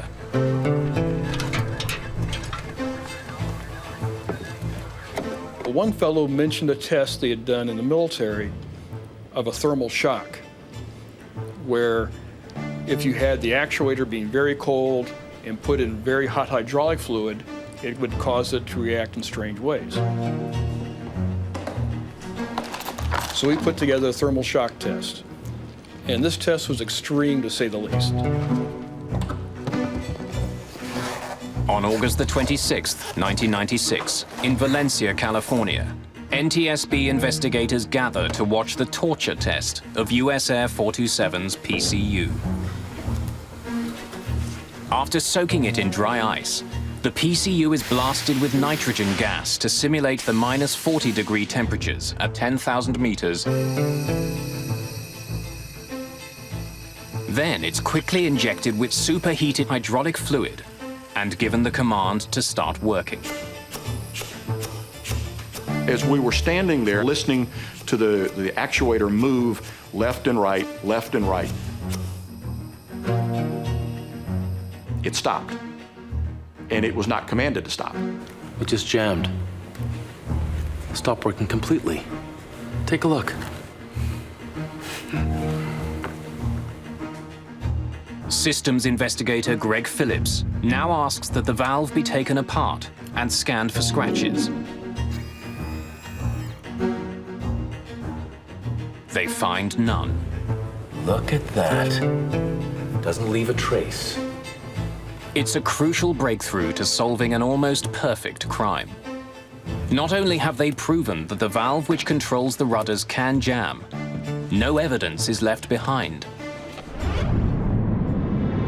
Tom Houter and his team have now found that a small hydraulic valve that controls the rudder of the world's most popular commercial jetliner can jam in the right circumstances.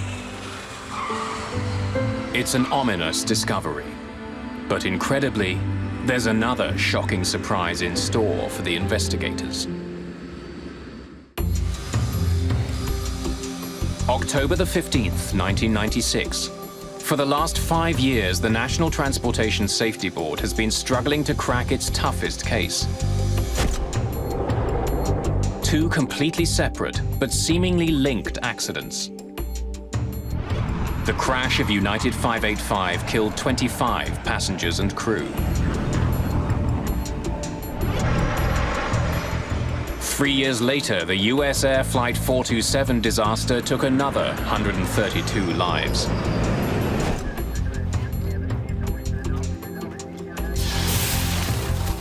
Now, after examining hundreds of clues, investigators have made a surprising discovery. A new test has revealed that under the right circumstances, the hydraulic valve that moves the 737's rudder can jam. It just jammed.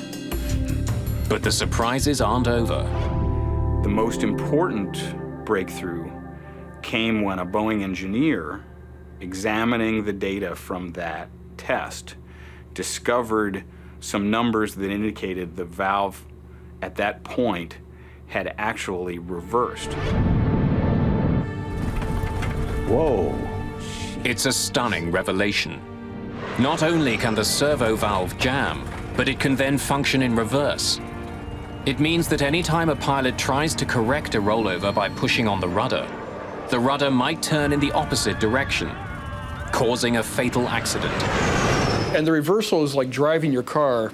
You turn to the right, it goes left. You're not going to figure out this failure mode until you go off the road. And in these cases, that's the pilots were faced with, something so unusual that they didn't understand what was happening. What the hell is this? They had evidence now that the valve was unique, that the valve not only could jam, but would reverse. 427, emergency! That would explain why the first officer, Chuck Emmett, would keep his foot on the rudder pedal, because he's thinking, why isn't the plane going right? And he's feeling the plane go to the left. To the very end, Chuck Emmett pushes hard, hoping his rudder will help him pull out of his deadly spiral.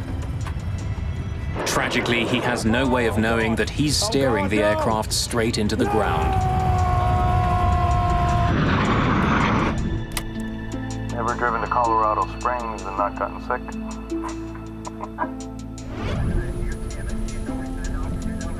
Flight attendants prepare for landing. Satisfied that they've determined the cause of the crash of US Air 427, the NTSB turns its attention to the unsolved case of United 585. Another 10-knot gain. Going back to Colorado Springs, you could follow a progression of what the captain was doing. He's close to the ground, and suddenly, under rudder reversal, he puts in a little bit of pedal. The pedal violently pushes his leg back. Oh, God! Slip! 15 flap! 15. Rudder reversal certainly fits what I know about this crew and how it fits. We were able to show the failure mode. It matched the flight data recorder from each aircraft. It fit like a glove. So we now had a lot more information we could apply to United 585. And based on that, we redid the accident report.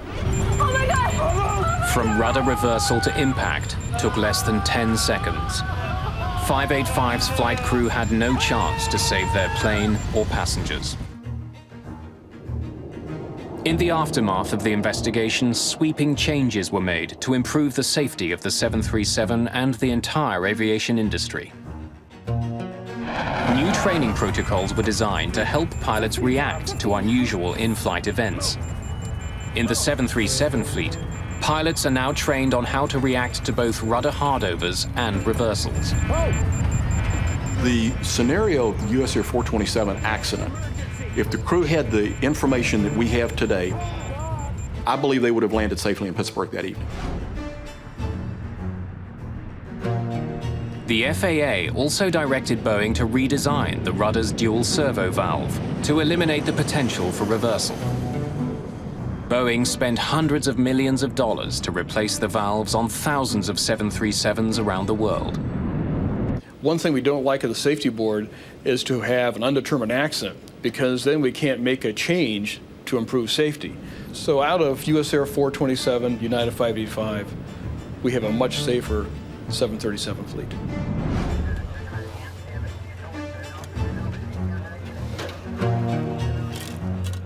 It took NTSB tin kickers 10 years to solve the mysterious crashes of flights 585 and 427, the longest investigation in aviation history. There are still some people in aviation who don't think the NTSB got it right. But I became convinced after talking to many, many, many people, pilots, engineers, people at Boeing, and spending a lot of time with the investigators, that they did get it right. Since the replacement of the 737 servo valves, there hasn't been a similar crash of the most popular, most profitable plane in the world.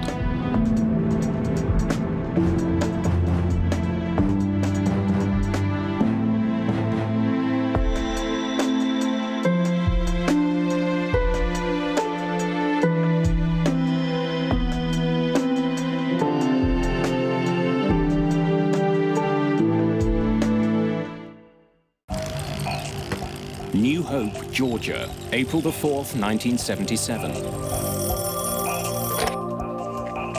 Hello? My husband called me and he said, honey, we've got some bad weather coming in. Boys, come on in now. Nasty weather's coming. One of the worst storms in years is moving across the South. Sadie Hurst rushes her children to safety. We heard this tremendous noise. When I got to the top of the basement steps to close the door, I saw a red reflection like fire in the door. That's when I saw what was happening. 72 people are killed when a Southern Airways DC-9 falls from the sky.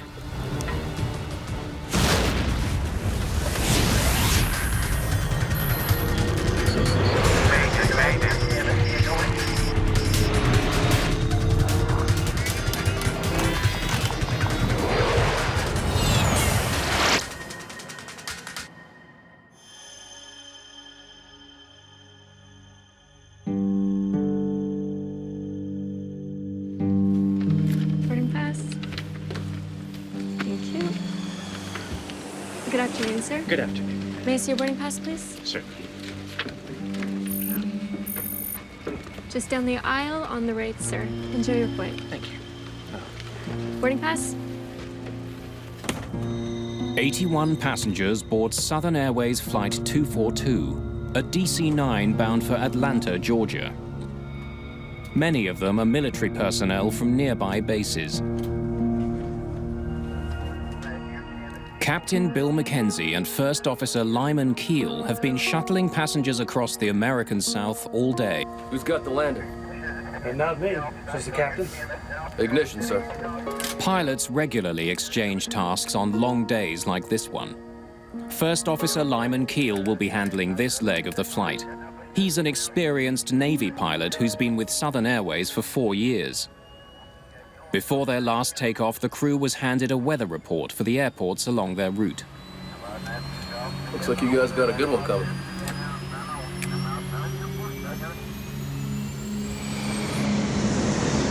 The DC-9 was introduced in 1965 to fly frequent short flights. Both of its engines are mounted to the rear fuselage rather than the wings. It was designed for takeoff on shorter runways. We had a 13 landing day, which was a lot of small stops, about 20 or 30-minute legs in between, and it was sort of the tour of the South. Skies have been smooth all afternoon, but the weather's worsening. The flight crew is prepared for turbulence. It was raining in Huntsville, and they said, oh, it's going to be some bad weather, don't serve. So we did not serve from Huntsville to Atlanta, which is a very short route, and we were delighted not to be serving. I was a little surprised that we took off when we did. I really thought we'd taxi out to the end of the runway and hold for a while because the weather looked so bad. But we taxied out and immediately took off. At 3:54 p.m., the DC-9 takes off into a hard rain. The short hop to Atlanta should take just 25 minutes. As Southern Airways 242 flies away from Huntsville, the National Weather Service tracks weather that's far worse than the pilots expect. Tornadoes are touching down all across the South. The weather in the Southeast in the United States can be very treacherous. High humidities, high temperatures are a prescription for thunderstorms. And so with all of that kind of moisture in the air and the high convective heating, you're going to have very large thunderstorms that are associated with heavy rains, hail, icing conditions, and extreme winds. And of course, tornadoes that will be spawned from that kind of action. Huntsville Air Traffic Control has some concerns about the gathering storm. Southern Airways 242, I'm painting a line of weather which appears to be moderate to possibly heavy precipitation, starting about 5 miles ahead. Okay, we're in the rain right now. It doesn't look much heavier than what we're in right now, does it? It's not a solid mass, but it appears to be a little bit heavier than what you're in right now. In 1977, most airliners are equipped with the Bendix weather radar. Pilots are trained to avoid regions that appear bright. Where there's light, there's bad weather. I can't read that. Just looks like rain, Bill. What do you think? There's a hole. There's a hole right there. That's all I see. The pilots spot a dark area on their radar, a passageway through the storm. They plan to navigate between towering thunderheads over 14,000 meters. Coming over, we had pretty good radar. I believe right straight ahead. There. The next few miles is probably the best way we can go. But as they head towards the storm system, they get an ominous report from Memphis Air Traffic Control. Attention, all aircraft. SIGMET. Tennessee, Southern Louisiana, Mississippi. SIGMET is short for Significant Meteorological Information, a warning to pilots that dangerous weather is in the region. Here we go. Hold them, cowboy. Pilots don't want to be within 50 miles of a lot of those types of thunderstorms for the very reason that the airplane may not be able to handle it, and or the pilots may not be able to control the airplane flying into that kind of activity. Mackenzie and Keel take a harder look at their weather radar. It looks heavy. Nothing's going through that. Mysteriously, the gap the pilots thought they'd spotted no longer seems to exist. That's a hole, isn't it? It's not showing a hole, is it?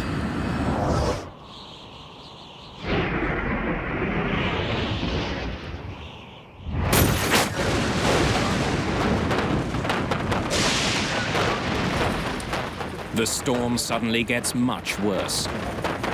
Never heard such loud hail in my life, and in beating on the, sides of the airplane was extremely deafening. The hail was probably the loudest noise I've ever heard. It sounded like I was in a metal barrel with someone throwing rocks at me. Please keep your seatbelts fastened.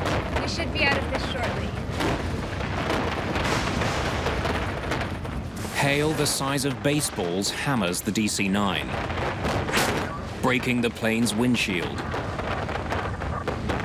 The pilots of Southern 242 had to raise their voices audibly to be heard above the unholy tattoo of this hail, which was buckshotting the airplane. These pilots had never been through anything like this before in their lives. Which way do we cross here or go out? I don't know how we get through here, Bill. I know.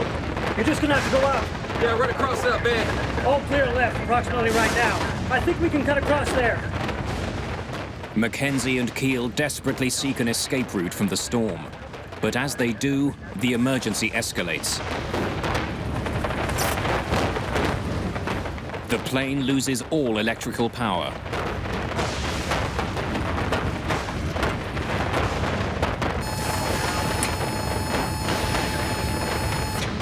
Without power, Keel must keep the aircraft level without an artificial horizon. Now the pilots are left to look back out the window and try and orient the airplane with the horizon. But surrounded by thick cloud, a horizon is difficult to find. It's almost impossible for Lyman Keel to get his bearings.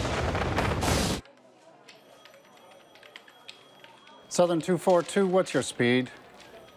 Atlanta Air Traffic Control tries to make contact with Southern Airways. They receive no response. Southern 242, Atlanta, what's your speed? After I realized that we had a disaster in progress, or something was wrong, I got up and started briefing my passengers.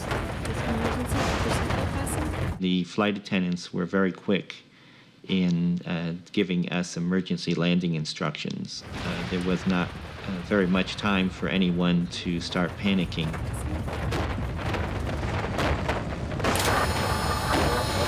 Got it back. Got it back, Bill. Got it back. Got it back. After 36 seconds in the dark, power returns. The instruments come alive and the radio begins working again. Air traffic control finally gets through to Mackenzie and Keel. Maintain 15,000, if you understand me. Maintain 15,000, Southern 242. Southern Airways Flight 242 has been instructed to fly at 4,600 meters. But the plane has fallen to almost 4,200 meters.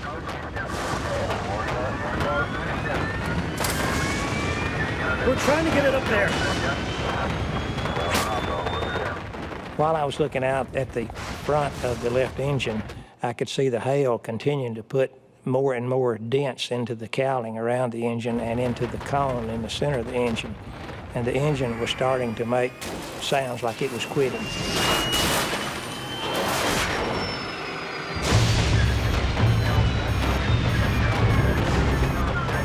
Okay, 242, we just got our windshield busted.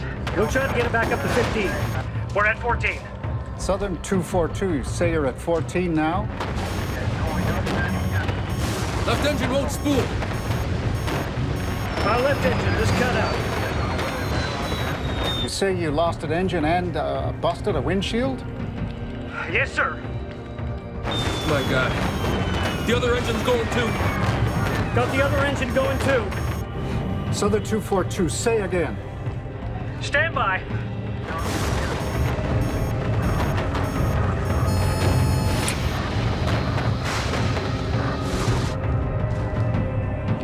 We lost both engines. Both engines are now out. This DC-9 is a glider, and it's falling at 56 feet per second. They're at 14,000 feet. They don't have a lot of time. Get us a vector to a clear area, Atlanta. Lyman Keel adjusts his course to navigate his plane out of the storm. Captain Mackenzie must restart the engines, or they'll be forced to make an emergency landing.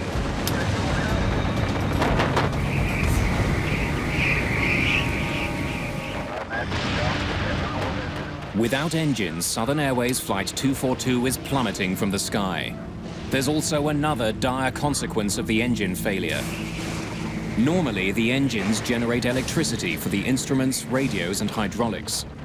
When the engines quit, all of these systems fail. APU deployed. The APU, the Auxiliary Power Unit, is a backup power generator. It will provide electricity to the plane, but it will take more than 2 minutes for it to power up. Once they had finished their instructions and there was simply a waiting period before we landed, we turned to each other and said that we would all get through this together, and we held hands for a moment. When the second engine quit, I wasn't aware of what was going on around me. I was so focused on trying to figure out a way to save myself. I knew that sometimes the tail breaks off in an accident, and I felt the further back I could get, the better. There we go. After 2 minutes without systems, the Auxiliary Power Unit finally kicks in. The pilots may not have engines, but at least they now have power. We lost both engines. How about getting us a vector to the nearest place? Captain Mackenzie needs directions to an airport. The flight can only stay airborne for another 6 minutes. Dorbins Air Force Base is 32 kilometers away. It has a runway that's long enough for a DC-9. It also has full emergency services. Southern 242, roger. Turn right heading 100. Will be vectors for a straight-in approach to Dobbins. Runway 11. It's Dobbins weather, Bill. How far is it? How far is it? Lyman Keel knows Dorbins Air Force Base intimately. He trained there, and it's now his home base as a Navy Reserve pilot. He's landed there frequently. Declare an emergency, Bill.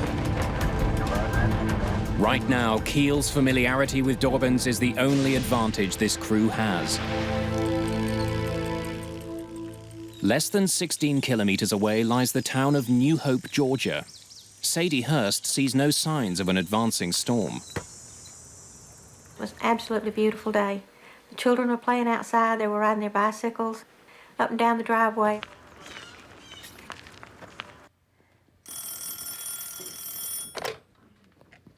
Hello?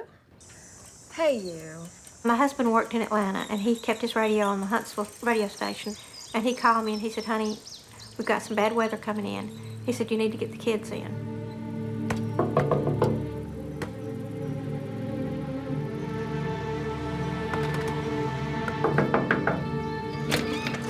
Boys, come on in now. Nasty weather's coming.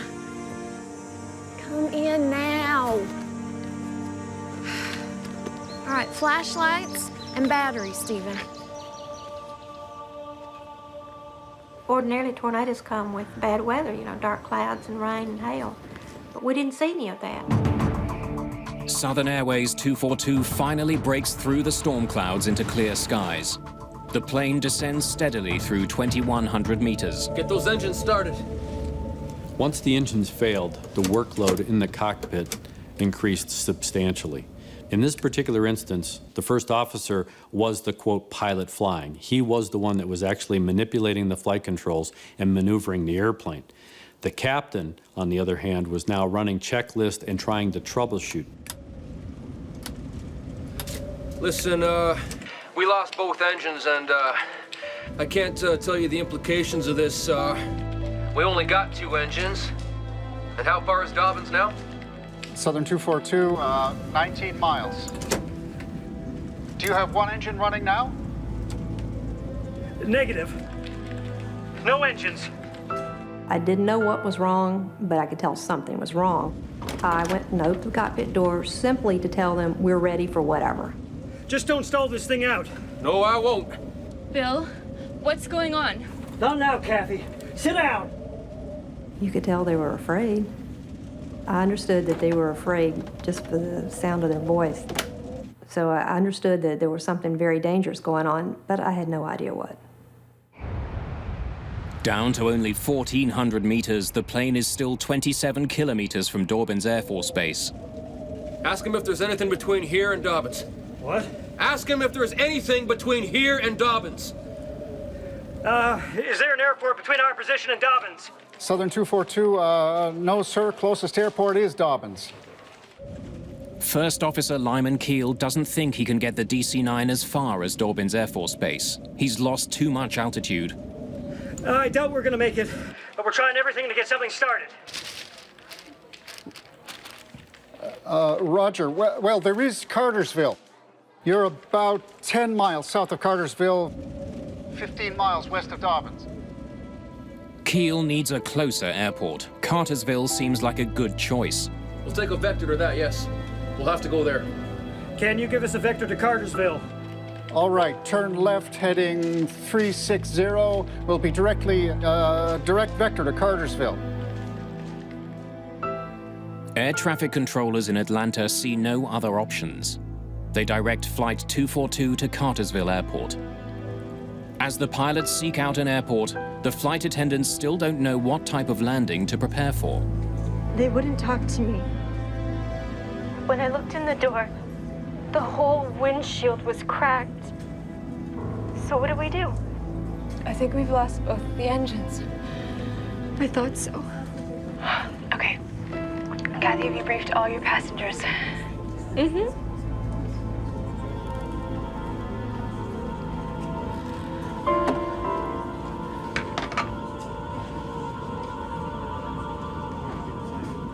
I realized I was in an emergency situation and I felt like I was going to die, but I decided I would do everything I could to try to help my chances. I had previously collected some blankets and pillows and had gotten my leather jacket off the overhead rack. And I arranged those in to make a nest as much as I could for myself. With tornadoes in the forecast, the community of New Hope is braced for a different type of danger. After a couple hours of playing outside, my mother called us in to come in because there was bad weather coming our way. We came into the house, and Mother had told us about what was going on, and she said that we need to get downstairs to prepare for the bad weather that was coming. Southern Airways Flight 242 has lost too much altitude. The pilots come to the frightening conclusion that at the rate they're falling, they can't make it to Cartersville. They must prepare to land now. I'm picking out a clear field. Bill, you have to find me a highway. Let's get the next clear open field. No, Bill. See a highway over there. No cars. Right there. Is that straight? No. We'll have to take it.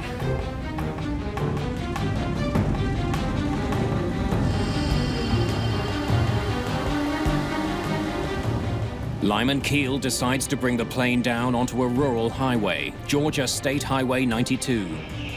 Captain Bill McKenzie radios Atlanta Air Traffic Control with the bad news. We're putting it on the highway. We're down to nothing. The clock runs out on Southern Airways 242. Sweet Jesus. With no engines, First Officer Lyman Keel lines up the aircraft for an emergency landing on the highway that runs through New Hope, Georgia. In the last minute, we did a steep left bank in which we were able to see the pine trees that were very close to the aircraft. Flaps. They're down to 50. Oh, God, Bill. I hope we can do it. Without training on how to land a DC-9 with no engines, First Officer Lyman Keel's attempt is entirely improvised. Lyman Keel is a young man who has just come back from the proving ground of Southeast Asia, where he was a naval aviator. He learned the niceties of landing on a rolling, pitching aircraft carrier in the South China Sea in the middle of the night. What he was confronted with right now was even a greater test, the greatest test he had ever confronted in his life as an airman. I'm gonna land right over that guy. There's a car ahead. I got it. I got it now. I got it.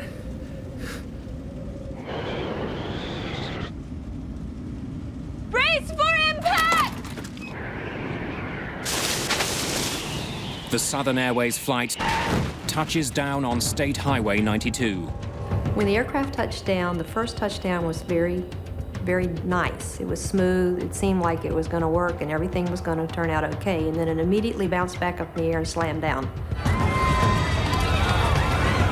Each bump that we made seemed to be harder and louder than the previous one.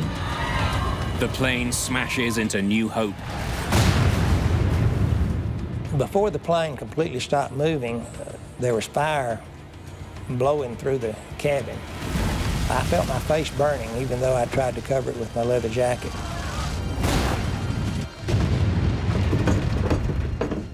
We heard this tremendous noise.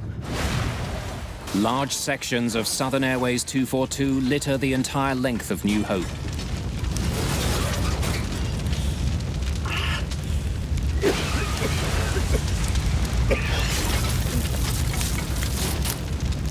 Come on, damn it. I got my seatbelt loose after a few tries and turned toward the rear of the airplane, and I saw a spot of light. I got up and ran for that light.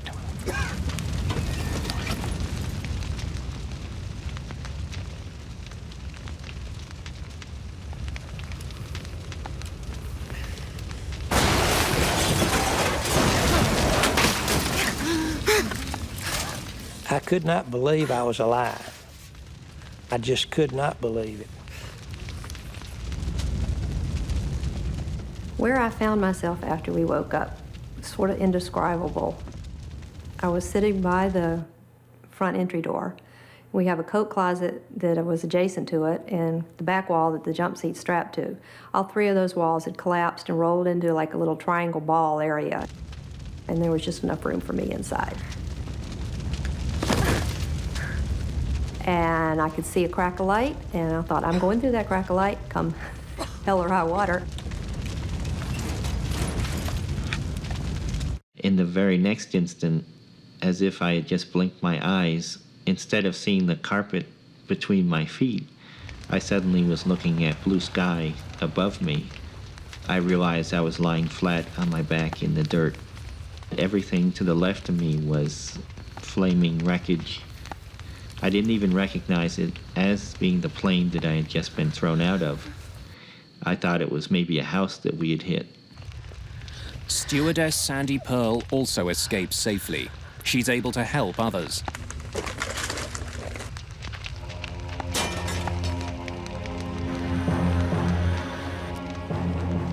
Survivors flee the flaming wreckage.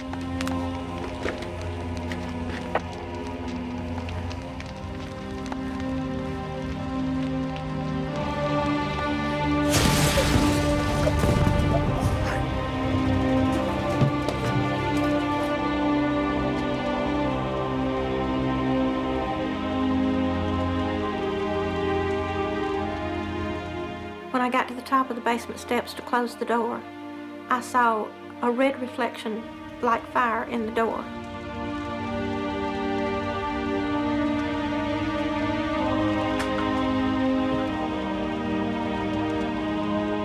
That's when I saw what was happening.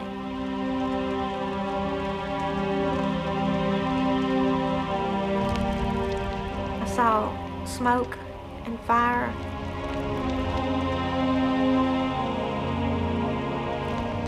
And the people that were coming toward me, they weren't screaming, they weren't yelling, they were quiet. Everything was on fire, and I could see people running toward a house.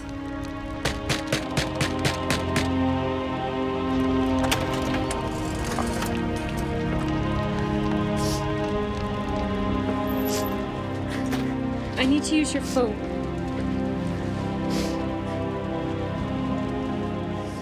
I wanted to call the local people or Southern or somebody and say, we've just landed somewhere and we need help. It just became a blur. They just kept coming.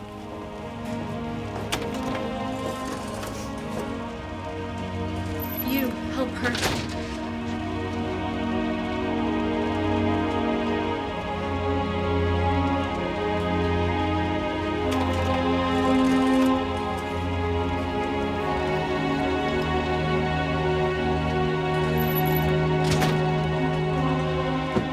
I got back to the kitchen and I was just circled by people.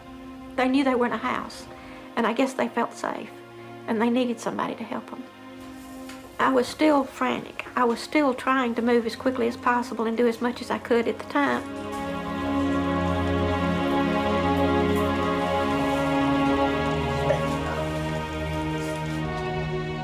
And I'll remember to the day I died just staring there at the trees burning and pine trees burning and pieces of aircraft. It was so unreal.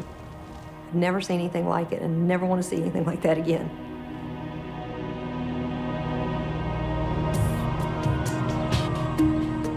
"72 people, including pilots Lyman Keel and Bill McKenzie, die in the crash of Southern Airways Flight 242. Investigators would soon uncover a tragic series of miscues and coincidences that caused the plane to crash. Southern Flight 242 crashed after the DC-9 jet lost power in both engines. The plane had just flown through a violent hailstorm on a flight from Huntsville, Alabama to Atlanta. I saw the plane as it came veering down, hit the treetops. We thought it was a tornado at first. Vehicles, people that was in this grocery store yard and vehicles, it actually hit them. A family of 7 is killed instantly when the plane hit their car. They were just leaving the store about the time that the flight tried to land on the highway. And then, of course, I think they hit the gas pumps and they exploded and everything around was on fire. And like I said, they were in the car and perished during the explosion and fire. Investigators from the National Transportation Safety Board arrive within hours of the accident.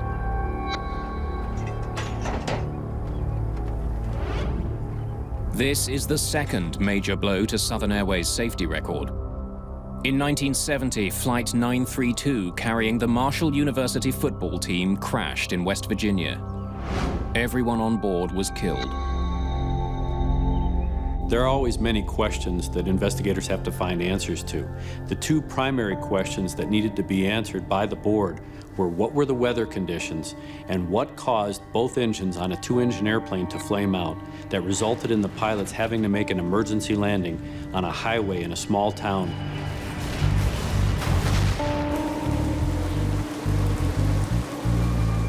The storm that Flight 242 flew into was a monster.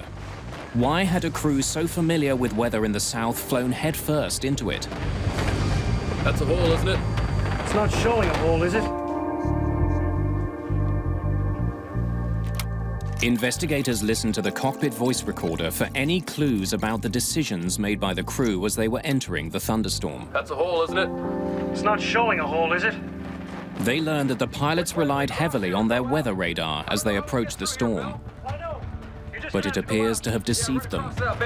All clear left, approximately right now. I think we can cut across there. One of the limitations of the radar that the crew of Flight 242 was using is signal attenuation. That is that the beam that is projected from the radar unit out to look at the weather and return is diffused, so that the picture that is depicted in the cockpit that the crew is looking at may not be accurate. Weather radar sends out radio waves. Those waves bounce off storm clouds ahead and return to the aircraft. But if precipitation is extremely intense, the radio waves can be deflected away. The radar unit might then interpret the lack of returning waves as a clear path ahead. Those inaccuracies are hard to decipher, and if the crew is depending solely or very intently on the radar to guide them through the precipitation, they may be making decisions that aren't based on accurate information. The storm that entangled Southern Airways 242 is one of the worst to hit the United States in 3 years. The crew didn't encounter a tornado, but it was battered by torrential rain and heavy hail. Which way do we cross here or go out? I don't know how we get through here, Bill. What Keel and Mackenzie read as a clear area ahead was in fact the heaviest part of the storm. They flew straight for it. The other engine's going too. Got the other engine going too. Southern 242, say again. Stand by. We lost both engines. Once inside the storm, the DC-9's engines failed. But a turbofan engine is designed to ingest huge amounts of rain and even hail. Precipitation alone should not have shut them down. Investigators study what's left of the DC-9's engines for clues. They need to know if some mechanical failure caused both engines to fail inside the storm. Well, initially I was puzzled as to how the engines could be involved in the cause of this accident, but I was very anxious to get there to see the engines myself to find out if there was any sort of visible failure in the engines. Pratt & Whitney, the manufacturer of the engines, assigns Al Weaver to advise the NTSB investigation. The engines are moved to Atlanta Airport for a closer inspection. And when they lifted the engines up in the vertical direction in the hangar, I could hear the tinkling and pieces fell out through the front of the engine onto the floor. I reached over and picked up those pieces, and I recognized them immediately as part of the high compressor blading deep within inside the engine. Al Weaver discovers that the pieces that fell from the engine were broken blades from the compressor. Jet engines need pressurized air for combustion. 2 separate compressors inside the engine are made up of dozens of steel blades. The rapidly spinning blades force air to the back of the engine. The pressurized air is ignited in the combustion chamber, creating thrust. Weaver notices that the compressor blades from Flight 242 are badly bent or fatigued. The way they're bent tells him they were damaged in the air, not when the plane hit the ground. And we know that that fatiguing and the type of fatigue that we could observe with our eye is caused by the repetitive surging of the engine over and over. A surge occurs when the airflow through an engine gets interrupted. Pressure builds up between the compressors instead of behind them. Without the back pressure, air from the combustion chamber moves to the front of the engine. The engine briefly loses power. Next, investigators need to find out if the repetitive surging was caused by the engines inhaling massive amounts of rain. When an engine ingests rain, it has to convert it into a gas before it can pump it out as exhaust. That process uses energy and slows down the engines. Investigators conclude that with so much rain to convert, the engines couldn't maintain enough power to run the generators. That's what caused the first power outage. But it doesn't explain why the engines failed completely. Al Weaver wants to know if the sheer volume of rain the engines were forced to ingest could have caused their failure. The same engine model that powered Southern Airways 242 is run with up to 14% water to air. Okay, engines at 3/4 throttle.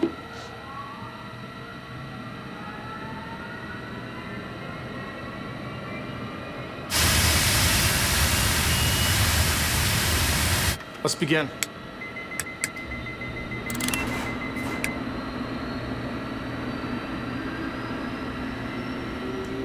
Investigators ultimately throw monsoon-level rains against the engine. They run it from idle up to full throttle. Okay, that's it. Shut it down.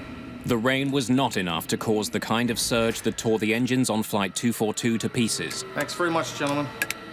And the engine operated normally, no abnormalities. So our judgment was we could not conceive of a rainstorm that would put more water in. So we knew we were going in the wrong direction with more water. The water ingestion test points investigators to another suspect. That's a hole, isn't it?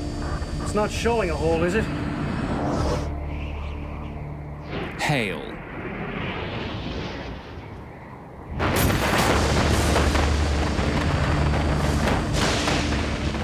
People who survived the crash describe seeing hail the size of baseballs. It was powerful enough to break the plane's 3.5 centimeter thick windshield.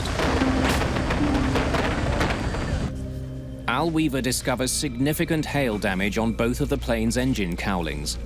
Starting at the front of the engine, we noted that the inlet cowl and the center body that streamlines the airflow going into the engine, which are parts of the aircraft structure and made out of aluminum, were all dented from both engines. And that led us to suspect that the existence of the hail might have been a significant contributor.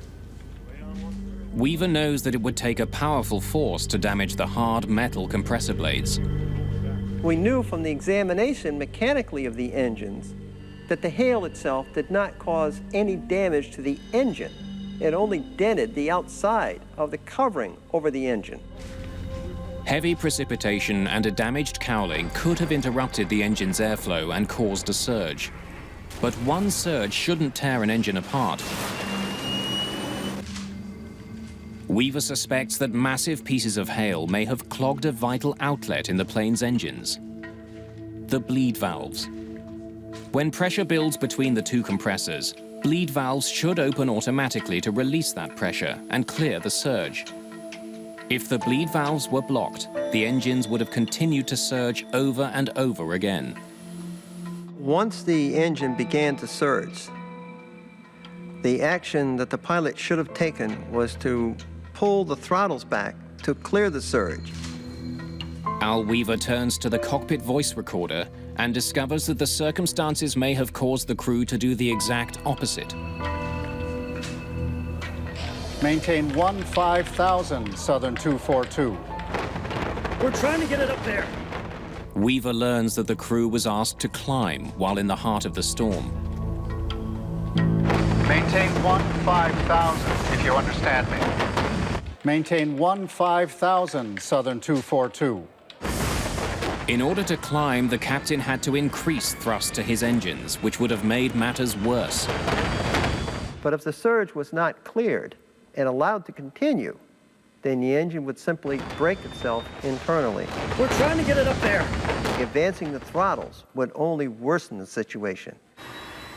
With its bleed cavities blocked by hail, pressure built up inside the engines, bending the compressor blades until they shattered.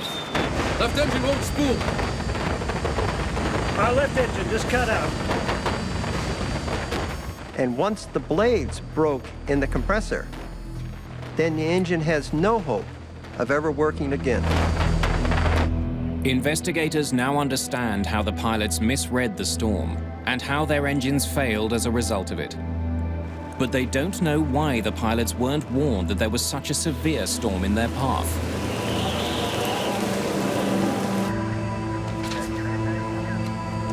Who's got the landing? Not me. Just the captain. Ignition, sir. As the pilots prepared to depart Huntsville, they did have a weather report from Southern Airways, but the information was already hours old. Looks like you guys got a good one coming. Southern Airways dispatch did not have updated information. They didn't subscribe to the National Weather Service's update system. They did have a subscription to a service that required them to dial up and receive the information. When the dispatcher called the phone number to get the updated information, it was busy and never pursued it, and was not able to provide any kind of update information to the crew of 242. Southern Airways 242, I'm painting a line of weather which appears to be moderate to possibly heavy precipitation, starting about 5 miles ahead. Could Huntsville have provided better weather information? Absolutely. But in the course of doing their job, they provided localized weather information about an intense thunderstorm or rain shower that was moving over the airport. They were only responsible really for about 40 nautical miles. What the crew of Flight 242 was looking at was well beyond 40 miles. With little information on the storm and having misread their weather radar, Bill McKenzie and Lyman Keel flew blindly into massive thunderheads. The heavy rain and hail crippled their engines.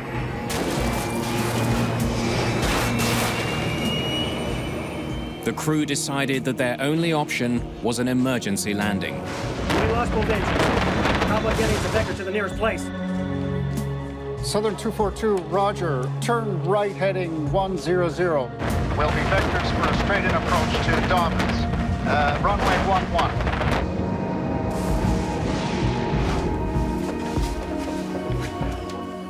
When investigators analyzed the flight path of Southern Airways 242, they discover one more deadly oversight.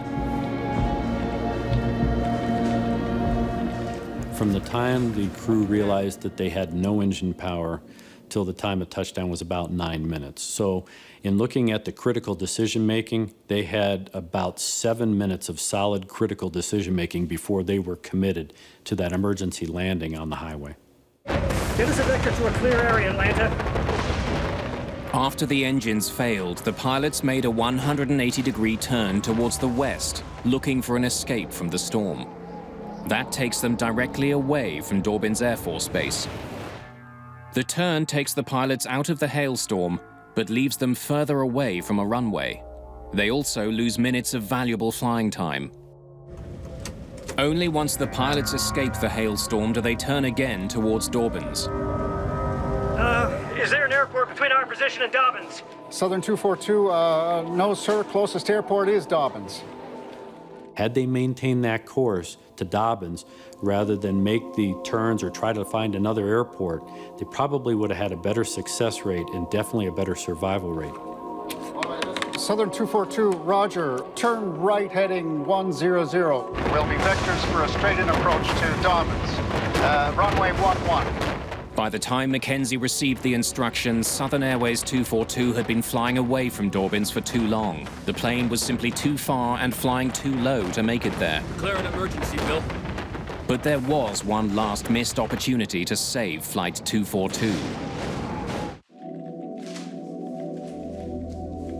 Investigators learned that just as Mackenzie and Keel were directed towards Dobbins Air Force Base, they were right above another runway.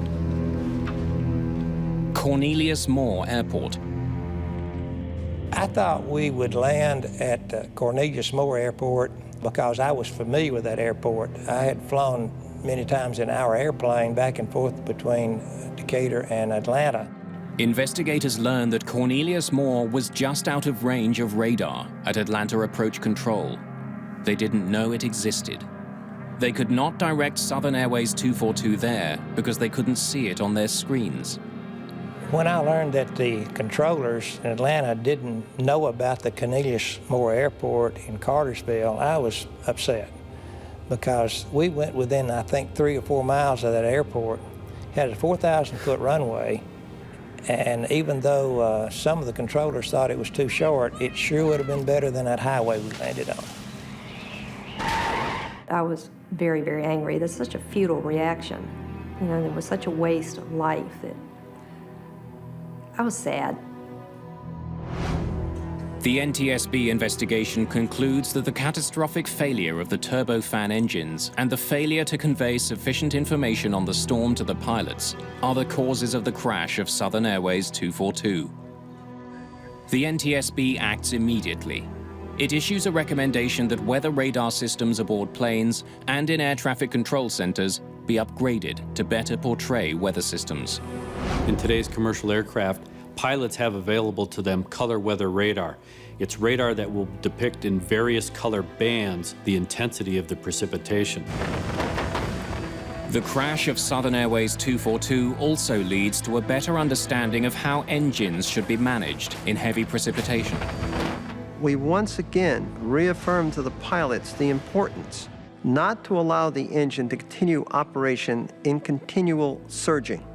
If there is a surge condition for any reason, you should clear the surge, because if you didn't clear the surge and allowed it to operate, it would break eventually.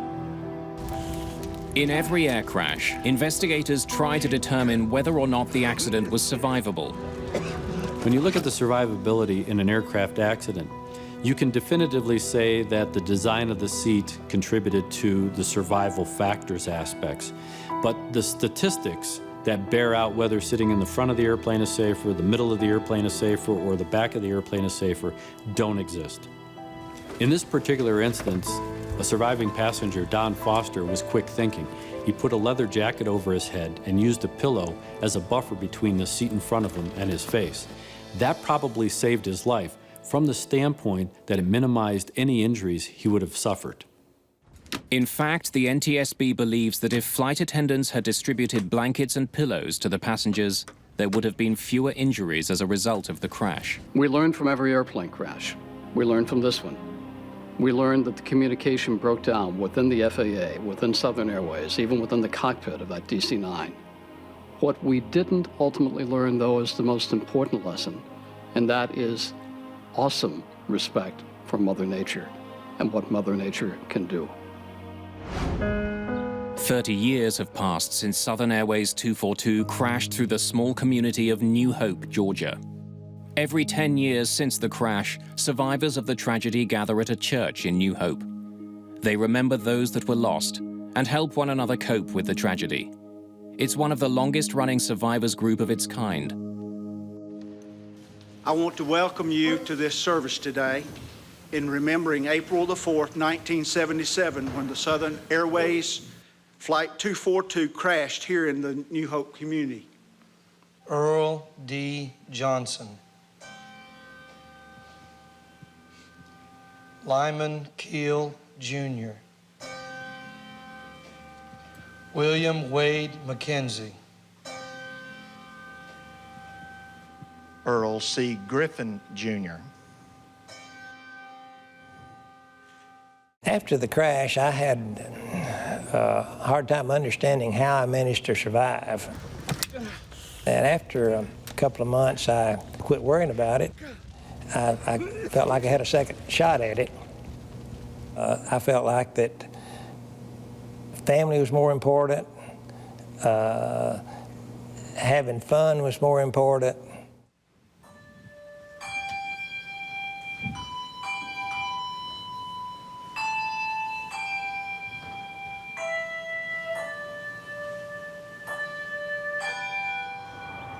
It took a pretty deep toll on our family, my mother and my father especially. They lost 2 of their children and all their grandchildren all at one time.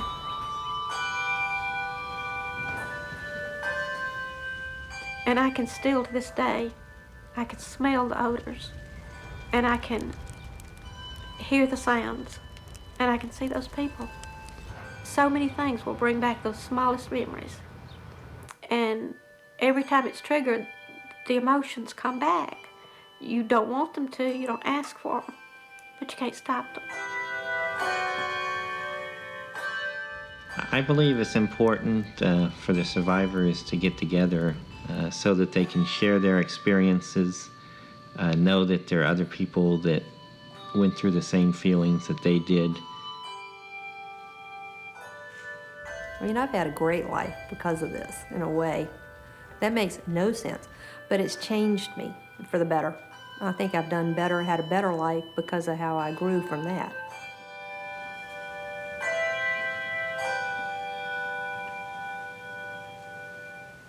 May this service do honor to these dear loved ones, and may it bring comfort and peace to we who remain.